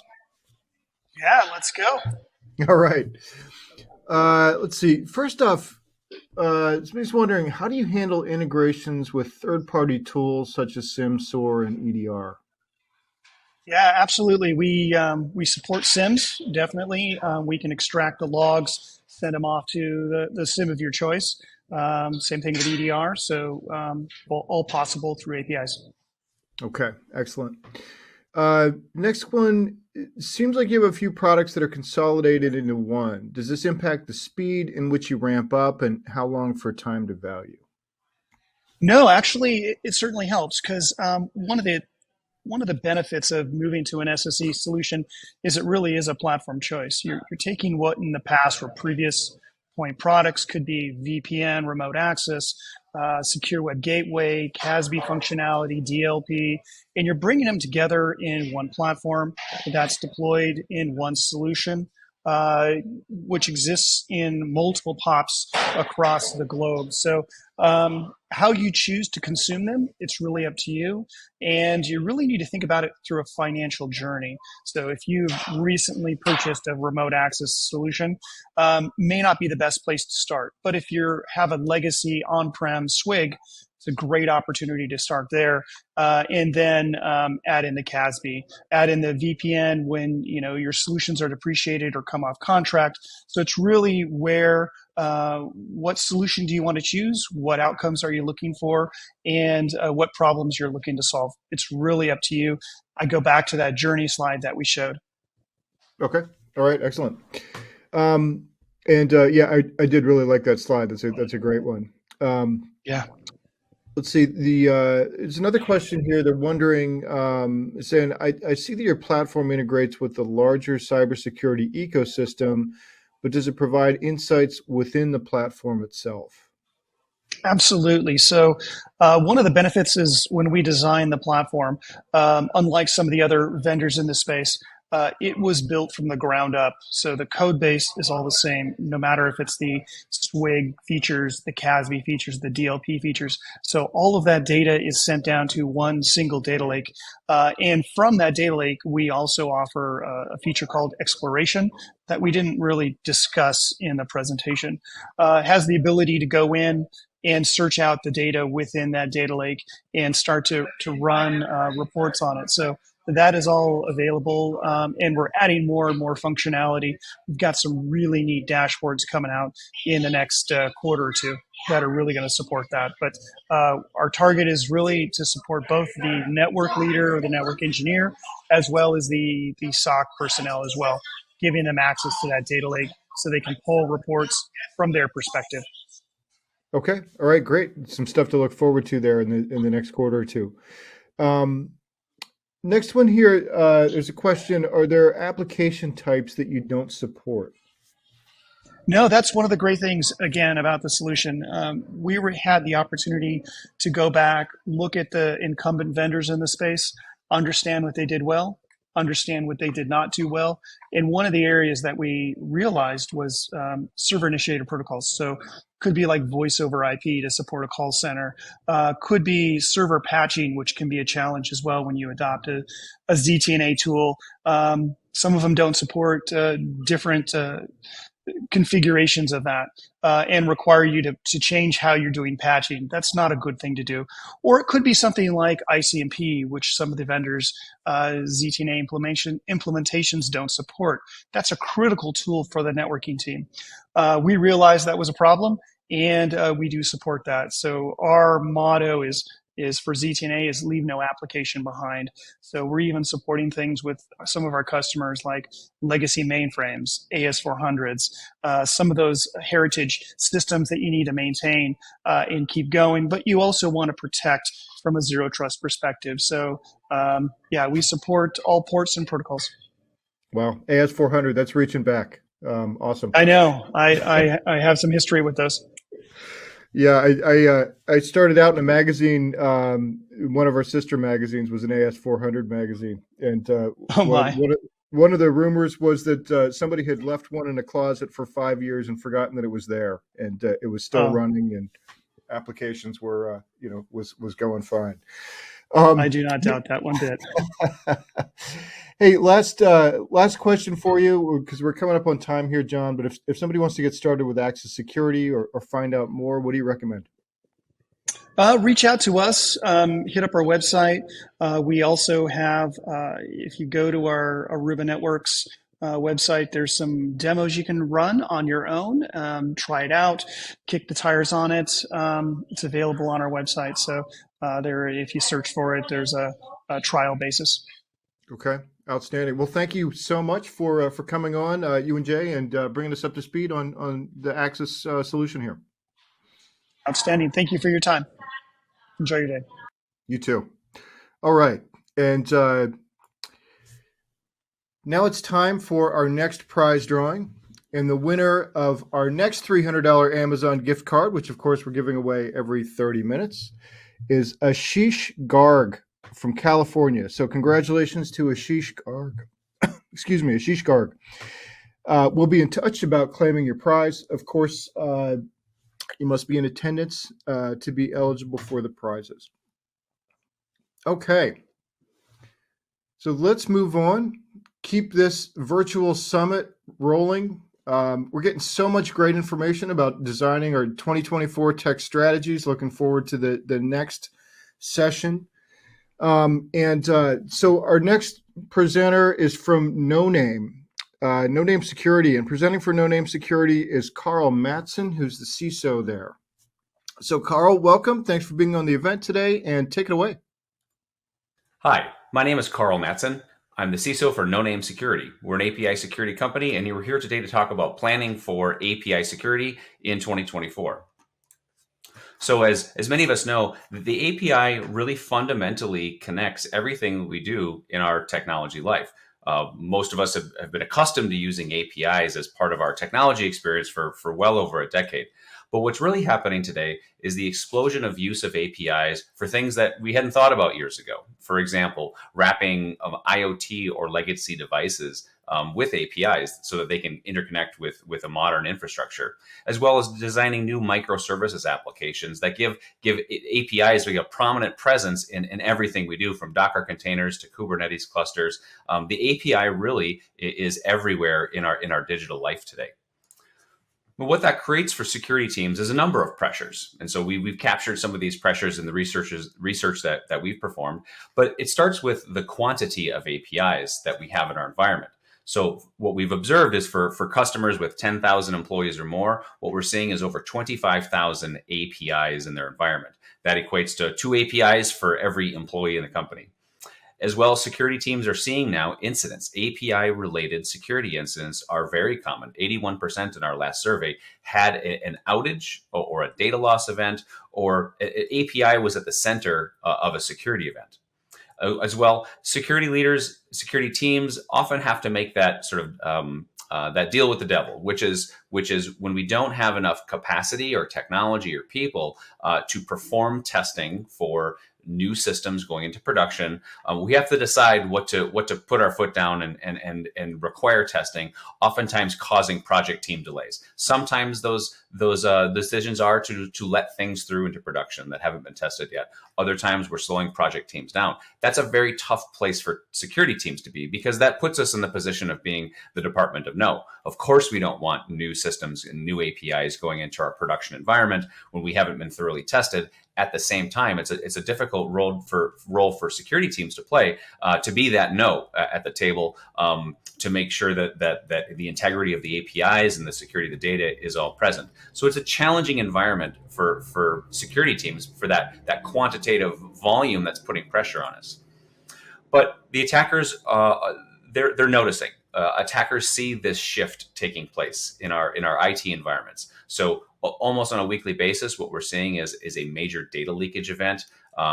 Corporations, reputable corporations with formidable security teams, they're being subject to API abuses. And when we see those abuses, what we're oftentimes finding is that teams are overwhelmed. They're overwhelmed with using application security technologies to secure APIs that were not purpose-built for that originally. So unfortunately, we see this growing explosion of APIs in their use and their commonplace part of our infrastructure is only going to continue in the future. And that's why API security is moving up the chain of priorities.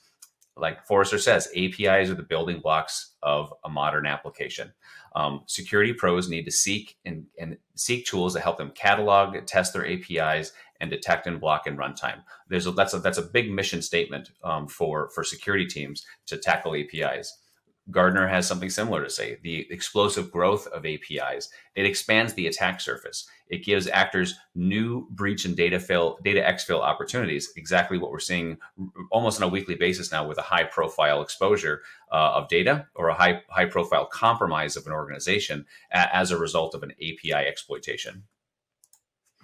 So how do we go into 2024 with a presence about what it is that we need to tackle as security organizations for APIs, understanding that the trend in the utilization of APIs, both qualitatively to handle new workloads and be public facing, as well as and the explosion of growth of the quantity of APIs is in our future.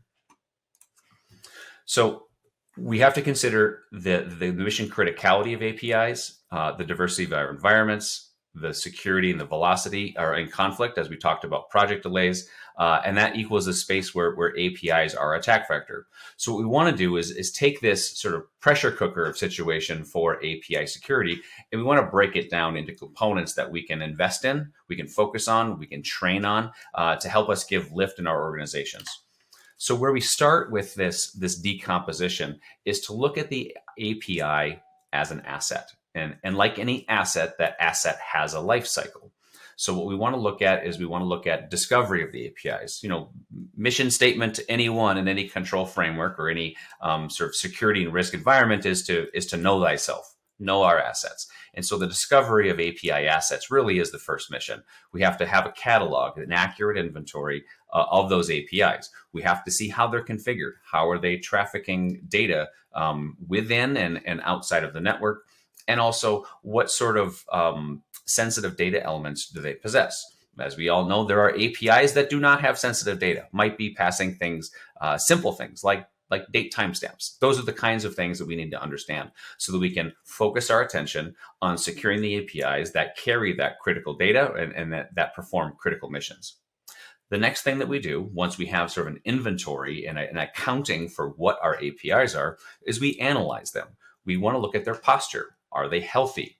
Where are they? Are they protected? So great questions to answer, whether they're configured well, whether they're protected by controls. An easy example that we see really every day is the use of a web application firewall. A web application firewall is a great idea. It protects applications and APIs.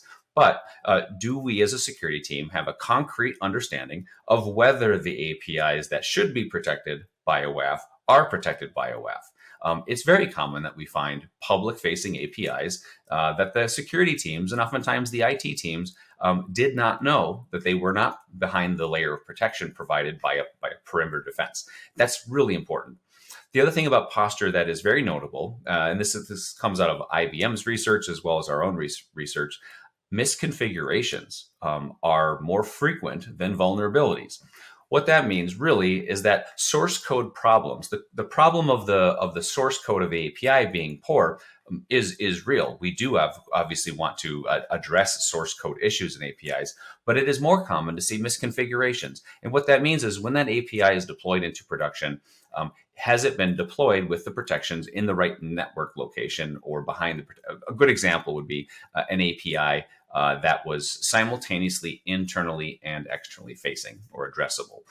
That's an easy fix. Usually it's accident. It's a problem of configuration. We can identify it quickly, and that's how we can de-risk our environment.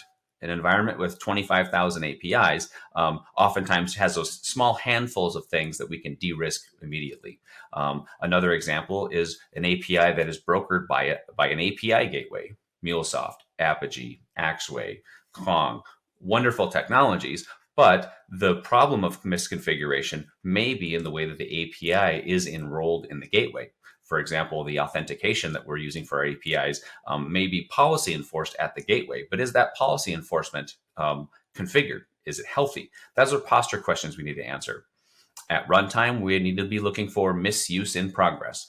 Is there attempts to expose or exploit our APIs? Are there attempts to exfiltrate data? We have to be able to see those things in real time. Traditional DLP technologies, traditional EDR technologies are not looking at the body, the payload of an API to detect the movement of data that appears to be consistent with the business transaction or data or events that are inconsistent with the business transaction. So if an API call is resulting in a file or a sequence of social security numbers, payment card instructions, those types of things, we need to be able to see that and see data movement in order to interdict with it to stop that data leakage event from happening.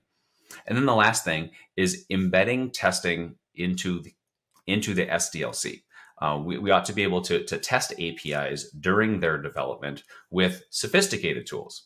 As I mentioned, yes, there are source code quality vulnerabilities to address in APIs, but there's also misconfigurations that are testable now, so that we can have a realistic representation of our production environment. And we need to be applying testing during the SDLC for our APIs. So when we look at the API as a lifecycle asset, it is very common that most organizations find one, maybe two of these to be their most pressing objective to solve for. Some organizations focus on SDLC in their testing.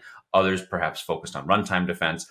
It's healthy to look at the entirety of that life cycle of the API, but it's very sensible to pick a spot to start it and say, this is where our organization needs to start solving this problem. Most commonly, it's in the discovery phase, but there are organizations that focus on runtime defense first.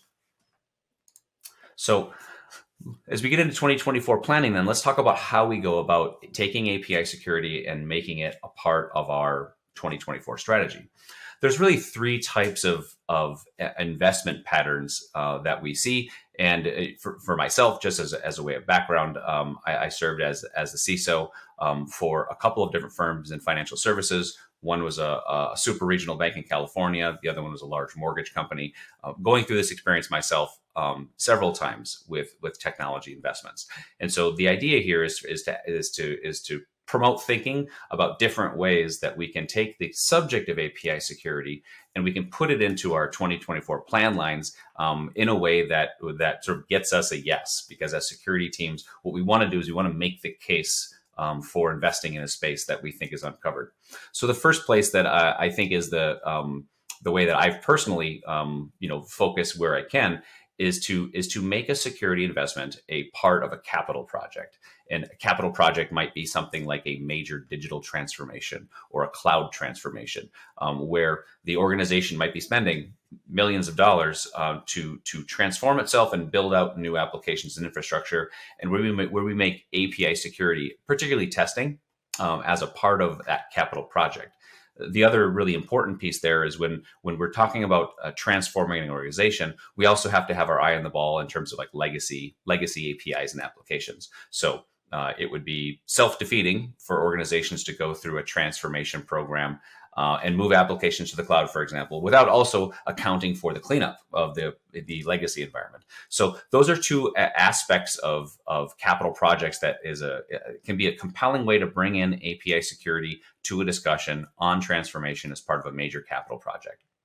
The second area would be what I would call standard security operations, or the basic blocking and tackling of a security budget, which is to manage threat surface, to identify vulnerabilities, to identify attackers in progress, and prevent breaches. Because ultimately, security teams are the proverbial end of the day, as our job is to prevent breaches and outages from happening. And so as called a standard light item in a security budget, to focus on API security as a part of threat protection investments, that would include things like EDRs and WAFs and other investments that sort of fit that runtime defense strategy. The other areas in that vulnerability management. So technologies and capabilities and training that involve identifying vulnerabilities across an asset footprint. Certainly, security teams are going to have other technologies that fit into vulnerability management, cloud security posture management tools, vulnerability scanners, perhaps penetration testing. And API security is an asset class in there that is worthy of putting into that stack of investments towards vulnerability management investment. Then the third area, which has really emerged, I think, in the last 6 to 12 months, is the area of compliance. And where we find this sort of rubber meeting the road, primarily in regulated industry. What is happening in the US has kind of already happened in Europe a couple of years ago, which is the awakening by regulators and auditors to APIs. And what that's causing is the evidentiary support that auditors and regulators expect of organizations is growing substantially. So when we have to prove out, for example, for PCI compliance, that our PCI data is or is not moving between zones or with external parties, now organizations audit requirements are to specifically demonstrate that for their APIs as well. And that's exactly where we can come in, is to fingerprint the data footprint for an organization and how data is trafficking via APIs as a part of PCI compliance, as a part of GDPR compliance. In the case of banking, whether it's GLBA, or in what is open banking in Europe and open banking coming to the US in the form of new guidance from the FTC. Those obligations for security teams are growing to then demonstrate for compliance professionals, for auditors, for regulators, that security teams and IT teams, that we have mastered an understanding of the data flows of the organization, and we can demonstrate with sort of adequate evidence that we can protect our APIs and protect the data that they traffic. So these three areas would be commonly places where we have customers and security organizations in industry are taking this API initiative, or taking the API security risk, and they're placing it into the planning cycle where they can be most effective. I always personally like to suggest at least thinking about capital projects first. And as a CISO, what I aspired to do as much as I could was to align my security, budget, whether it's training, new staffing, technologies, to first try to align my security program with business strategy. And so an example of business strategy would be a company that is manufacturing, healthcare, otherwise.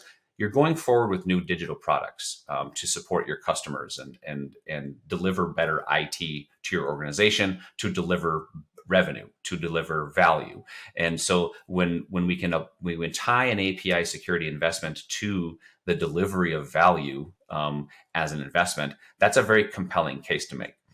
I once had a dinner with CFOs in Florida, and during this dinner, one of the CFOs at the table pressed me on the question of why should I, as a CFO, care about API security? And I said, well, sir, the reality is that your APIs are your revenue streams, and in a lot of cases, that's exactly correct.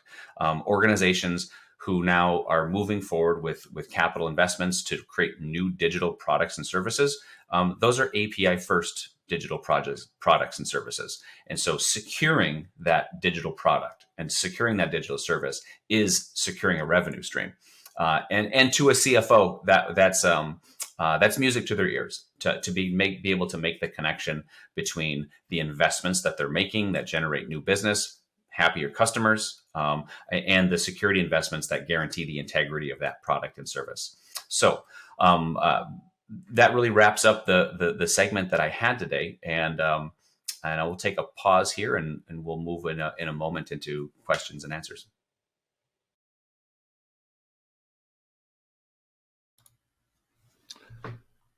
All right, great presentation. And while we see what questions we have here, I'll just pull up a poll question. We appreciate your answers on what additional information you'd like from No Name Security. So we'll leave that there. Carl, are you ready for some questions? Yes, sir. I'm here. All right, excellent. So, so API security is so interesting. And first couple of questions I have for you really have to do with, I think, the maturity of the space. Are companies separating API security as its own budget line item, or are they including it as part of an overall application security program? That's a great question. I think we see the discipline of API security is increasingly being broken out as separate from application security. So if we go back in time 3 years, perhaps 20% of organizations separated out API security, then 35%, and now this year maybe closer to 50% of organizations. So I think we're seeing that trend for sure, and a lot of that has to do with the sort of the cloud transformation, the digital transformations that have an API first bent to them, driving API security to the top of the sort of the priority list of security teams. And so I still think we're probably in the first stages of that evolution. where API security really is a discipline separate. We're probably halfway there. That's probably my take. Okay. Okay. Hey, and one of the things that you mentioned that really was interesting to me was, your comment about, the dinner with I think it was the CFOs. Can you expand a little bit on that comment about the APIs being your revenue stream? Sure. So let's take a manufacturing company, for example, that has a legacy application infrastructure, and in their modernization, they expose a public facing API to key third parties that is a new system that accelerates purchasing or accelerates accounts payable and accounts receivable as part of a modernization of an infrastructure for that company. That API is a revenue generator for that company, and it allows them to maximize operational efficiency.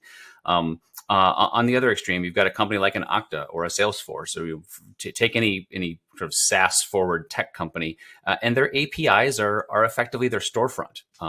The APIs that we're consuming from technology companies, those are their points of sale to the world. And so what we're seeing is now pretty much every industry vertical has this dynamic where their APIs that face the world are revenue streams, or they are key services that allow that mission to continue in that organization. And that's really where I think the focus on APIs becomes a very natural connection to make for sort of business benefit. We all know that in any number of security disciplines, it's kind of hard to make the case sometimes, or it's hard to articulate exactly business benefit or business value. But I think APIs is pretty cut and dry. Yeah, really well put. And what would you say the maturity is as far as people recognizing the need to protect their APIs? Is it 100% people realize, or is it still developing? No, I think that in the overwhelming majority of security organizations recognize that API security is a priority. Now, what we find is, of course, like we should do, what we attempt to do as security teams is to make the best of what we have. So our web application firewalls, our application testing, the tools and technologies of the trade that we've used, we attempt to maximize their use. But as the quantity of APIs grows, the sophistication of attacker grows, I think there's the realization that the API security challenges are not really well met by a traditional AppSec stack or a traditional network defense stack. And so the further along a company is in its journey of digital transformation, the more likely it is now to be surfacing sort of a best of breed solution for its APIs. And so I think that we're still relatively early in that journey, but that API first technology trend is not going away. In fact, it's only going to increase, and the secondary effect of that will be that API security will continue to sort of emerge as its own discipline. Gotcha.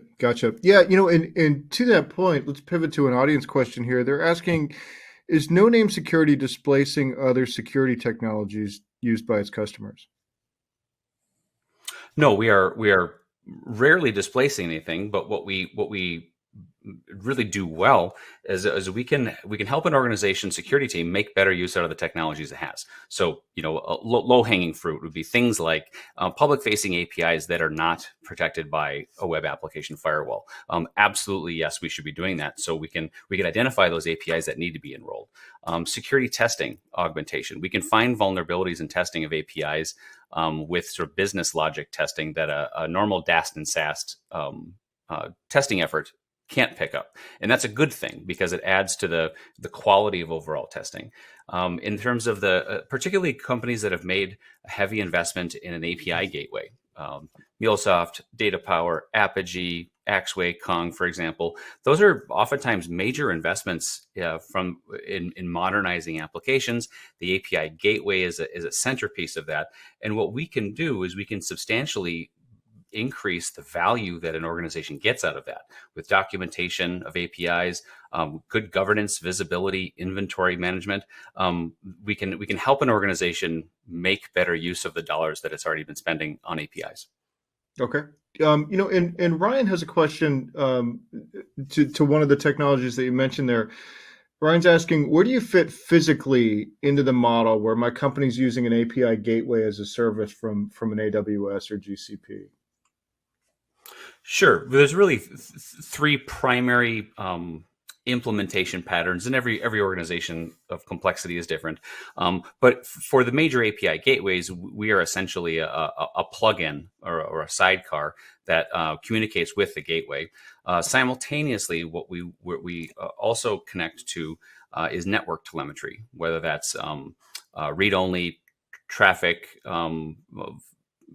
observed through a load balancer as a choke point, or in a cloud account that would be a read-only permission that reads traffic movement north, south, east, west. Because what we want to do is we want to create a composite picture of the environment to get an accurate inventory, and that composite picture does need network flows. It does need understanding what's being brokered by the gateway and the configuration of the network flows and the configuration of the gateway. So those components to come together to form a composite view of an API footprint. It is gateway, it is network flows, and it needs to be those correlated together to be complete. Okay. All right. Here's another one. Wondering what metrics can be used to show operational efficiencies achieved or risk reduction achieved to make the case for API security technologies? Sure. There's really two answers to that. Let's go one shift left, one shield right. The shift left answer is relatively straightforward, which is building in API security controls testing as an automated part of the CI/CD pipeline or automated in the code repository, so that APIs, while they're being developed, are continuously automatically tested so that the security team can engage sort of on an exception basis. And what this allows a security tester to do is to scale themselves. They have automated testing routines built into pipelines so that when API quantity spikes, we don't need to hire 10 more people. We can scale with automation on the testing side. So on the right side, this is really about like the level of precision that we can see the inventory, and especially with an organization going through a cloud transformation. To give you an example, an organization going through a cloud transformation or an application transformation might spend 7 figures on a consulting services firm to document APIs and manually move APIs from environment 1 to environment 2.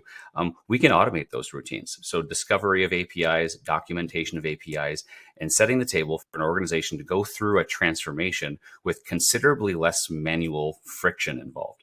And so those are two very positive business cases that we can express.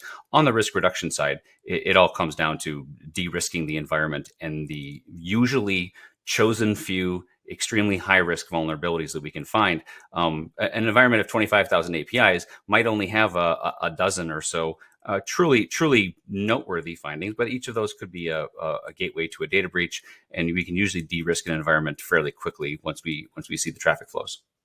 Okay, great metrics there. Well, it looks like we're running out of time, Carl, but if somebody wants to get started with No Name Security or find out more, what do you recommend? Sure. NoNameSecurity.com is our website. One thing I'd like to point out on that website is we have what's called an API workshop. And the API workshop is essentially a live fire range where anybody who signs up can practice attacking and defending APIs. And that's a really instructive exercise. Number one, it's good for CPE credits with your CISSP certification or ISACA certifications. But it's really wonderful to sort of get a feel for what it's sitting behind the wheel of an API security platform, and the no-name platform specifically, but the principle or the concepts apply to any environment, which is that our security practitioners get comfort with what it is that they do and don't have, and what skills and technologies they need to make a part of their routines. So I love the API workshop. That's a great way to get some practice as a professional. Okay, yeah, and to follow up on that, we had a question from Jeffrey. He's wondering what's the link for that API live range workshop, or what's the best way to find it? Sure, it's nonamesecurity.com/workshop. and it is a 3.5-hour course. So it's 3.5 CPE hours, and that's about exactly the length of the range. Awesome. Okay. Well, Carl Madsen, great presentation today. Really fantastic. Really interesting. Thanks so much for bringing us up to speed on no-name security. My pleasure. Thank you.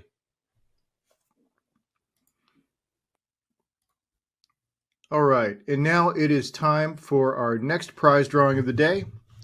And the winner of this $300 Amazon gift card is Leonard Forziati from Massachusetts. And now I'm excited to announce a pair of grand prize giveaways as well. We're giving away lots of different grand prizes today, and this is a great one, Nintendo Switch. So we've got two to give away right now, and our winners in this round are Dan Finkelstein from Maryland and Jack Bralick from Wisconsin. So congratulations to Leonard Forziati on your $300 gift card, and to Dan Finkelstein and Jack Bralick on your Nintendo Switches. So we'll be in touch about claiming your prizes. All right, so we're going to try something new here. This is an enormous event, and we appreciate you all sticking with us, but we want to give you all a break so you can get out of your chair and, maybe do a seventh inning stretch or grab a snack or a drink without missing any of the incredible sessions that we're offering throughout the day. So we're going to run a brief intermission here for about, I'd say the next 3 or 4 minutes. We'll be picking up with our regularly scheduled programming at 4 p.m. Eastern Time, 1 p.m. Pacific Time. So get up, stretch, get that snack or whatever, and we'll see you back here at the top of the hour. All right, and we are back. Welcome back, everybody.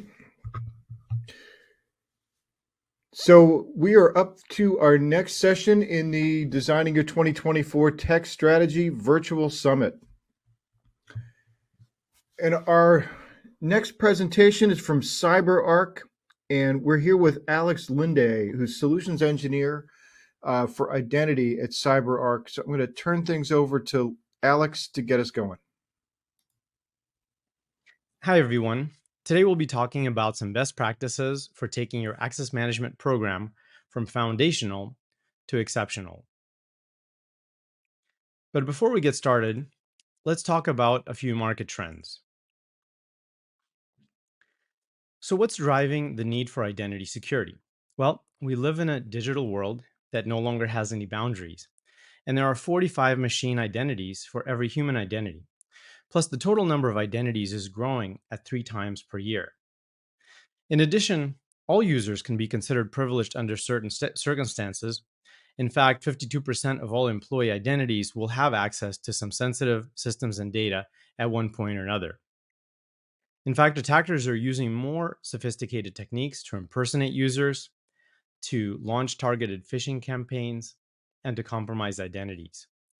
63% of organizations have reported being a victim to a successful cybersecurity attack due to an identity-related issue. So security leaders are struggling to implement an identity-first security strategy because every new digital initiative brings new identity-related challenges, and what they're doing is implementing tools ad hoc to address them. So it's no wonder that a lot of the companies that we're talking to are looking to consolidate vendors. So in light of this need for consolidation, one of the considerations that you might want to think about is to pick an identity security vendor that can really protect all of your identities, whether they are your human identities like your admins, workforce users, or third parties and customers, or they are machine identities and machine-related secrets such as DevOps, workloads, and devices. And these identities will inevitably need to connect to a variety of resources such as your SaaS services, infrastructure, data centers, and hybrid and multi-cloud environments. So an ideal security platform really needs to protect all of these things at the same time. Things like workforce and customer access to these resources, being able to protect the endpoints themselves, being able to protect your privileged secrets, as well as secrets that are used for programmatic access, being able to protect your cloud resources and environments such as AWS, Azure, and GCP, and of course, being able to protect your identities. So this is an example of such a platform that is currently being offered by CyberArk. And now let's talk about the foundations for the successful access management program. Because what good is a beautiful house if it sits on a poor foundation that's rotting underneath? So some of the foundational blocks of IAM, which hopefully you all have already figured out, are things like single sign-on, which of course allows users to get consolidated access to all of their business applications from a single portal, providing an easy, streamlined, and secure access for everyone, rather than a variety of usernames and passwords floating around. Being able to do MFA to make sure the users are really who they say they are, and providing that additional verification before access to sensitive resources. And of course, as users go through the joiner, mover, leaver part of the organization, making sure that they have the right kind of access. And that's really the foundation. But that's really just the beginning. Of course, you need way more than that to stay secure, but more doesn't necessarily mean better if you don't get your foundations right. So we talked about the single sign-on and MFA, but some of the other steps that you might want to consider is protecting the passwords that are used in the enterprise. Passwords not just used by your IT team for privileged secrets, but just any everyday business credentials like logging into HR engines or logging into financial applications like your banking accounts, and really being able to protect access to those. You certainly don't want to have everybody using spreadsheets and post-it notes to store those kinds of secrets or emailing them around. Next, you might want to consider protecting your sensitive web sessions, being able to get an audit and compliance log and recording the sessions that people take in sensitive applications like your AWS console. And then providing secured access for contractors and vendors, anyone that connects for B2B environments. Of course, we already mentioned the lifecycle management, being able to automatically provision and deprovision access into various applications. And then trying to automate as much of this as possible to reduce errors and increase efficiency. And finally, at the end of this whole process, it's helpful to be able to put a set of checks and balances where an approver can go through and understand a list of all the access rights that an individual has and to either certify or reject those access rights to really make sure the entire process is sound and people have access just only to what they need and no more. So let's talk a little bit about MFA best practices. Of course, it's very obvious to put MFA in front of cloud application access and your identity provider. But what some organizations miss is the importance of putting MFA in front of as many things as possible. Access to your legacy applications that are not going through your identity provider. MFA for connecting to endpoints, not just a password, which of course is just a single factor. Most VPNs now allow you to add an MFA layer as well. And of course, the identity providers. But let's not also forget about whatever system you use, such as CyberArk, PAM, for privileged access management, and making sure that we have MFA in front of that as well. And then another important point to mention is that not all MFA factors are actually created equal. For example, while our MFA solution supports passwords, secret questions, and email as authentication factors, they're actually considered the weakest form of authentication factors by the National Institutes of Standard and Technology. In fact, email as an authentication method doesn't even qualify as a method in a special publication of authentication assurance levels. So our solution can actually tell you how strong a specific MFA profile is and dynamically update the rating as you select different methods. Excuse me. Now, another thing to point out is that you do need to balance the strength of MFA factors and usability. So it's important to select a solution that supports as many different methods as possible, but also allows you to accommodate all types of situations. For example, maybe your user can't have smartphones on a manufacturing facility floor, or your user often accesses low risk data. So forcing them to use like hardware tokens or things of that nature just doesn't make that much sense in that situation. And of course, everybody's talking about passwordless factors. And this is a very helpful thing for maintaining security while reducing friction. But this could mean a variety of different things to different people. Passwordless for CyberArk means things like FIDO2 tokens, QR codes for passwordless logins, smart cards, which are often used in healthcare, as well as YubiKeys.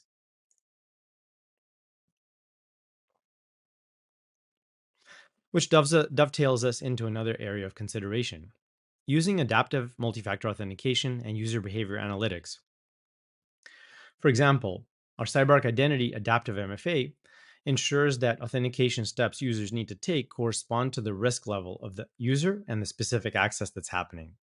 In essence, we create a typical user behavior profile for each user, and then when malicious activity is detected, the system follows established rules, like asking for a step-up authentication or locking users out. The important part here is that with adaptive MFA, you don't have to pester your users with MFA prompts for accessing each resource. If they're connecting to a low-risk resource, then you can ask for MFA verification with a simple factor like SMS. But if the risk is deemed high, the user will need to present a high-strength factor.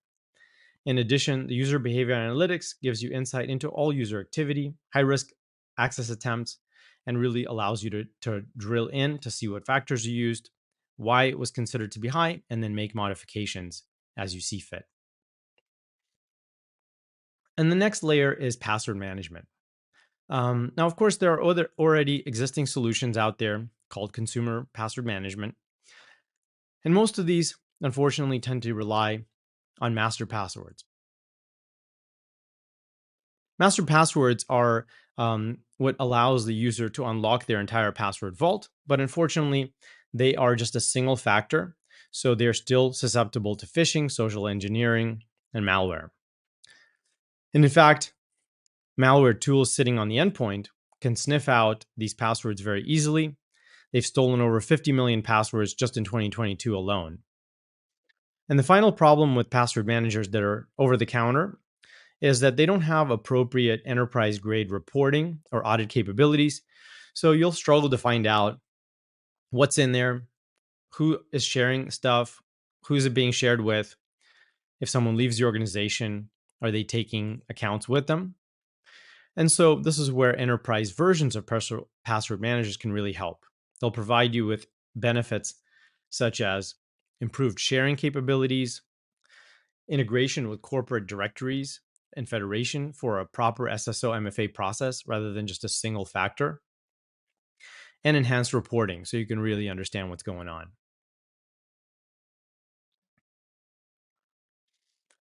So our workforce password management solution is built on that type of idea with a centralized management console that allows you to see what's going on in the environment, who's using what and how.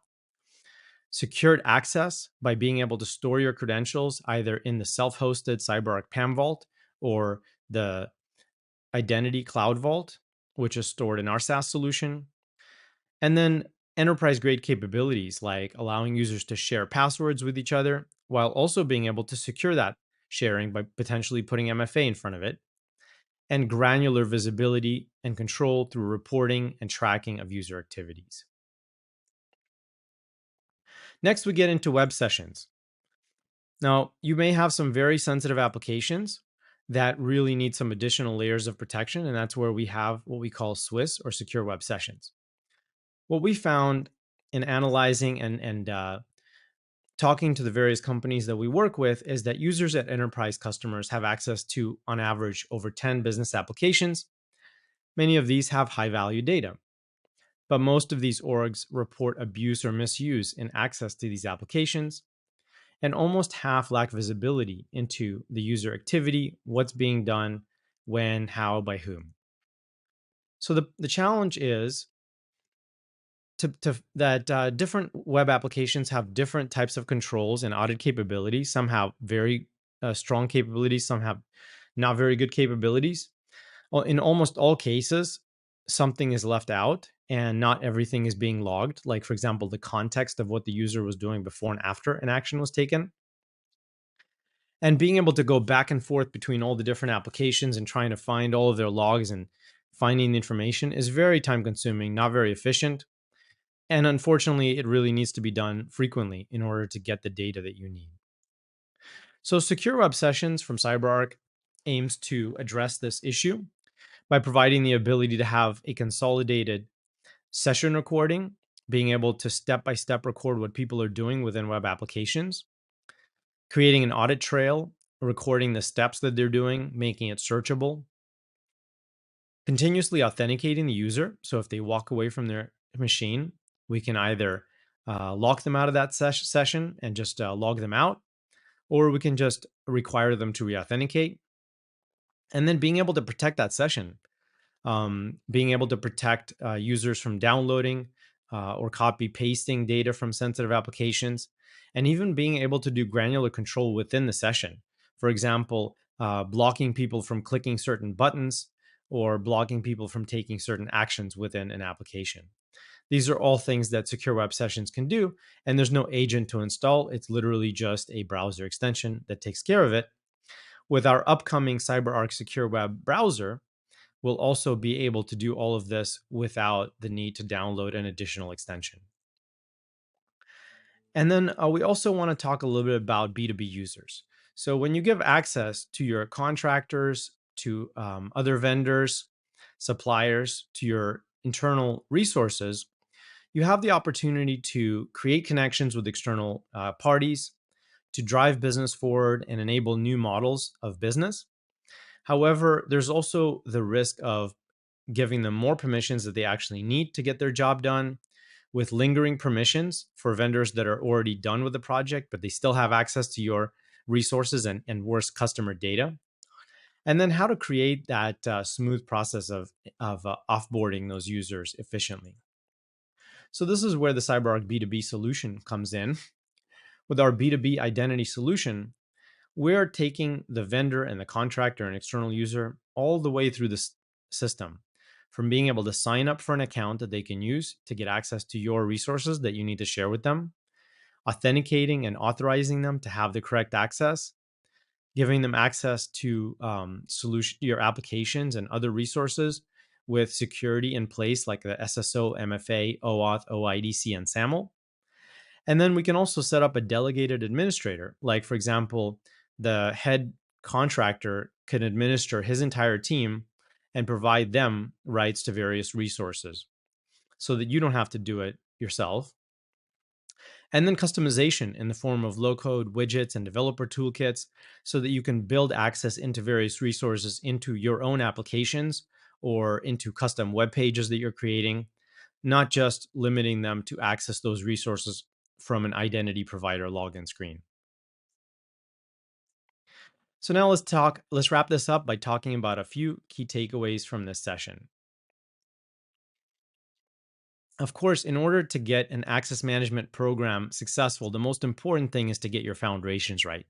Get that SSO, get that MFA, and some sort of lifecycle management, and you're already starting down the path of success.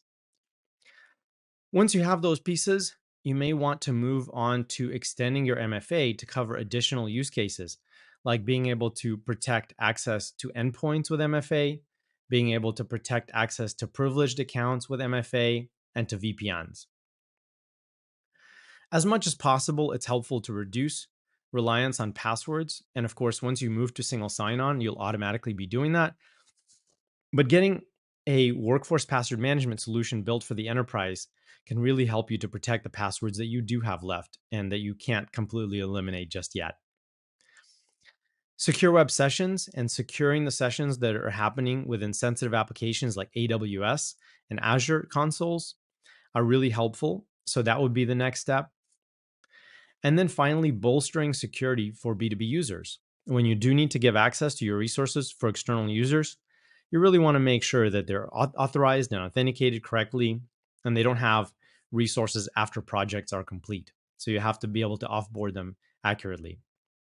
And finally, when you're looking at vendors for access management, it's helpful to consider a vendor with a complete identity security platform so that they can provide you all of the pieces that are necessary, and you don't have to hop around and hope that all these pieces of the jigsaw puzzle fit in nicely. So with that said, let's wrap it up. Thank you very much for watching, and we'll be happy to take any questions.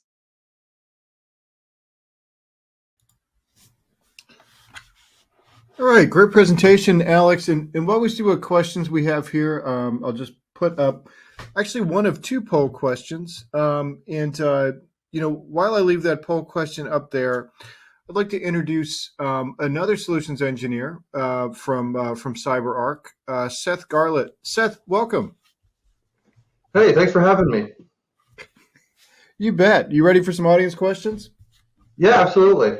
Okay. Yeah, and before we get into those, so we have this poll question here. Which component of your access management program do you think needs most attention now? And the options there were SSO, MFA, workforce password management, securing sensitive web sessions, and securing external user access. And we've had that poll open here for, maybe 30 seconds now. And, Seth, it looks like the ones that the people think need the most attention are workforce password management and MFA. Does that jibe with what you would expect to see, or what you're seeing elsewhere in the market? That does. We see a lot of that today out in the field. A lot of people we see with the most problems are they're wanting to transition into passwordless today with MFA, and less friction is always better, right? So we see that a lot, as well as workforce password management, and promoting secure passwords throughout your organization, right? For even that, especially for the apps that can't SSO. So. Gotcha. As you guys work with customers with your technology, when people are, trying to go passwordless, which approaches do you see having the most traction? Yeah, so we've actually seen an uptick in FIDO keys recently. Okay. I had a vendor I was talking with the other day, our customer rather, that's trying to go to that, as well as biometrics. Biometrics are on the up and up. Our QR code that uses biometrics on your phone to identify you, and then using that QR code on your mobile application to authenticate has been huge for a number of customers we've seen recently. Really interesting. Okay. All right. Well, I'm going to go ahead and close this poll down. It stayed pretty consistent with MFA and workforce password management. And just put up another poll here just about additional information that you'd like to see about the CyberArk solution. And you can select as many of those as you'd like to receive or hear about. Seth, some of the other questions we've got here coming in, somebody's asking if a customer has another password manager and they'd like to migrate to your enterprise workforce password management process, how would that look? Absolutely. That's a common question we get.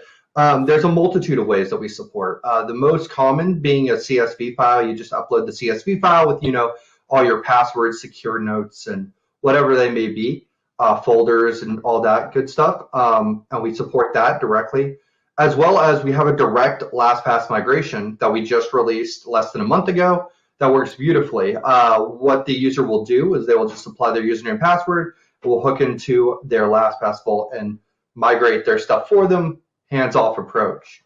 Those are the two main ways we're seeing today, and rapidly expanding that. Okay. All right. Super.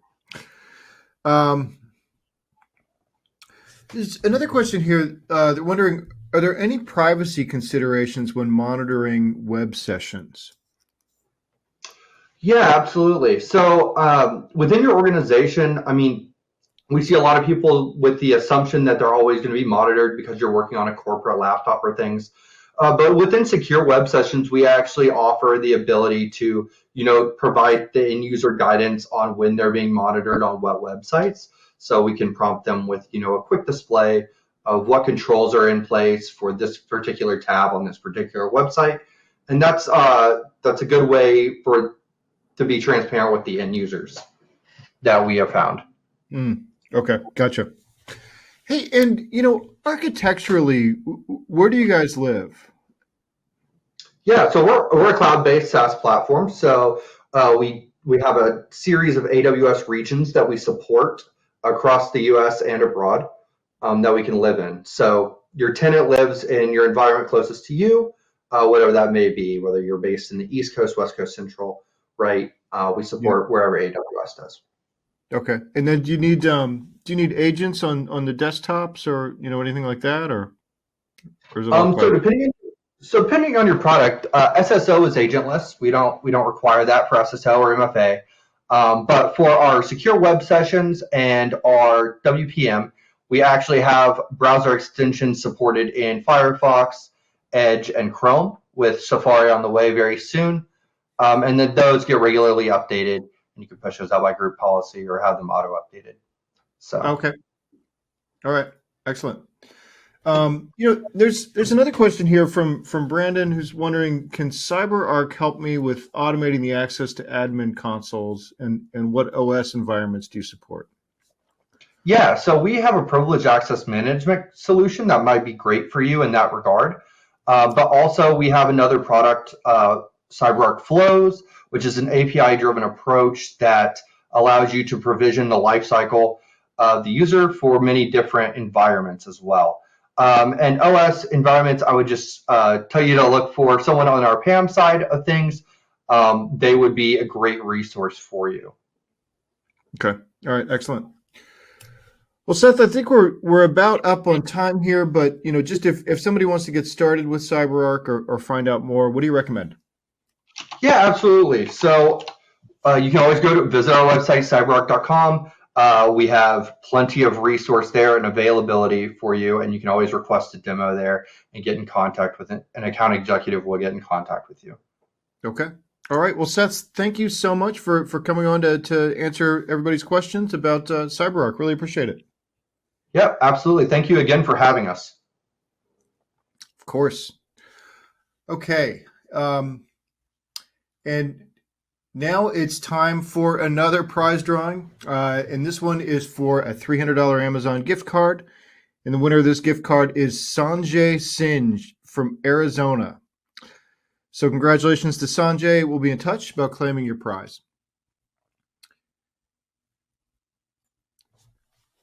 All right, and now it's time for the next presentation in the virtual summit on designing your 2024 tech strategy. And this session comes from Okta. And presenting for Okta is Ali Hodgson, who's Senior Solutions Product Marketing Manager Workforce. So Ali, welcome. Thanks for being here. I'm going to turn things over to you.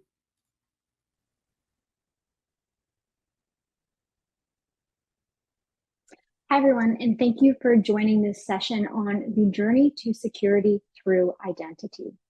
My name is Alexandria Hodson, and I am a Senior Product Marketing Manager here at Okta.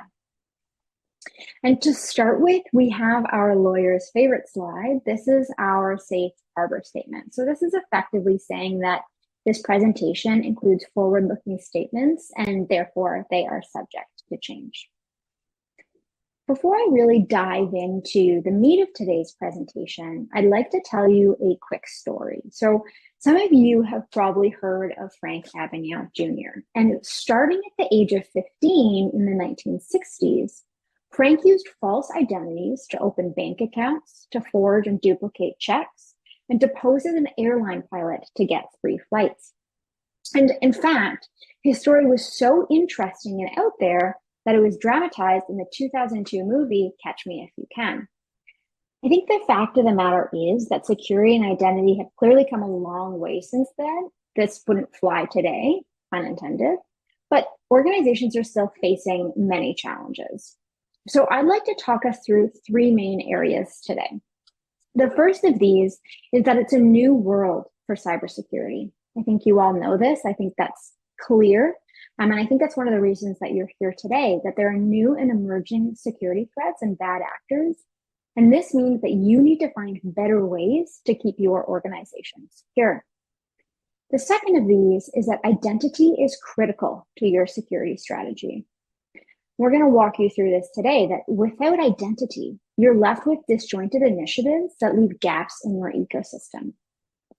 But finally, we're not going to leave you high and dry. We're going to provide you with a roadmap to grow your identity practice. You don't have to take this journey alone. And we've created guidelines to support you in your identity growth. So let's dive in.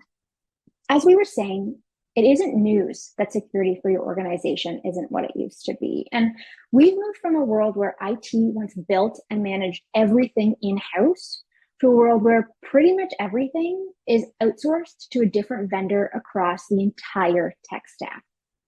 And due to the fragmentation of the tech stack, the traditional perimeter is no longer appropriate as the first line of defense for securing your environment.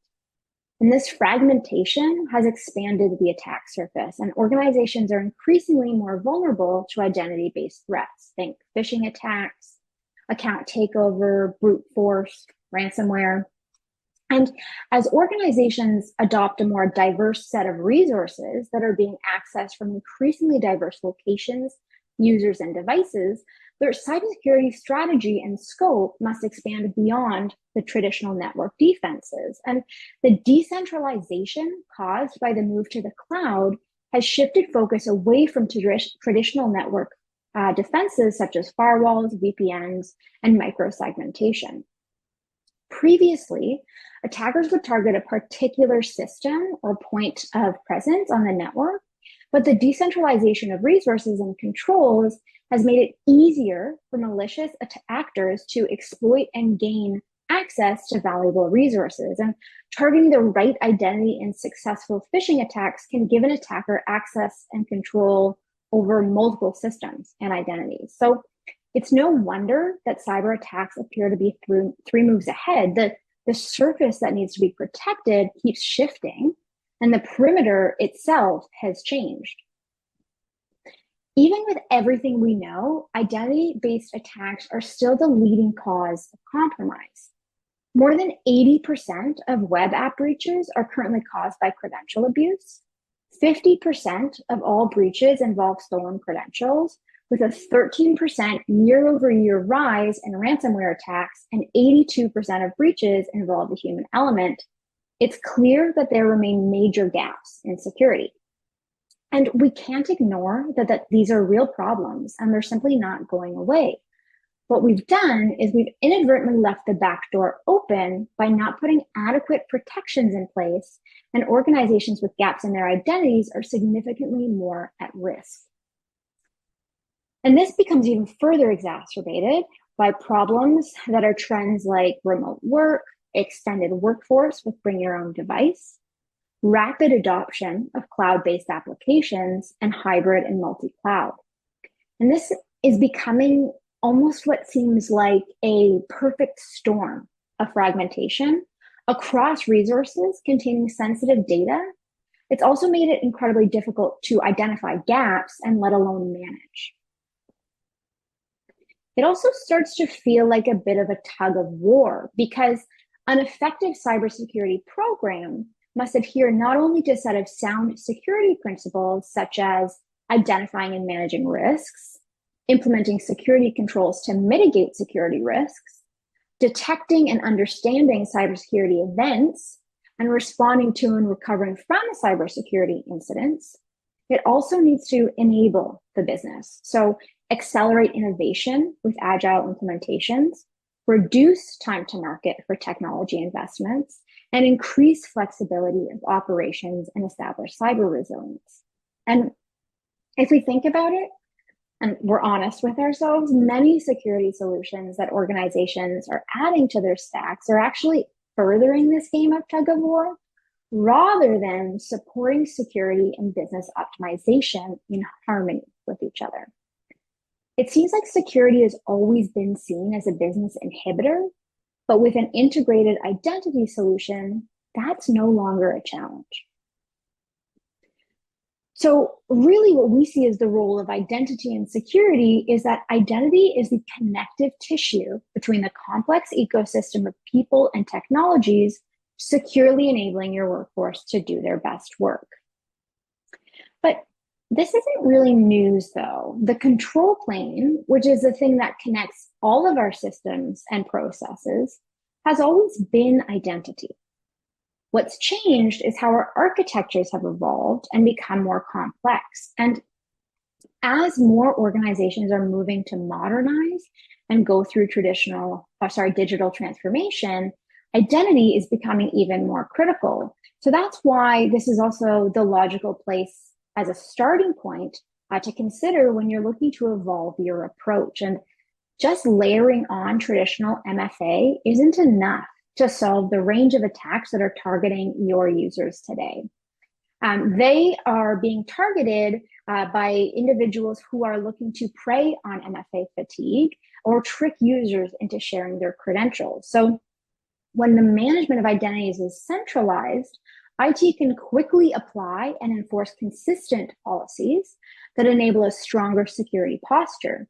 And effective identity management and security strategies encourage immediate and appropriate access to data. And employees aren't waiting for approvals or for the help desk to respond before they can have access to resources that they need to be productive and to also drive innovation. So the appropriate adaptive authentication drives employees to company-approved applications, improving security and reducing third-party risk. Really, what this all ends up boiling down to is the fact that identity powers cyber resilience and acts as the basis for the secure adoption of modern IT innovations and for the pursuit of modernization initiatives that are essential for business competitiveness. But how do we accomplish this? Even if we get to this point in the presentation, you say, yes, I know all of that, I understand that. Even if we know that identity is critical to operational efficiencies, to security strategies, and to governance, how do we actually embark on this journey? And I think, that's really the crux of the issue. So I think up until this point, it's been clear that identity is central to your organization's security, but what you might be going through and what many organizations still struggle with is the how of moving forward on these projects without a clear framework in place for identity. So what we've done is we have created the workforce identity maturity model to support this journey, which you can see here. And one of the cool things about this, and as you'll see through this presentation, is as organizations increase identity adoption, they're also increasing operational efficiencies, workforce productivity, and the speed of innovation. But they're also increasing protection against threats, reduction of the attack surface, and speed of response to malicious attacks, and overall, the further progress of security initiatives. So this is able to accomplish both of those things. And as you can see, the workforce identity maturity model includes 4 stages as you move through the journey. So the first of these, stage 1, is about consolidating and simplifying, where there's a focus on reduction of manual management and increased defense against identity-based attacks. Stage 2 is all about layering security controls, which focuses more on productivity and reducing administrative burden. Stage 3 is automate and elevate experience, and this is a focus on further automation of processes. And finally, stage 4 is optimize and extend, and this has a core focus on fully eliminating password-related risks. And we're going to explore each of these stages and some of the actionable steps that your organization can take to create optimal security outcomes.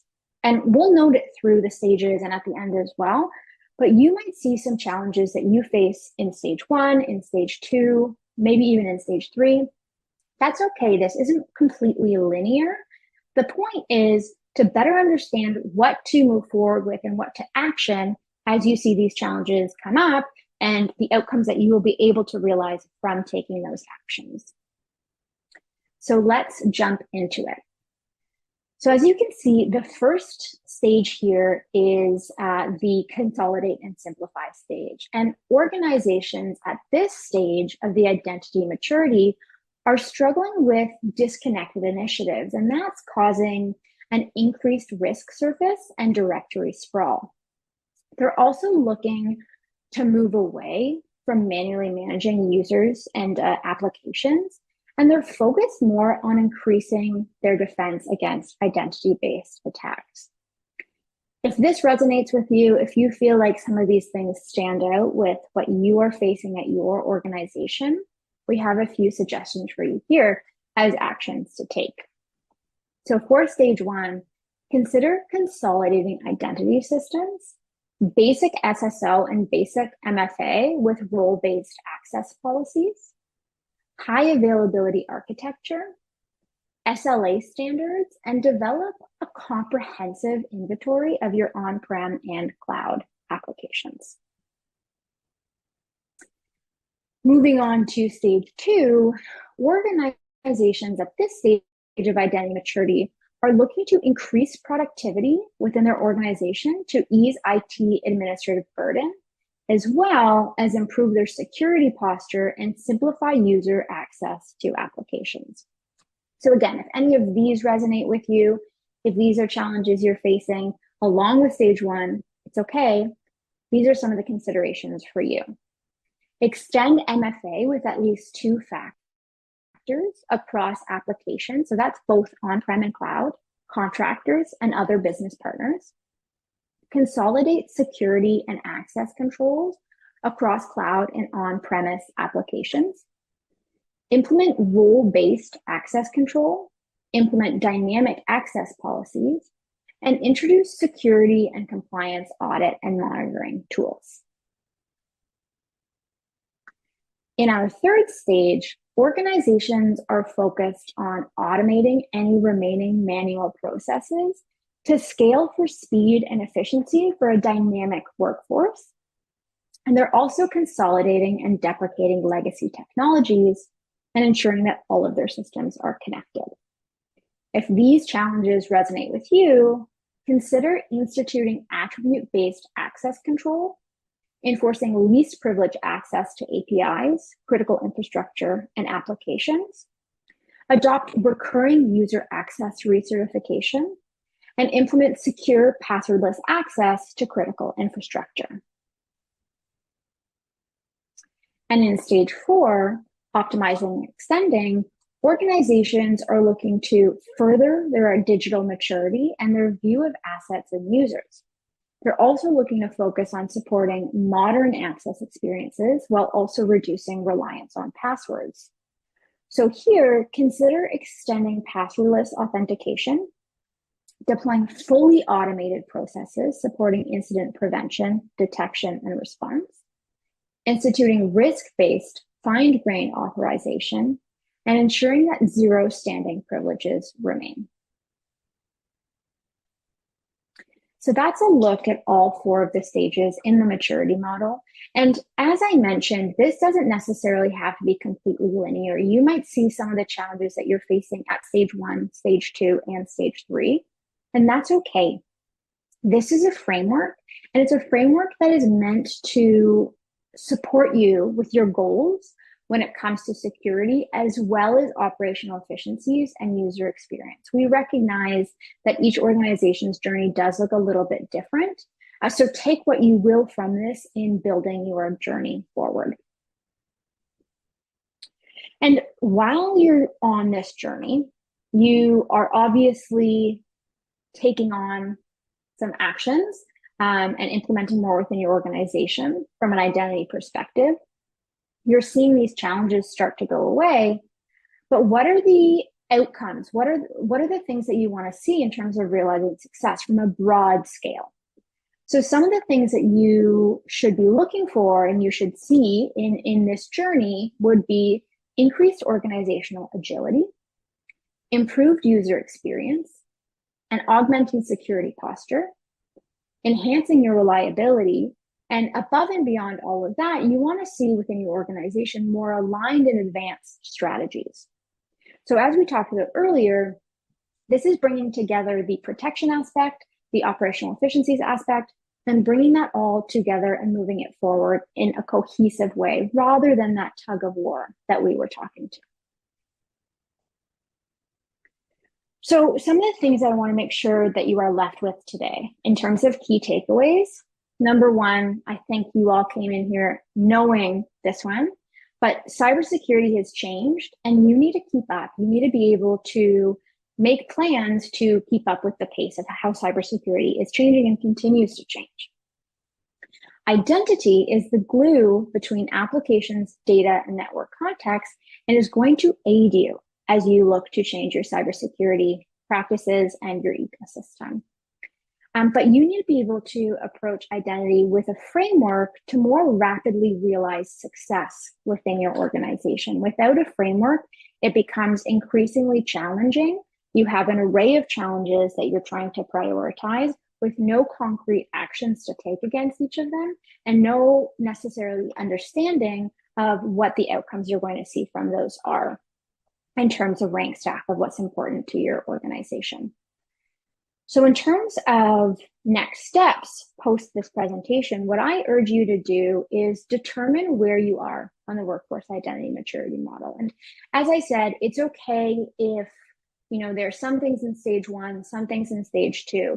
Determine whereabouts you think you might be on that model, and then make sure to align internally on some of those key challenges to overcome, as well as most valuable outcomes. Because the worst thing that can happen is that you're not aligned internally on the organization, and therefore you're not moving together in lockstep on this. Having a framework to be able to outline all of that together really aids in that conversation and really supports how you can move this project forward and move on this journey together as an organization with everyone in understanding with each other in terms of what you're hoping to drive forward. And finally, don't wait. This is an arduous and long journey to take alone. With a framework that supports that journey, it makes it easier. And certainly working with an organization like Okta can help move this journey forward more easily, more strategically, but also more quickly than you would see with others or on your own. But nonetheless, it is a difficult and long journey to take. And so start planning and start having those internal conversations today when it comes to number 1 and 2 here, making sure you know where you are on the maturity model and aligning internally on that. Make sure that you start doing that today, because this is going to take quite some time. And getting aligned and ensuring you're all in the right place to get started today is going to help you on that journey. So that's it for me today. I really appreciate your time, and I hope you've learned something valuable in our conversation today. Thank you so much.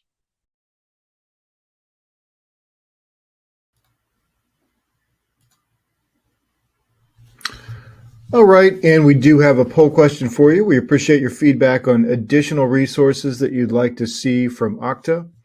And it looks like we had a lot of questions that we can't get to right here, but Ali Hodson and the Okta team will do their best to respond to all these questions. We'll get any that they don't get an opportunity to answer in chat over to them afterwards as well. I'd also like to remind everybody about the handouts. If you want to find out more about some of the things that Ali was talking about, check out the PDF from Okta in there. It's a 19-page white paper. It's a comprehensive guide for your workforce identity maturity journey. It's also got an extensive roadmap for raising productivity, increasing efficiency, and strengthening security through identity. So again, you can download that from the handout section. And this is also another reminder that each one of these sessions includes a $50 gift card for best question. So, if none of your questions got asked so far, no worries. There's opportunities, in each of the remaining sessions to win a prize for best question. All right. Well, thanks to everybody who's responded to this poll. We do appreciate your feedback, and I'll just leave that up here for a few more moments, and we're going to move on to our next presentation. But Ali, great presentations today. Thank you so much for bringing us up to speed on Okta.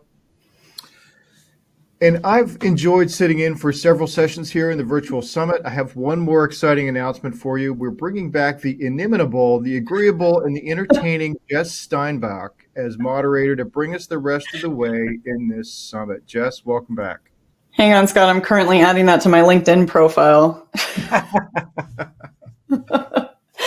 Well, thanks, Scott, for taking us through a bunch of really interesting sessions. It's been a lot of fun listening in, and now we'll let you go, and we're going to keep on trucking on the summit. Sounds good. All right. Well, I am going to give away a quick prize before we get into our next session. But first, hi, guys. Hi. Happy to be back with all of you on this wonderful summit. And I do want to say we are getting close to the end of our summit. So I hope that you guys are all feeling just absolutely jam-packed with information. And then now this is like when you get to the dessert course, you think you're so full, and then somebody brings around the dessert menu and you go, oh, maybe I do have room for a double fudge brownie with ice cream on top. So that's what we're headed towards, is the double fudge brownie with ice cream on top. But before we get into it, let's give away a quick prize. This is going to be a $300 Amazon gift card going to someone who is here live and present with us at the summit. And that special someone is Michael Pachowski of Wisconsin. Michael Pachowski of Wisconsin. Michael, I might have said that wrong. Piachowski? Piachowski. Michael Piachowski of Wisconsin. You have won a $300 Amazon gift card, so stay tuned for that. We will follow up with you after we wrap. As Scott said, lots more chances to win that Best Question gift card and more chances to win. We still have another grand prize to give away, so good things coming your way, my friends. All right, well, speaking of good things coming our way, let's get into our next session. And as I said, we are getting closer towards the end of our summit, but we are not winding down or wrapping up. In fact, we are ramping things up. I am very excited to introduce you all to our next presenter on the virtual summit, and that is Cameron Hyde, Senior Product Marketing Specialist, Prisma Cloud at Palo Alto Networks. Cameron, thank you so much for being here with us. You are the brownie with ice cream, the double chocolate brownie with ice cream at the end of our beautiful dinner that we've been having here. And you are, we're all very excited to hear from you. Thank you so much for being here with us. Take it away. Thanks, Jess. And I'm glad to be back speaking with you guys on one of these summits. So just as Jess mentioned, my name is Cameron Hyde. I'm a product marketing manager at Prisma Cloud for Palo Alto Networks. Today, we're going to be talking about some key considerations to reduce cloud risks, mostly about how to gain visibility and control and sort of try to prioritize your risks for your security teams. So moving forward, it's no secret that modern security teams face many challenges in the cloud, including staff shortages where developers outnumber security engineers 10 to 1, disintegrated point tools, leaving security blind spots, which result in ultimately slow response times to potentially critical alerts. It's, we have the SEC has reported that, or has set a mandate that we need to have security disclosures within 4 days. And, this stat is clearly showing that if we are taking 145 hours to respond to one incident, there's no way we can even report in under 4 days. So moving forward, when considering what cloud solution or security solutions to adopt, what you actually care about is the outcomes.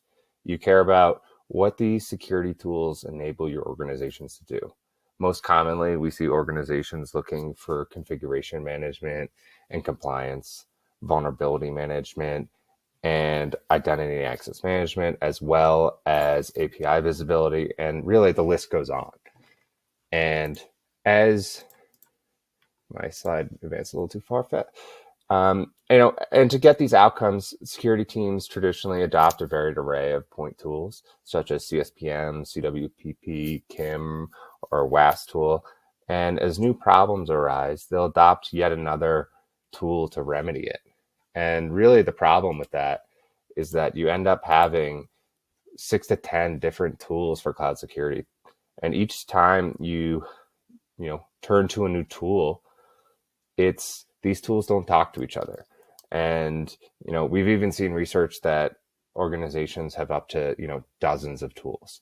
And, the outcome of this, really, what is the outcome?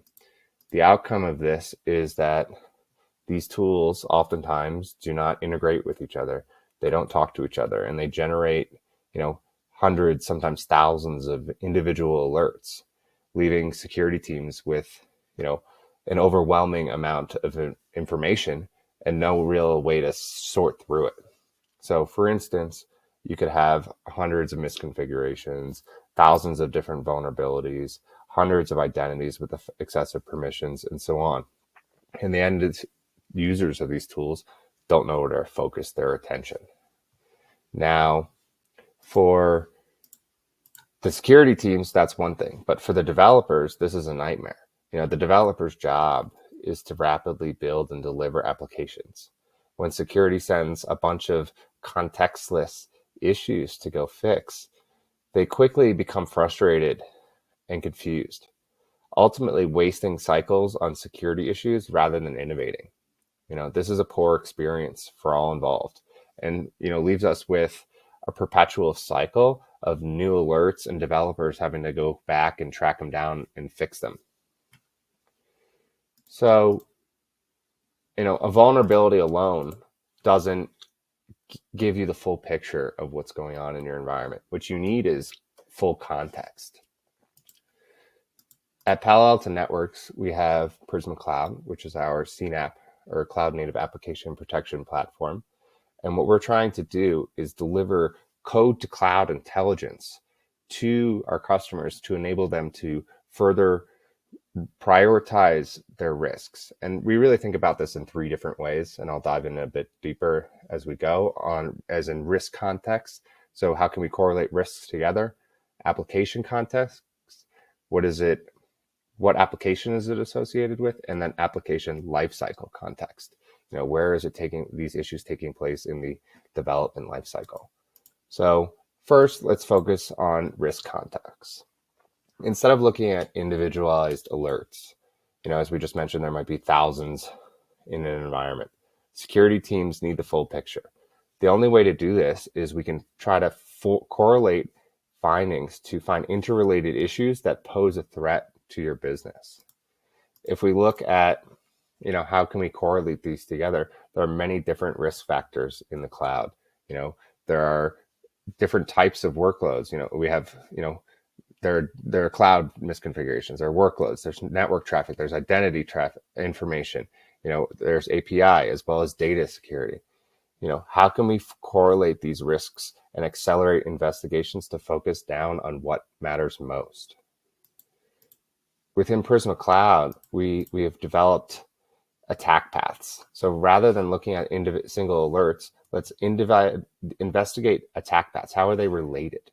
If I'm a security admin, for example, finding an AWS EC2 instance, which is publicly exposed, has admin level IAM access, or has admin level permissions to access other things, and a vulnerability attached, that's much more concerning to me than those individual 3 alerts.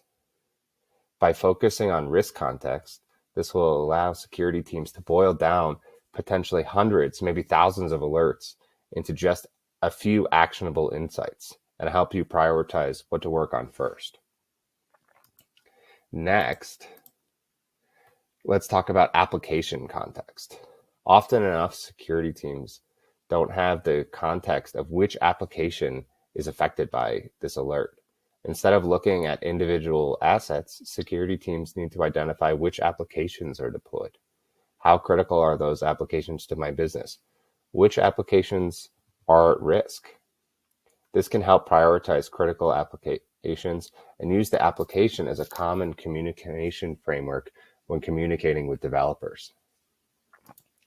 So, we have developed an asset inventory view where security teams have correlated views based on applications. This is done through AWS tags, for example, so information that is already there. And this allows security teams to further prioritize issues which could most adversely affect their company. And instead of saying, hey, developer, fix this storage bucket, it's, hey, you own this payments application. Your storage bucket contains credit card information and is at risk. Address it. And we can start to, prioritize certain applications, so maybe you have this payments application and that's really going to be critical to your business. Maybe you want to prioritize that before some internal shipping analytics. Additionally, we have this application graph view where we can give security teams the ability to understand the complex application relationships and where the vulnerabilities flow through which parts of the application.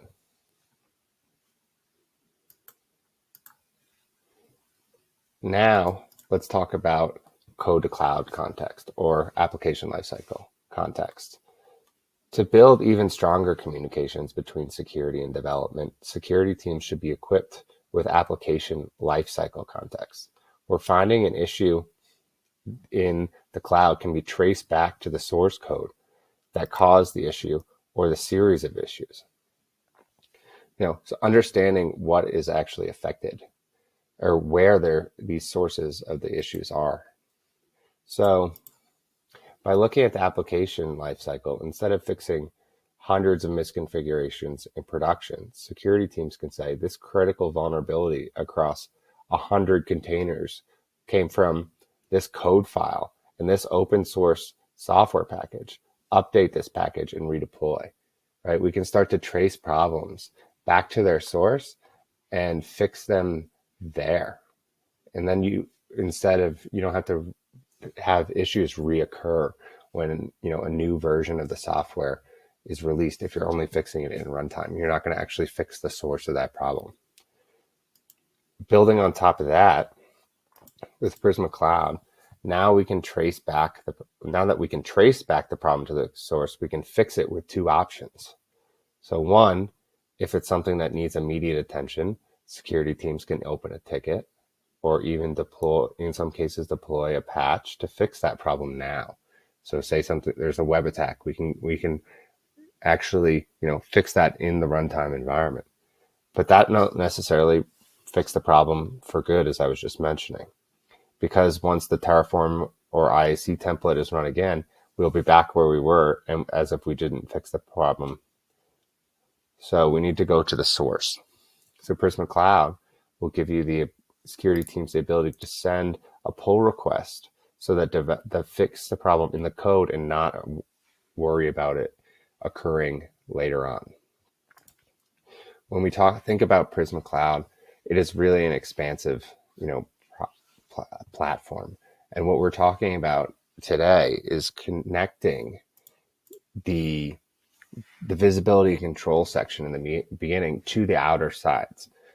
Can we have deep visibility into our environment and then understand what is actually going on in the runtime environment, as well as can we trace back issues back to their source? Now, it's no secret that the cloud applications are at the core of the modern businesses. And at Palo Alto Networks, we want to give you all the context and actionable insights we can so your security teams can effectively go secure your organization.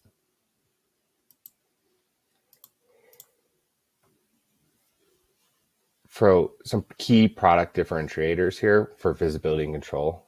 So understanding those is understanding that we have, this unprecedented visibility where you can have that deep coverage and identify critical assets with deep context that goes with correlated risk, as well as the application and where the risks are traced through your environment. We can have surgical prioritization to go beyond the potential risks and actually identify things that are compromised in your environment now. And then automated remediation. So we don't just see the misconfigurations, we can fix them in the code and the cloud from one place. And just here's a quick little stat from some of our customers who have actually tried out these attack path policies, for example. We have seen an average of 4,900 different alerts for what would be, all this different types of misconfiguration get boiled down to about 53 critical issues. And, if I'm a security professional, 53 things sounds a lot more manageable than 49,000 to me. So thank you so much for your time today. I think we might have a couple questions. I don't know if Yeah, we do. Absolutely. Thank you so much, Cameron. I'm just going to throw up this poll question here. And again, we keep calling it a poll, but it's a little bit more like that wish list. It's, what actually would be helpful for you in terms of following up on this conversation. Because obviously Palo Alto Networks has some great solutions and lots to think about here. And so if you're interested in learning a little bit more about Prisma, or you just want to ask some questions, there's a lot of different ways that you can get started. And this is the easy button. You you get to just click on the screen, and then Palo Alto will send you everything that you need. Cameron, I know you're fighting a bit of a bug, and thank you very much for powering through that to be here with us today. And we'll get through a few questions, then we'll let you go drink some hot tea, I hope. Yeah, I have some water right here, so thank you. Perfect. All right. Well, let's start with this one here. Can you talk a little bit? There was a few questions coming in around different industries that are dealing with a lot of compliance issues. Could you give us an idea what sort of compliance might be assisted with Prisma Cloud? Yeah, within Prisma Cloud, we have the ability to map to basically any compliance standard, and most are out of the box policies that you can just turn on and then easily get findings of how you stand against that policy. For an example, I'm pretty sure most of them are out of the box, and if you didn't have something like a crazy use case, you could either do it custom or we can help you build that out as a policy as well. And then just being able to map them and then print out reports on you can set them on weekly, daily, or however what frequency to auto generate these reports for you as well. Oh, perfect. Okay, so there's some customization with what would be reported and how often?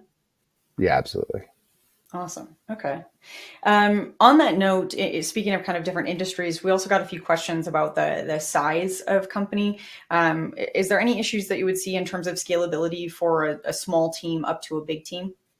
No, absolutely not. Prisma Cloud has no issue scaling. It's like pretty much unlimited on how large you can go and how small you can go. We have various customers from small to large enterprises.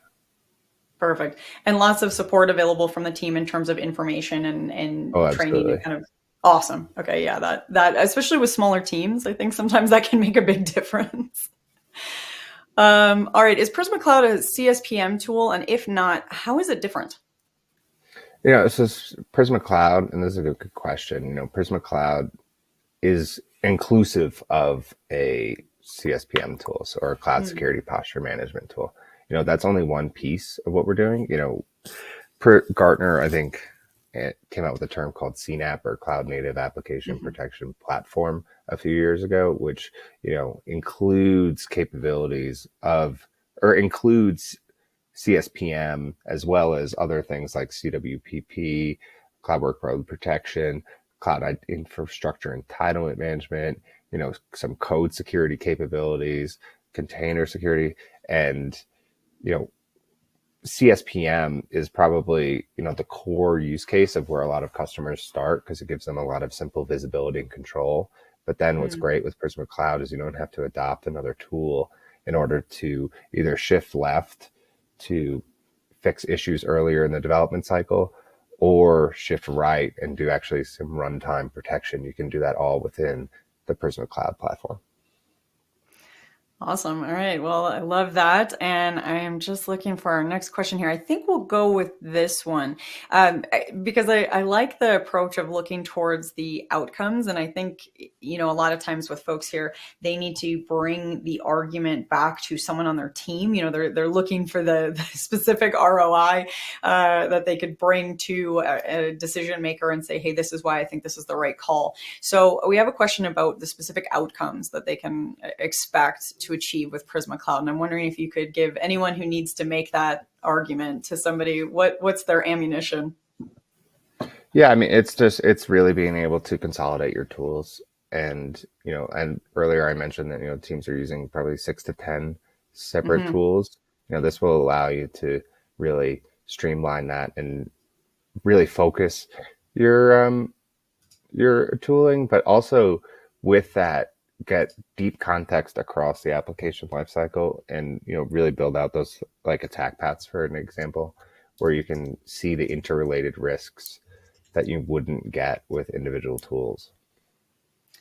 That's really interesting. So is that, would you say, because we did also get a question around what makes, and this comes up a lot, and I love this question every time, is wondering about the uniques. Because there are, obviously, as you're sorting through different tools, would you say that's one of the key uniques for Palo Alto? Oh, absolutely. You know, that is probably our biggest thing, is being able to now trace all these details together. And well, we know how important that is. And Cameron, I really would like to let you go because I feel like you have powered through enough, and we need to send you back to some Theraflu and and hot tea and honey. But before you leave us, Cameron, if there was sort of a first step to getting started with Palo Alto, with Prisma, whether it's learning more or kind of jumping in, what would you recommend as the first thing to do? yeah, absolutely. That's a great question. We do have a free trial available on our website. It's probably easiest to just Google, you know, Prisma Cloud free trial. So you can actually demo and try out these features on your own, as well as, I think, you know, we sent out a white paper that I think is pretty great, that gives you a pretty high level, but also technical enough where you can actually understand what's going on with the platform at a high level. Yeah, so in our handouts tab right now, if you guys haven't already gone to do this, that's the white paper from Palo Alto Networks on the importance of code to cloud intelligence and modern application security. It's a great follow-up to the conversation we just had with Cameron. So that is certainly a good place to jump in. And then the free trial sounds like, you know, kind of a no-brainer. Might as well give it a try, get in the sandbox, start playing, right? Absolutely. All right, Cameron. Well, thank you so much for being here with us today and helping us kind of bring our big old summit to a close. It's been so much fun chatting with you, and I hope that you're doing well. I hope you join us again soon. Same to you. Enjoy. All right, and to everyone out there who is clicking on that poll, keep those clicks coming. Again, remember, this is your easy button. So you're letting your future self put their feet up and put your hands back and have the information just flow right into your email inbox without any effort on your part. So click, click, click, and make sure you get the info that you need. Also, make sure you've got that handout that Cameron and I were just talking about. And why don't we go ahead and give away a prize? I think it's about that time. So we are going to do a $300 Amazon gift card, and that is going to someone who is here, present, live, at the summit. All of those good things. Choose your adjective. And our next winner of a $300 Amazon gift card today is Joseph McDonough of Nevada. Okay, yeah, Joseph McDonough of Nevada. You have won a $300 Amazon gift card, and we will follow up with you after we wrap up our summit today. So stay tuned for that. Also, more chances to win a gift card still left. We have that grand prize left to give away. So there is one more big prize coming and another gift card plus the $50 Amazon gift card from each one of our sessions that's going to the best question asked. So there's just a whole lot of great stuff coming your way. So stay tuned for all of that and stay with us. Now, I do know it has been a long day, so I hope you guys all grab some snacks and refueled along the way because we have another awesome session in the wings. So it is not time to rest yet. Keep those brains active and moving, my friends. It is my absolute pleasure to introduce you all to our next rockstar crew on the summit today, and that is, of course, the Rapid7 team. I'm very happy to introduce our next expert presenter from Rapid7, Jeffrey Gardner, Practice Advisor, Detection and Response. All right, Jeffrey, well, thank you so much for being here with us on the summit today. I'm very excited to hear what you have in store for us, so I am going to step back and hand things right on over to you. Take it away, Jeffrey. Hello, everyone. Jeffrey Gardner here, and I'm here to talk about cloud security. Don't worry, this won't be a dissertation or a lecture. I thought I'd take this in a different direction. Before we get into the content, a little introduction. As I mentioned a few seconds ago, my name is Jeffrey Gardner, and I'm a regional CTO here at Rapid7. I have over 24 years of experience in the industry, starting on the help desk, before getting into system and network admin roles, then moving through the security ranks as an analyst up through CISO, in the tech, healthcare, manufacturing, e-commerce, government, and military verticals, among others. In addition to holding libraries worth of C and G certs, meaning like CISSP, CISM, GDAT, GPEN, blah, blah, blah. And being an offensive security aficionado, I'm also a veteran, tattoo studio owner and practicing tattoo artist, an avid gamer, Baldur's Gate 3 for the win, comic book nerd, and lover of all bad horror movies. And by bad, I don't mean B or C grade, I mean Z grade. So on to the agenda. So I meet with and speak to a lot of people at various levels across different industries and markets, and over time I've noticed some common questions pop up. Today I've split those questions up by focus area, such as cloud security trends, risk management, threat intelligence, securing multi-cloud environments, understanding cloud assets, incidents in the cloud, and cloud security frameworks, with the goal of getting to the heart of the matter for each one. So up first are cloud security trends. So where do CISOs start when they're expanding their remit to include cloud security?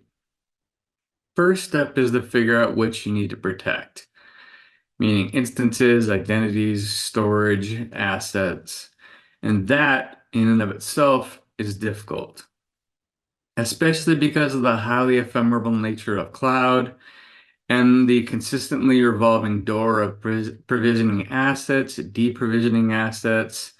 So there's not always a clear record of what you had and at what time, in addition to having different multi-cloud strategies. One thing that's also semi-unique to the cloud is that coming out of the pandemic, we've increased, or hopefully increased, our proximity to the business and business initiatives, from understanding what the business does to what the business can do, especially with data. And having a greater understanding of those elements can definitely be a great stepping stone to figure out what you need to protect. So capping off the first step, if you're really struggling to figure out what's important or where to focus first, look at your business continuity and disaster recovery plans.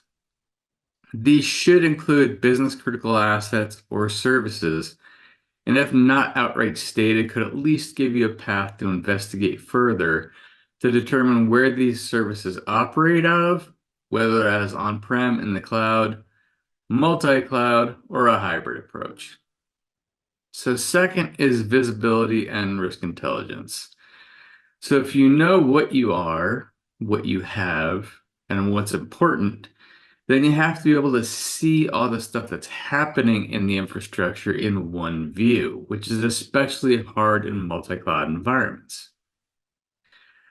Lastly is security capability, which has to be unified across different clouds providers, is incredibly difficult. So from consistent identity and access management practices, consistent data identification, labeling, retention, and deletion practices, among others.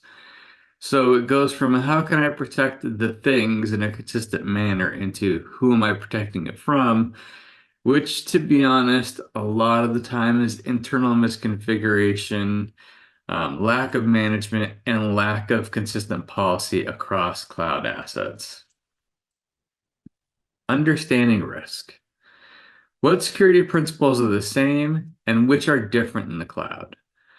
Now, there are different schools of thought here. Some say take your on-prem blueprint and apply it to the cloud, while others say cloud is a different ballgame. While there are similarities between cloud and on-prem, I'm personally not of the belief that you should just lift and shift things on-prem and dump them in the cloud. The basics still matter.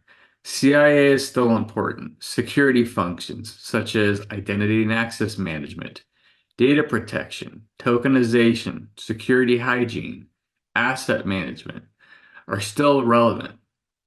But the major difference is we now have a control plane in the cloud. We had bits and pieces of this in the on-prem environment, but not the granular level of control that we're afforded in the cloud. And what I mean by control plane is things like extremely verbose logging, granular configuration management, and orchestration and automation. We've kind of dipped our toe into orchestration and automation on-prem, but it becomes an absolute necessity in the cloud.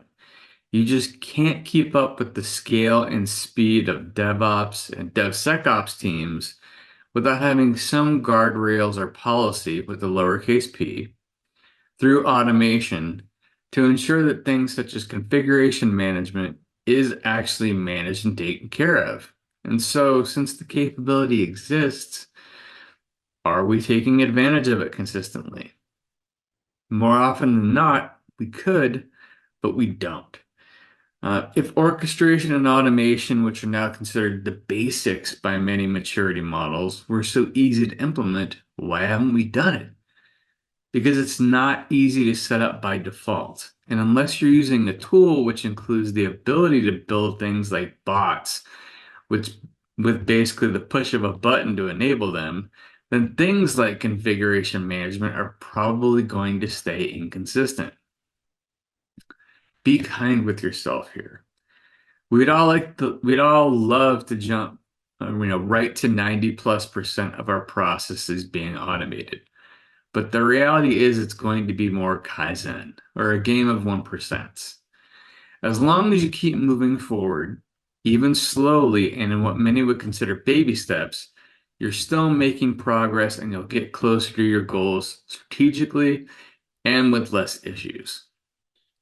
Identity is also a much more central capability here. Everything is tied to an entitlement or privilege, and that's generally tied to an identity. And the amount of granularity, permission sets, or switches you can assign to an identity is exponentially greater. And lastly, APIs and API security, or the management of an API endpoint, is a little different in terms of things to look out for. Brute force attacks are an example. Threat intelligence. How are teams effectively going beyond cloud provider alerts to ensure solid threat detection and response in the cloud? So CSPs are doing better in this regard, but it's still not perfect, which is why you have numerous vendors in the space, like Rapid7, offering products and services to close the gap. Continuous monitoring is key here, which can be difficult with the skill and talent shortage everyone is experiencing. So offloading that to an MDR provider that has a solid base of threat intel and can ingest the telemetry from the CSPs is essential. Another essential piece is attacks against the CSPs themselves, which kind of operate like supply chain attacks. To get to those end targets, they'll go through the cloud environment itself. This is why I'm personally a proponent of the hybrid approach, kind of like defense in depth. Just like we wouldn't trust a single security control to handle all threats, we should look at our cloud deployment the same way, whether that be a scenario involving cloud and on-prem or multi-cloud. And while it may increase complexity, it will also provide that defense in depth capability should an attack occur against one of the CSPs. Security capabilities. What strategies are CISOs employing to get their hands around cloud misconfigurations effectively today? So having a CASB, Cloud Access Security Broker of some sort to understand what's being used and how, and a CSPM are the first steps. Next up is understanding what capabilities are necessary, and then defining and applying controls would be the next order of business. Capabilities in and of itself can be challenging. So business, user, and developer education is fundamental here, as they may not be fully aware of what can be done or how it can be done if they're not intimately familiar with these cloud environments and their capabilities. Lastly, a re-examination of what actually needs to go into the cloud should occur. So maybe start with one thing, make it incredibly secure, not only in terms of controls, but patching, management, etc. Then adopt a continuous deployment methodology where you incrementally move things and do it securely each time to ensure that it becomes easier as you move further and further into the cloud. Securing multi-cloud environments. How can organizations effectively balance the benefits of multi-cloud flexibility with the complexities it introduces to ensure seamless operations and security? So all cloud environments are not created the same. different names, feature sets are not the same, there are cost differences.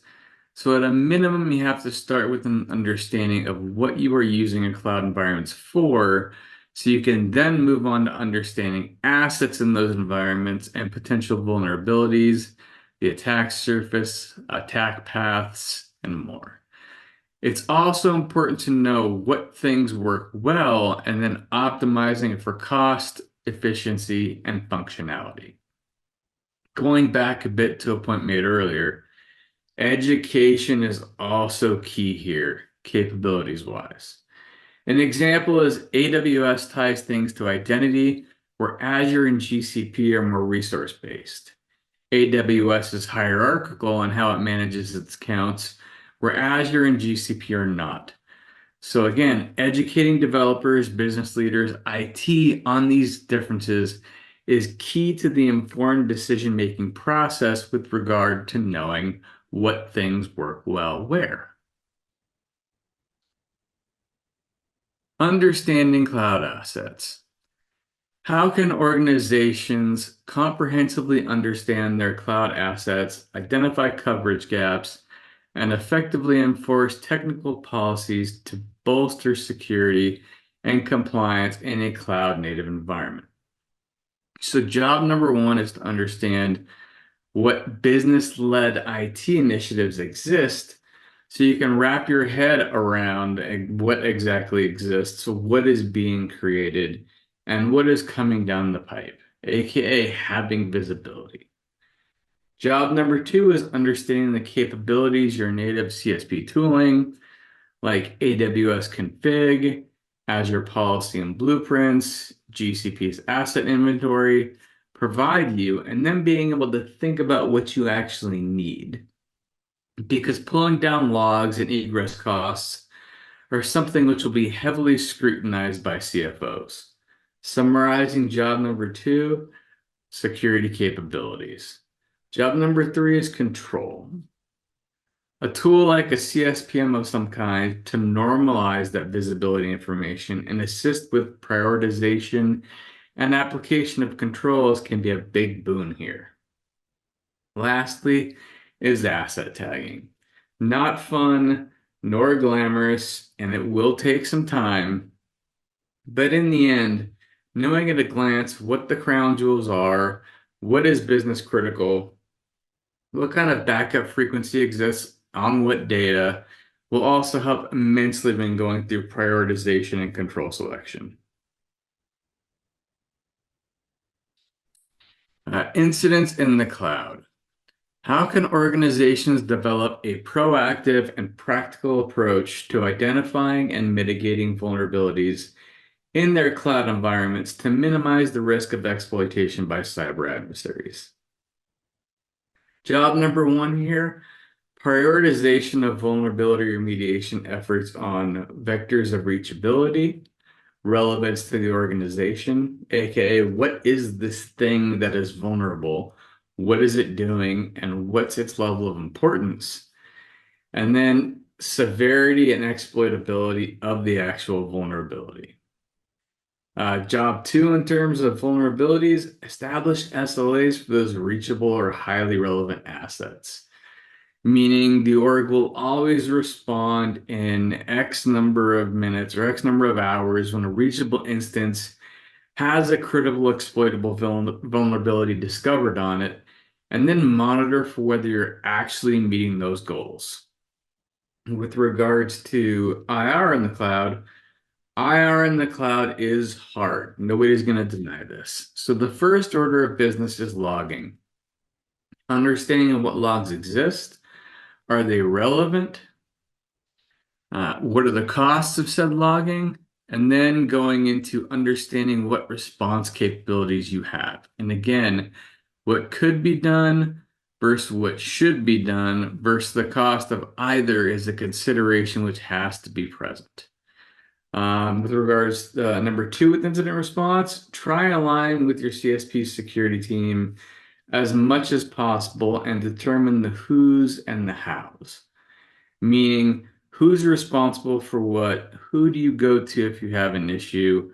Who do you go to get certain artifacts that are necessary for analysis? Because not everything is going to be available directly in the platform. And how you would accomplish X action most efficiently in whatever environment you're working in. Lastly, the more we can move upstream, aka shift left, and tackle issues before they go into production, the easier of a time we'll have with everything. And in this regard, be patient. It takes time and won't happen overnight, as mentioned earlier. As long as you're moving the needle, even if it's 1% at a time, that's still progress, and you're still better off than you were before. So the diminishing windows of opportunities for threat actors. What emerging trends and challenges did cybersecurity professionals anticipate when developing cloud security strategies, and how can they proactively adapt to stay ahead of the evolving threats? So threat actors are keenly aware of the risk posed by identity. Excessive permissions are a fact. They exist practically everywhere. And a rough number is that there are 23,000 different permissions within AWS. So getting your head around what permissions are assigned and should be assigned and how often they're used, and then automating the assigning and removal of said permissions is key here. One of the most challenging parts of locking down identity is changing the culture. So incentivizing your teams to build secure code with the least amount of privilege necessary and then rewarding them can go a long way. Now, with regards to emerging threats, I've kind of lumped them into 3 buckets. The first would be unrestricted firewall policies, exposed databases, and unenforced MFA. Enforce it everywhere, and everywhere you can. And then when you think you've enforced it, enforce it some more. Number 2 is sensitive data in buckets and leaked credentials in source code. And number 3 is open source software dependencies and unpatched vulnerabilities. Lastly, frameworks for success. So what are some strategies and best practices cybersecurity teams should adopt to ensure rapid incident response and minimize the impact of security incidents? The first is developing a specific incident response plan. Determine the individual stakeholders and teams that need to be involved, as they may be slightly different than in regular on-prem IR scenarios.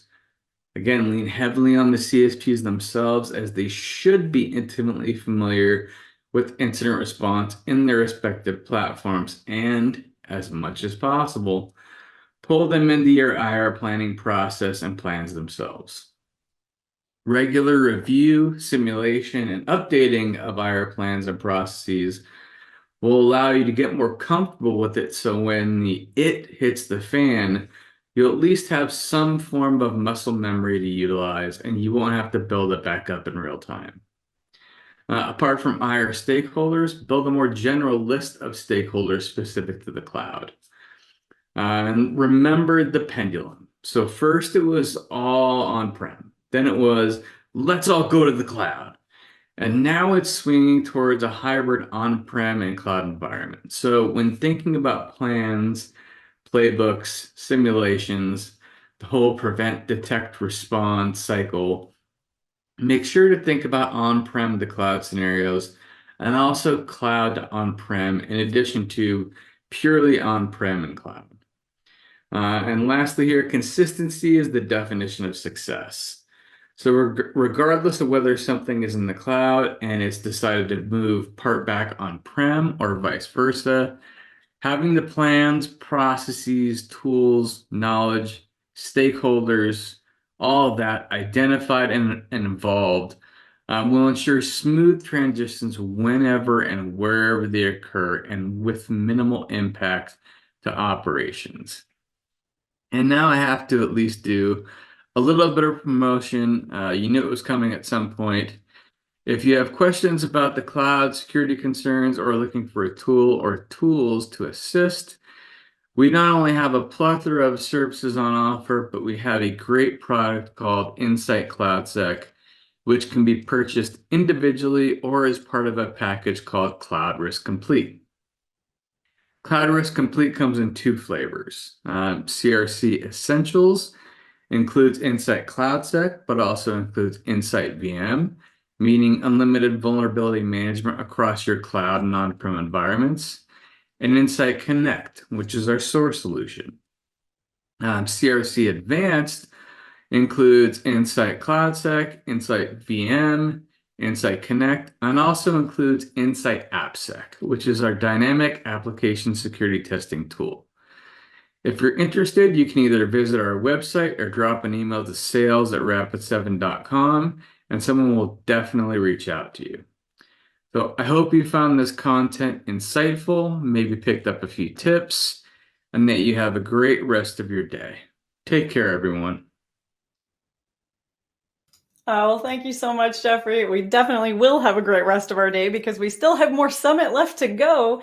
But thank you for being here and being such a great part of our summit, of our conversation today. We got a lot of great info and some really cool insight into the Rapid7 solution. Now, there is a chance for you to learn a little bit more, and who doesn't want a little bit more info today? So click on that poll, click on that wish list that you see on your screen right now.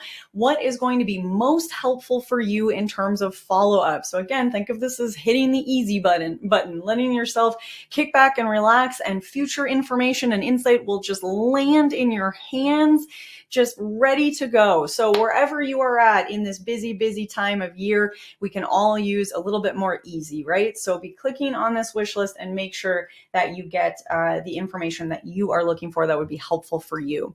I will also remind you to head on over to the handouts tab. If you have not done that, be sure that you snag the complete security buyer's guide. Now this came up a lot today, right? I saw a lot of questions coming in about, and we were just talking about this a little bit earlier, about how do you make that best decision for you? How do you find the right solution for you? What should you be taking into consideration when you're looking to make a purchase or find a new solution? And so this is a great way to make sure that you are walking through that checklist. So take a little read through the complete security buyer's guide and get some handy tips and helpful ideas for how to get started on that decision-making process. Because obviously this conversation is getting us started today and getting a lot of juices flowing and things rolling through your heads, I hope. And then the next step is to start thinking about how you might take action on some of these ideas. So these buyer's guides are a really helpful way to take that step. All right, well, we are going to do a prize giveaway next. And now a reminder that you do need to be here live and present at the summit in order to win. We've got a $300 Amazon gift card, and that is going to Chad Hissong of Nebraska. Chad Hissong of Nebraska. Congratulations, Chad. Now we're going to follow up with you after we wrap up the summit, so stay tuned for that. Also, more chances to win ahead. Plus, don't forget, we've got that best question gift card from each session, and there is one more session, which means one more opportunity to get that best question in, that burning question that's just burning a hole in your brain. And now we can get you some answers. So one more chance to win that best question gift card. Be sure that you get those questions in. Well, speaking of which, my friends, here we are after a whole wonderful, long, absolutely information-packed day. We are finally reaching the end of this incredible and supercharged summit. So here we are at our grand finale, and we are definitely wrapping up on a high note, because we get to close it out today with the SentinelOne crew.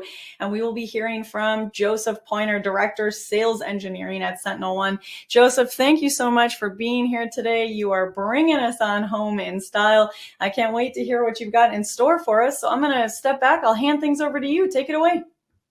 All right. Thank you so very much. And I'm glad to be here to talk to everybody. Again, my name is Joseph Pointer. I'm the Director of Go-to-Market Sales Engineering, which means I help SentinelOne distribute, disseminate demonstrations, and get to talk to engaging audiences like yourselves and show you some of our products.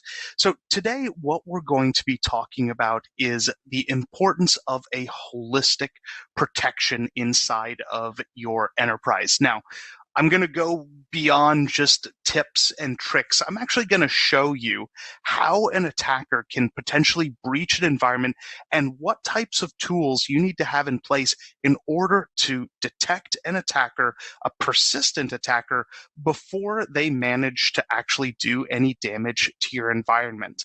Now, before we get too deep into the demonstration, because I'm going to do a live one as well, let's talk about the anatomy of an attack. And it's very interesting.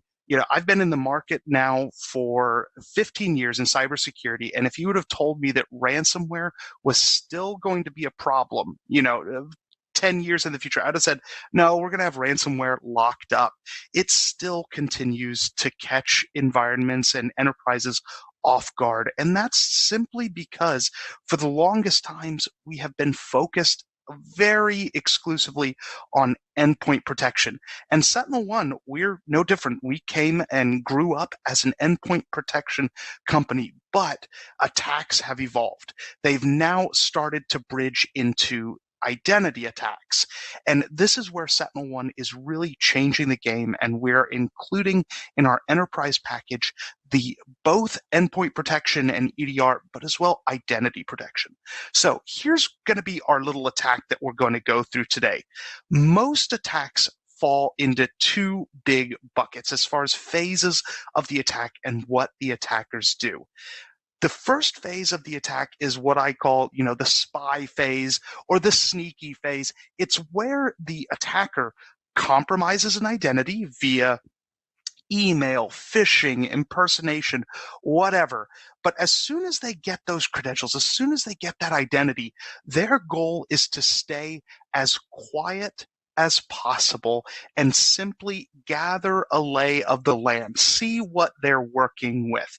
And the reason why they want to be as quiet as possible is simply because if you can catch the attacker at this phase where they only have one set of credentials, one identity, one computer, it's very easy to evict them.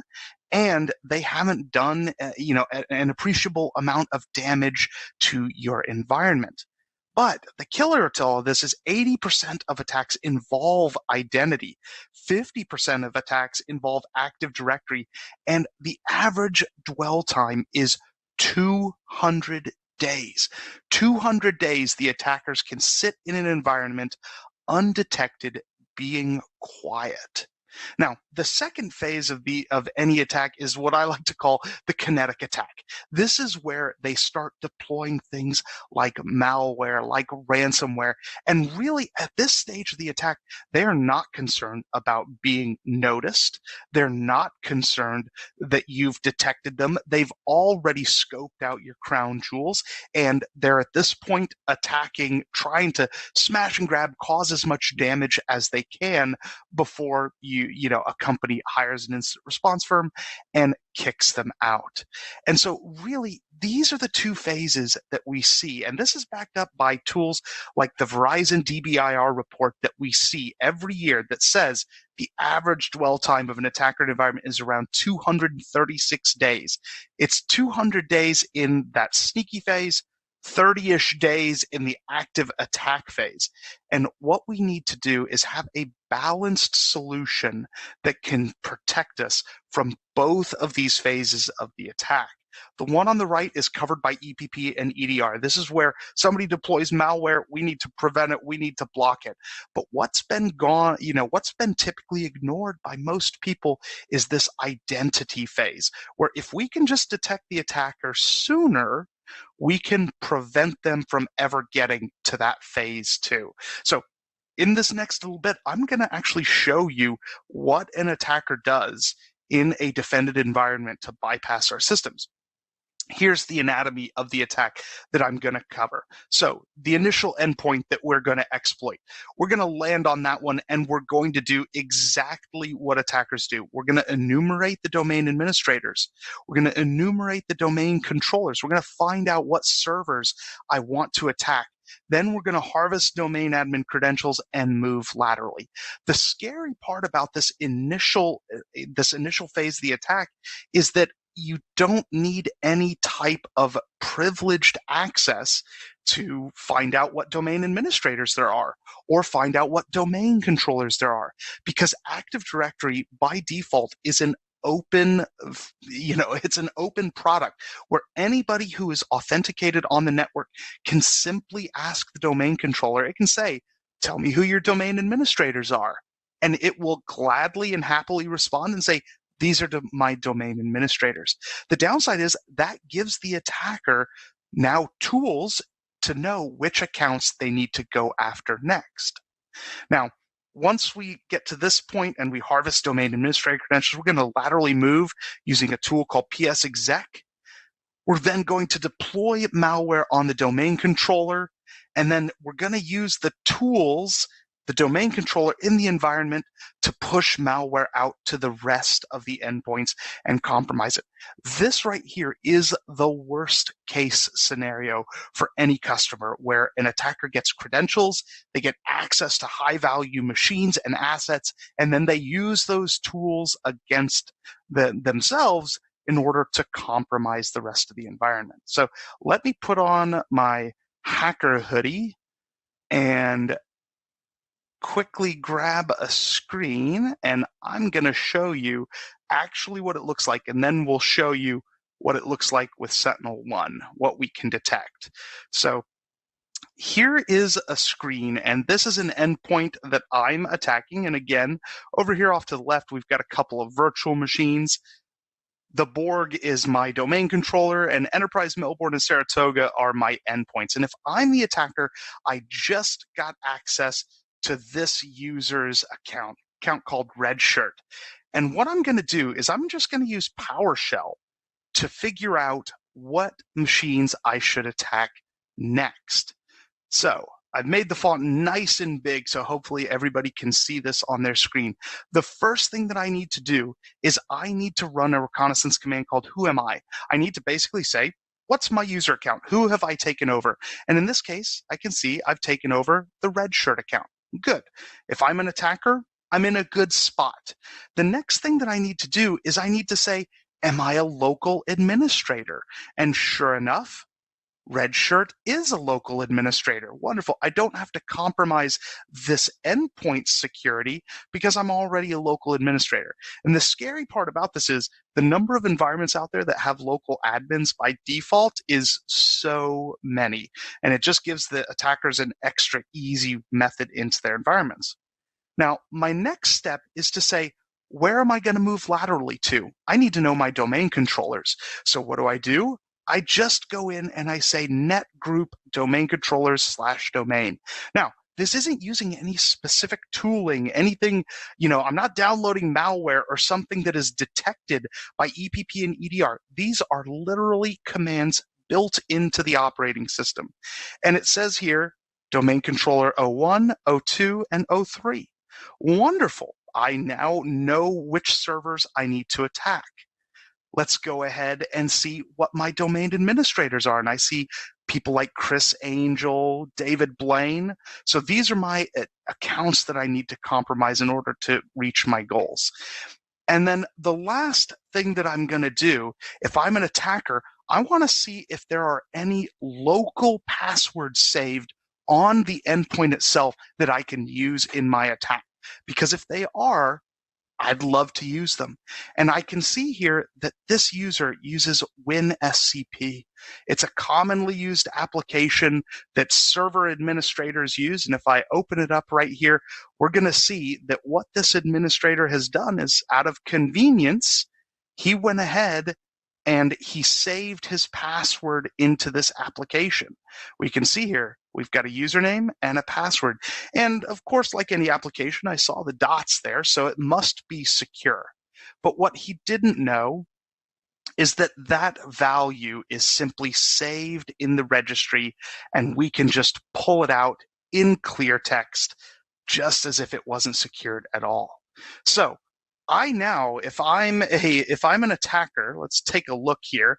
I have all of the tools that I could possibly need. And what I'm going to do is I'm going to connect to my domain controller and I'm going to execute the malware that I talked about. So we'll give this just a second. And oh, this is strange. It's not working. Now remember, I'm pretending to be the attacker. And at this point, I'm a little bit confused. I'm not sure why my connection isn't working to, this domain controller. I have username, I have password, I have where the domain controller is. That's odd. Well, it turns out that there is protection enabled on this, in particular SentinelOne identity. If we go back to the data that we looked at earlier, we can see that we know what the username is, what the domain is, but everything down here where we start to say, oh, too big a text, let me get to it. Everything down here where we start to say things like domain controllers, that is all fictitious information. It's fake data that we fed to the attacker to distract them. These domain administrators right here, for example, they don't exist. These are all artificial domain administrators that we made up to make them think that they had infected our environment, that they were successful, but at the end of the day, they were not. And so this is the power of what we call singularity identity. It's the ability to deceive an attacker long before he's done anything to our environment, long before he's deployed malware. We're going to go ahead and deceive him, and he won't be able to know what tools, or excuse me, what servers to attack, what user accounts, and at the end of the day, he's given himself up because we know that he's in the environment, because nobody should be looking at these other than an attacker. So that's singularity identity. The other half of this is SentinelOne endpoint. And let's just say we're going to let the attacker go ahead and do his bad thing. I'm going to allow him to deploy malware. Okay. We're going to pretend like we didn't give him all of the fake data. But that right there was just a single click, and now we're deploying malware out to our domain controller, and SentinelOne is, of course, detecting it. Now, I am in a detection-only mode. In other words, I am going to let this malware execute and encrypt this environment. The main reason is I wanted to show everybody how quickly SentinelOne can not only detect, but can remediate an attack should it be successful. SentinelOne's goal is, of course, to never allow this to happen, but attackers and defenders are a cat and mouse game. And so with even a successful ransomware attack like this, SentinelOne can actually roll back this machine to a known good state. So while this ransomware is running, let me go quickly over to my console, and let's take a look at two things. The first one is I'm going to pull up my identity alerts and take a look at the events. And we can see here where we have things like requests for a decoy. So an attacker, he tried to query all of the domain controllers in our environment, and he gave himself away. If this is Joe down in accounting, of course, he should never be doing these types of queries using PowerShell. And so whenever we see this type of activity, we know that it's malicious and that it shouldn't be allowed. And so this phase of the attack, where just the attacker was trying to be as quiet and silent as they could, we already know that they're in the environment. We already have great details about what they're doing, and we can start to evict them and get them out, reset credentials, and so on. Now, if it went on to the next phase, where we actually had malware, this is where SentinelOne comes in. And we have our machines right here that have been compromised. We've infected them with ransomware. In this case, it's Lockbit 2.0, and we can see resistance is futile was executed. Then a number of binaries on each endpoint were launched, and we've started to compromise these machines. But what SentinelOne does is we have a unique technology called rollback, where, again, if we wanted to, we can come in and I can simply check these two boxes, and I can go to mitigation action and I can choose rollback. And this will essentially take these machines back to a pre-infection state. Now, again, I never want to use that button. I never want to have to click on it so that somebody, has to, that there was a successful attack in my environment. But if you ever have that happen inside of your environment, it's good to have the extra insurance policy so that you know that you can restore machines back to a known good state and get your environment back online. Because we've all seen the news reports where somebody says, hey, this environment was compromised. Every single one of those environments has some type of endpoint protection, but they most likely don't have Sentinel-1, and so their recovery times are massive. Now, while that's happening, we can see it's starting to repair some of my machines, and if I go over to them, I can start to take a look at a couple of them.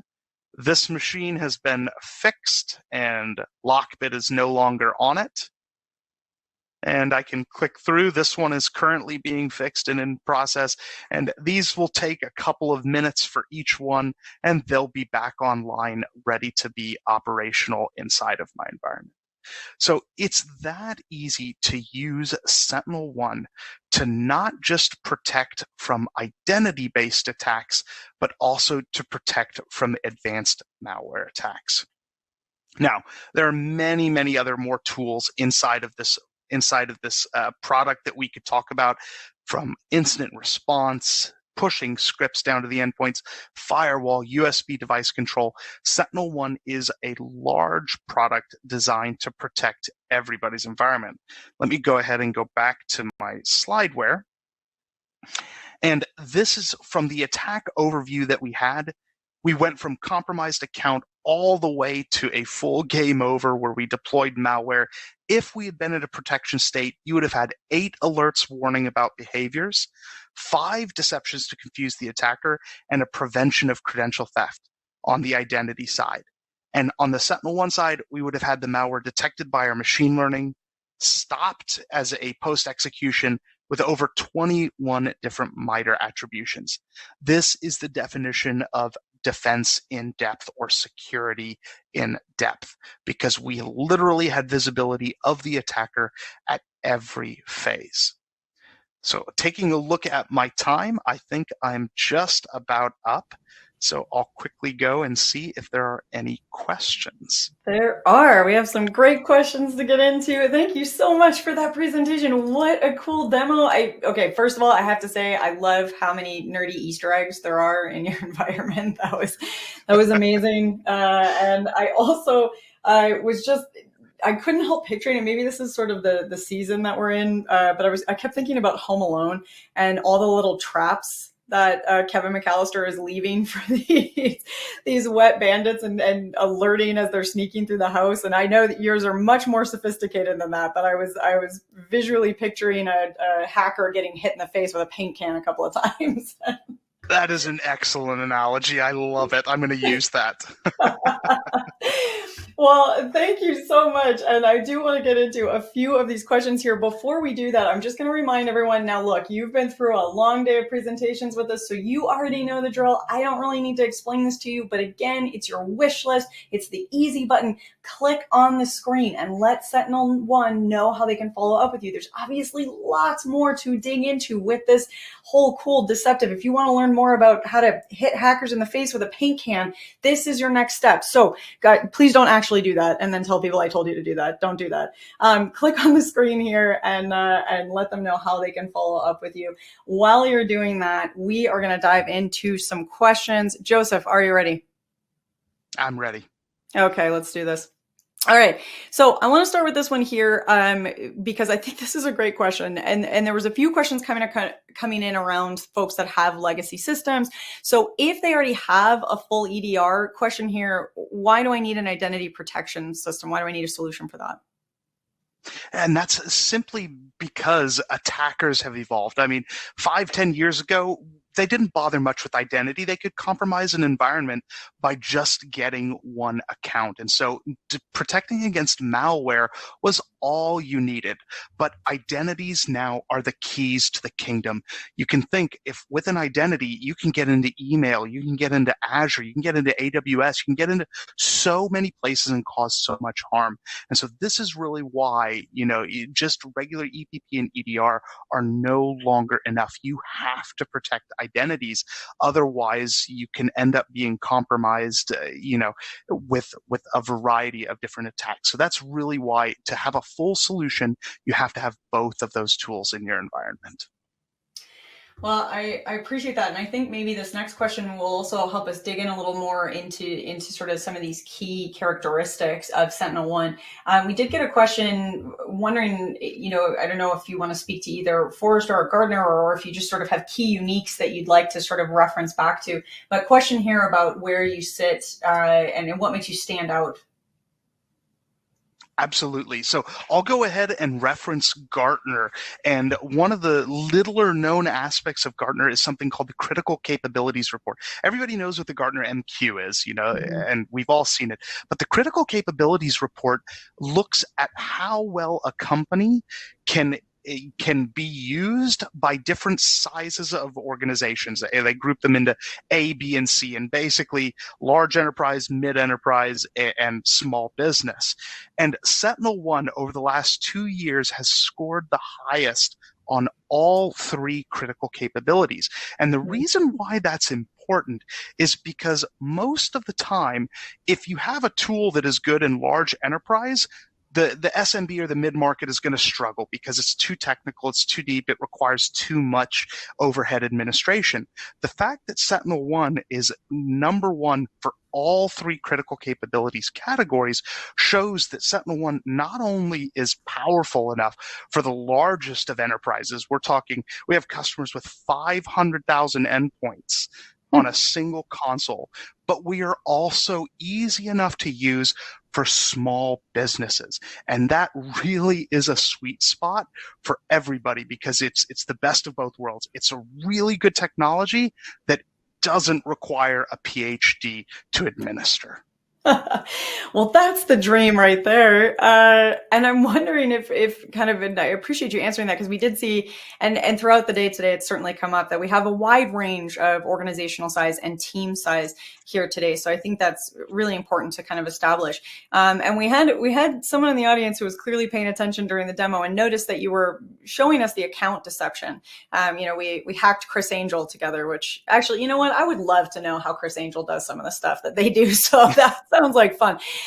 But follow-up question, wondering, do you have computer deception as well for things like a fake email server? Absolutely, we do.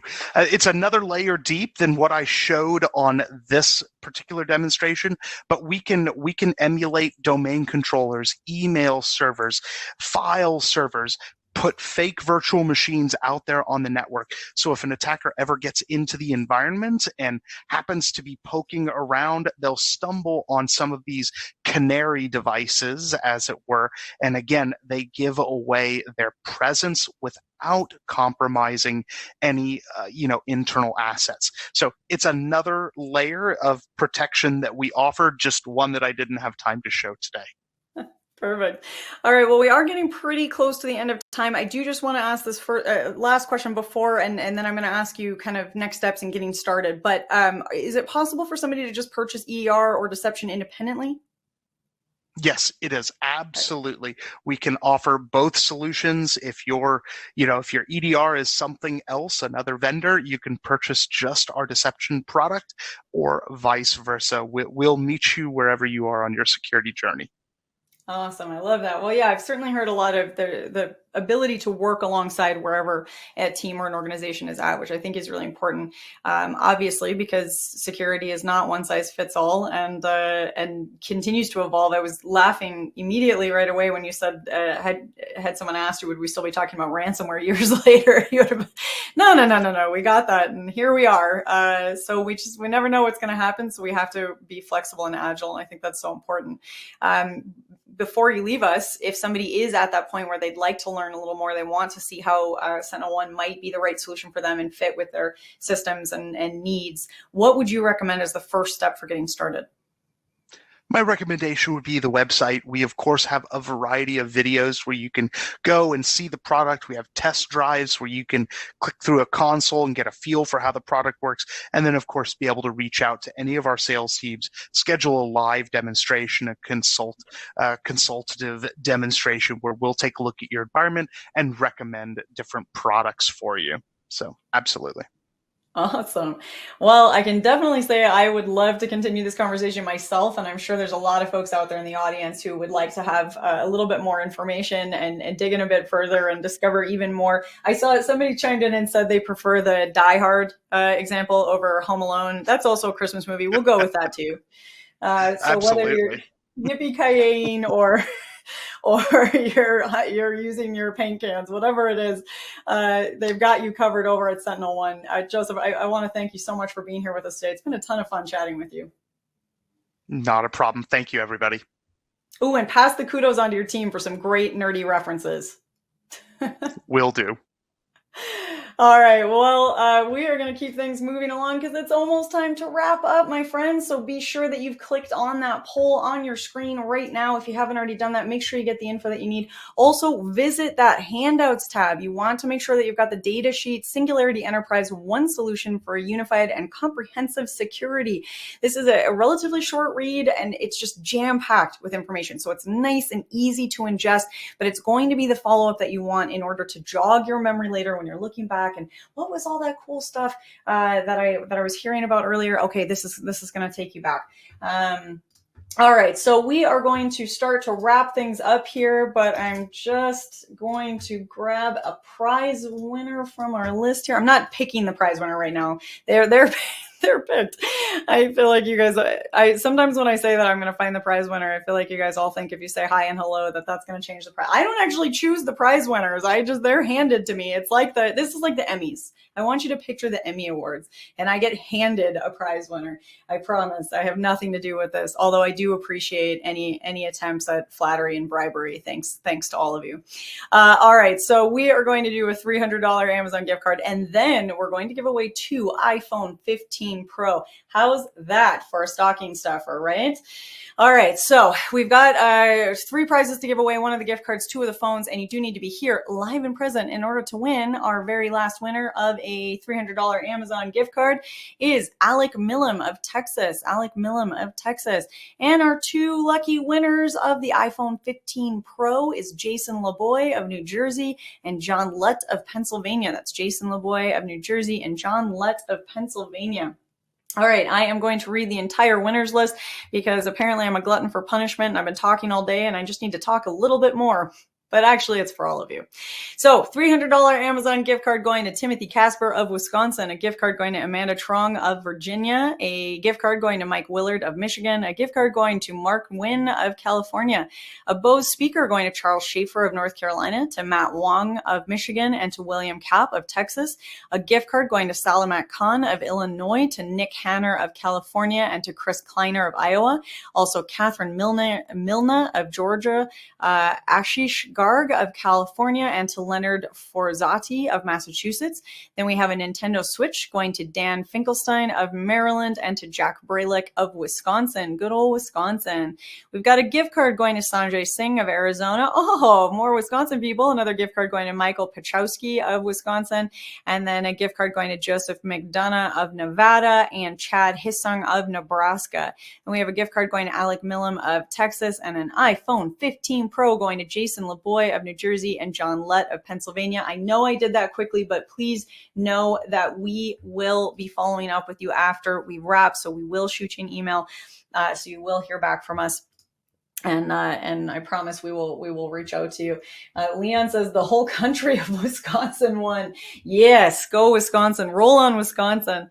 The home state. Like I said, I swear I have nothing to do with choosing the winners. I did not choose that based on my home state.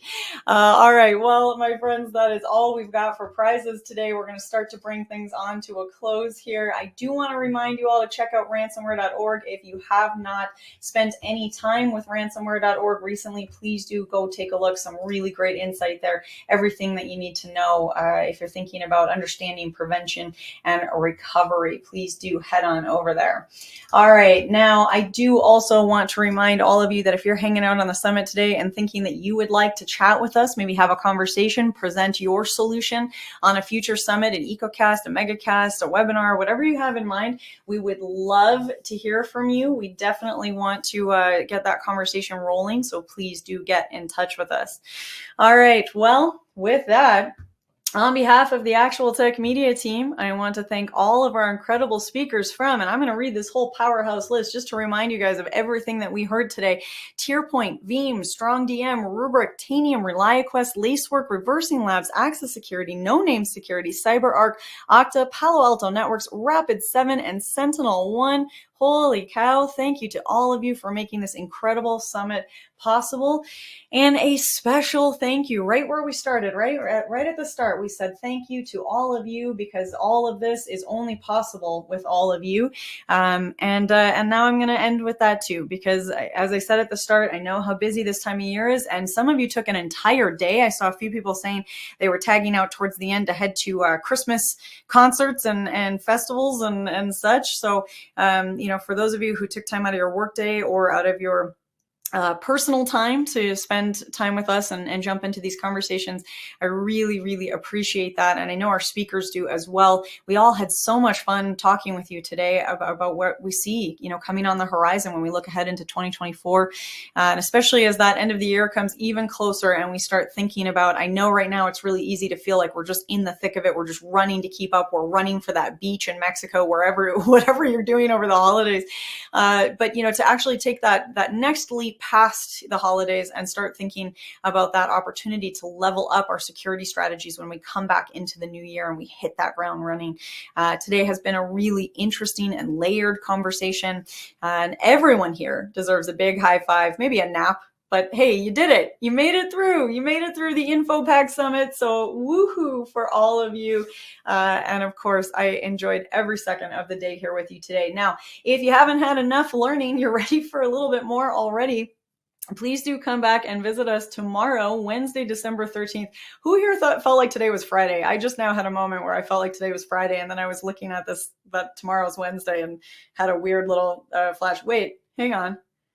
No, wait, today's Wednesday. Oh my gosh, this is next week. Oh no, guys. All right, well, my brain has clearly melted out of my ear.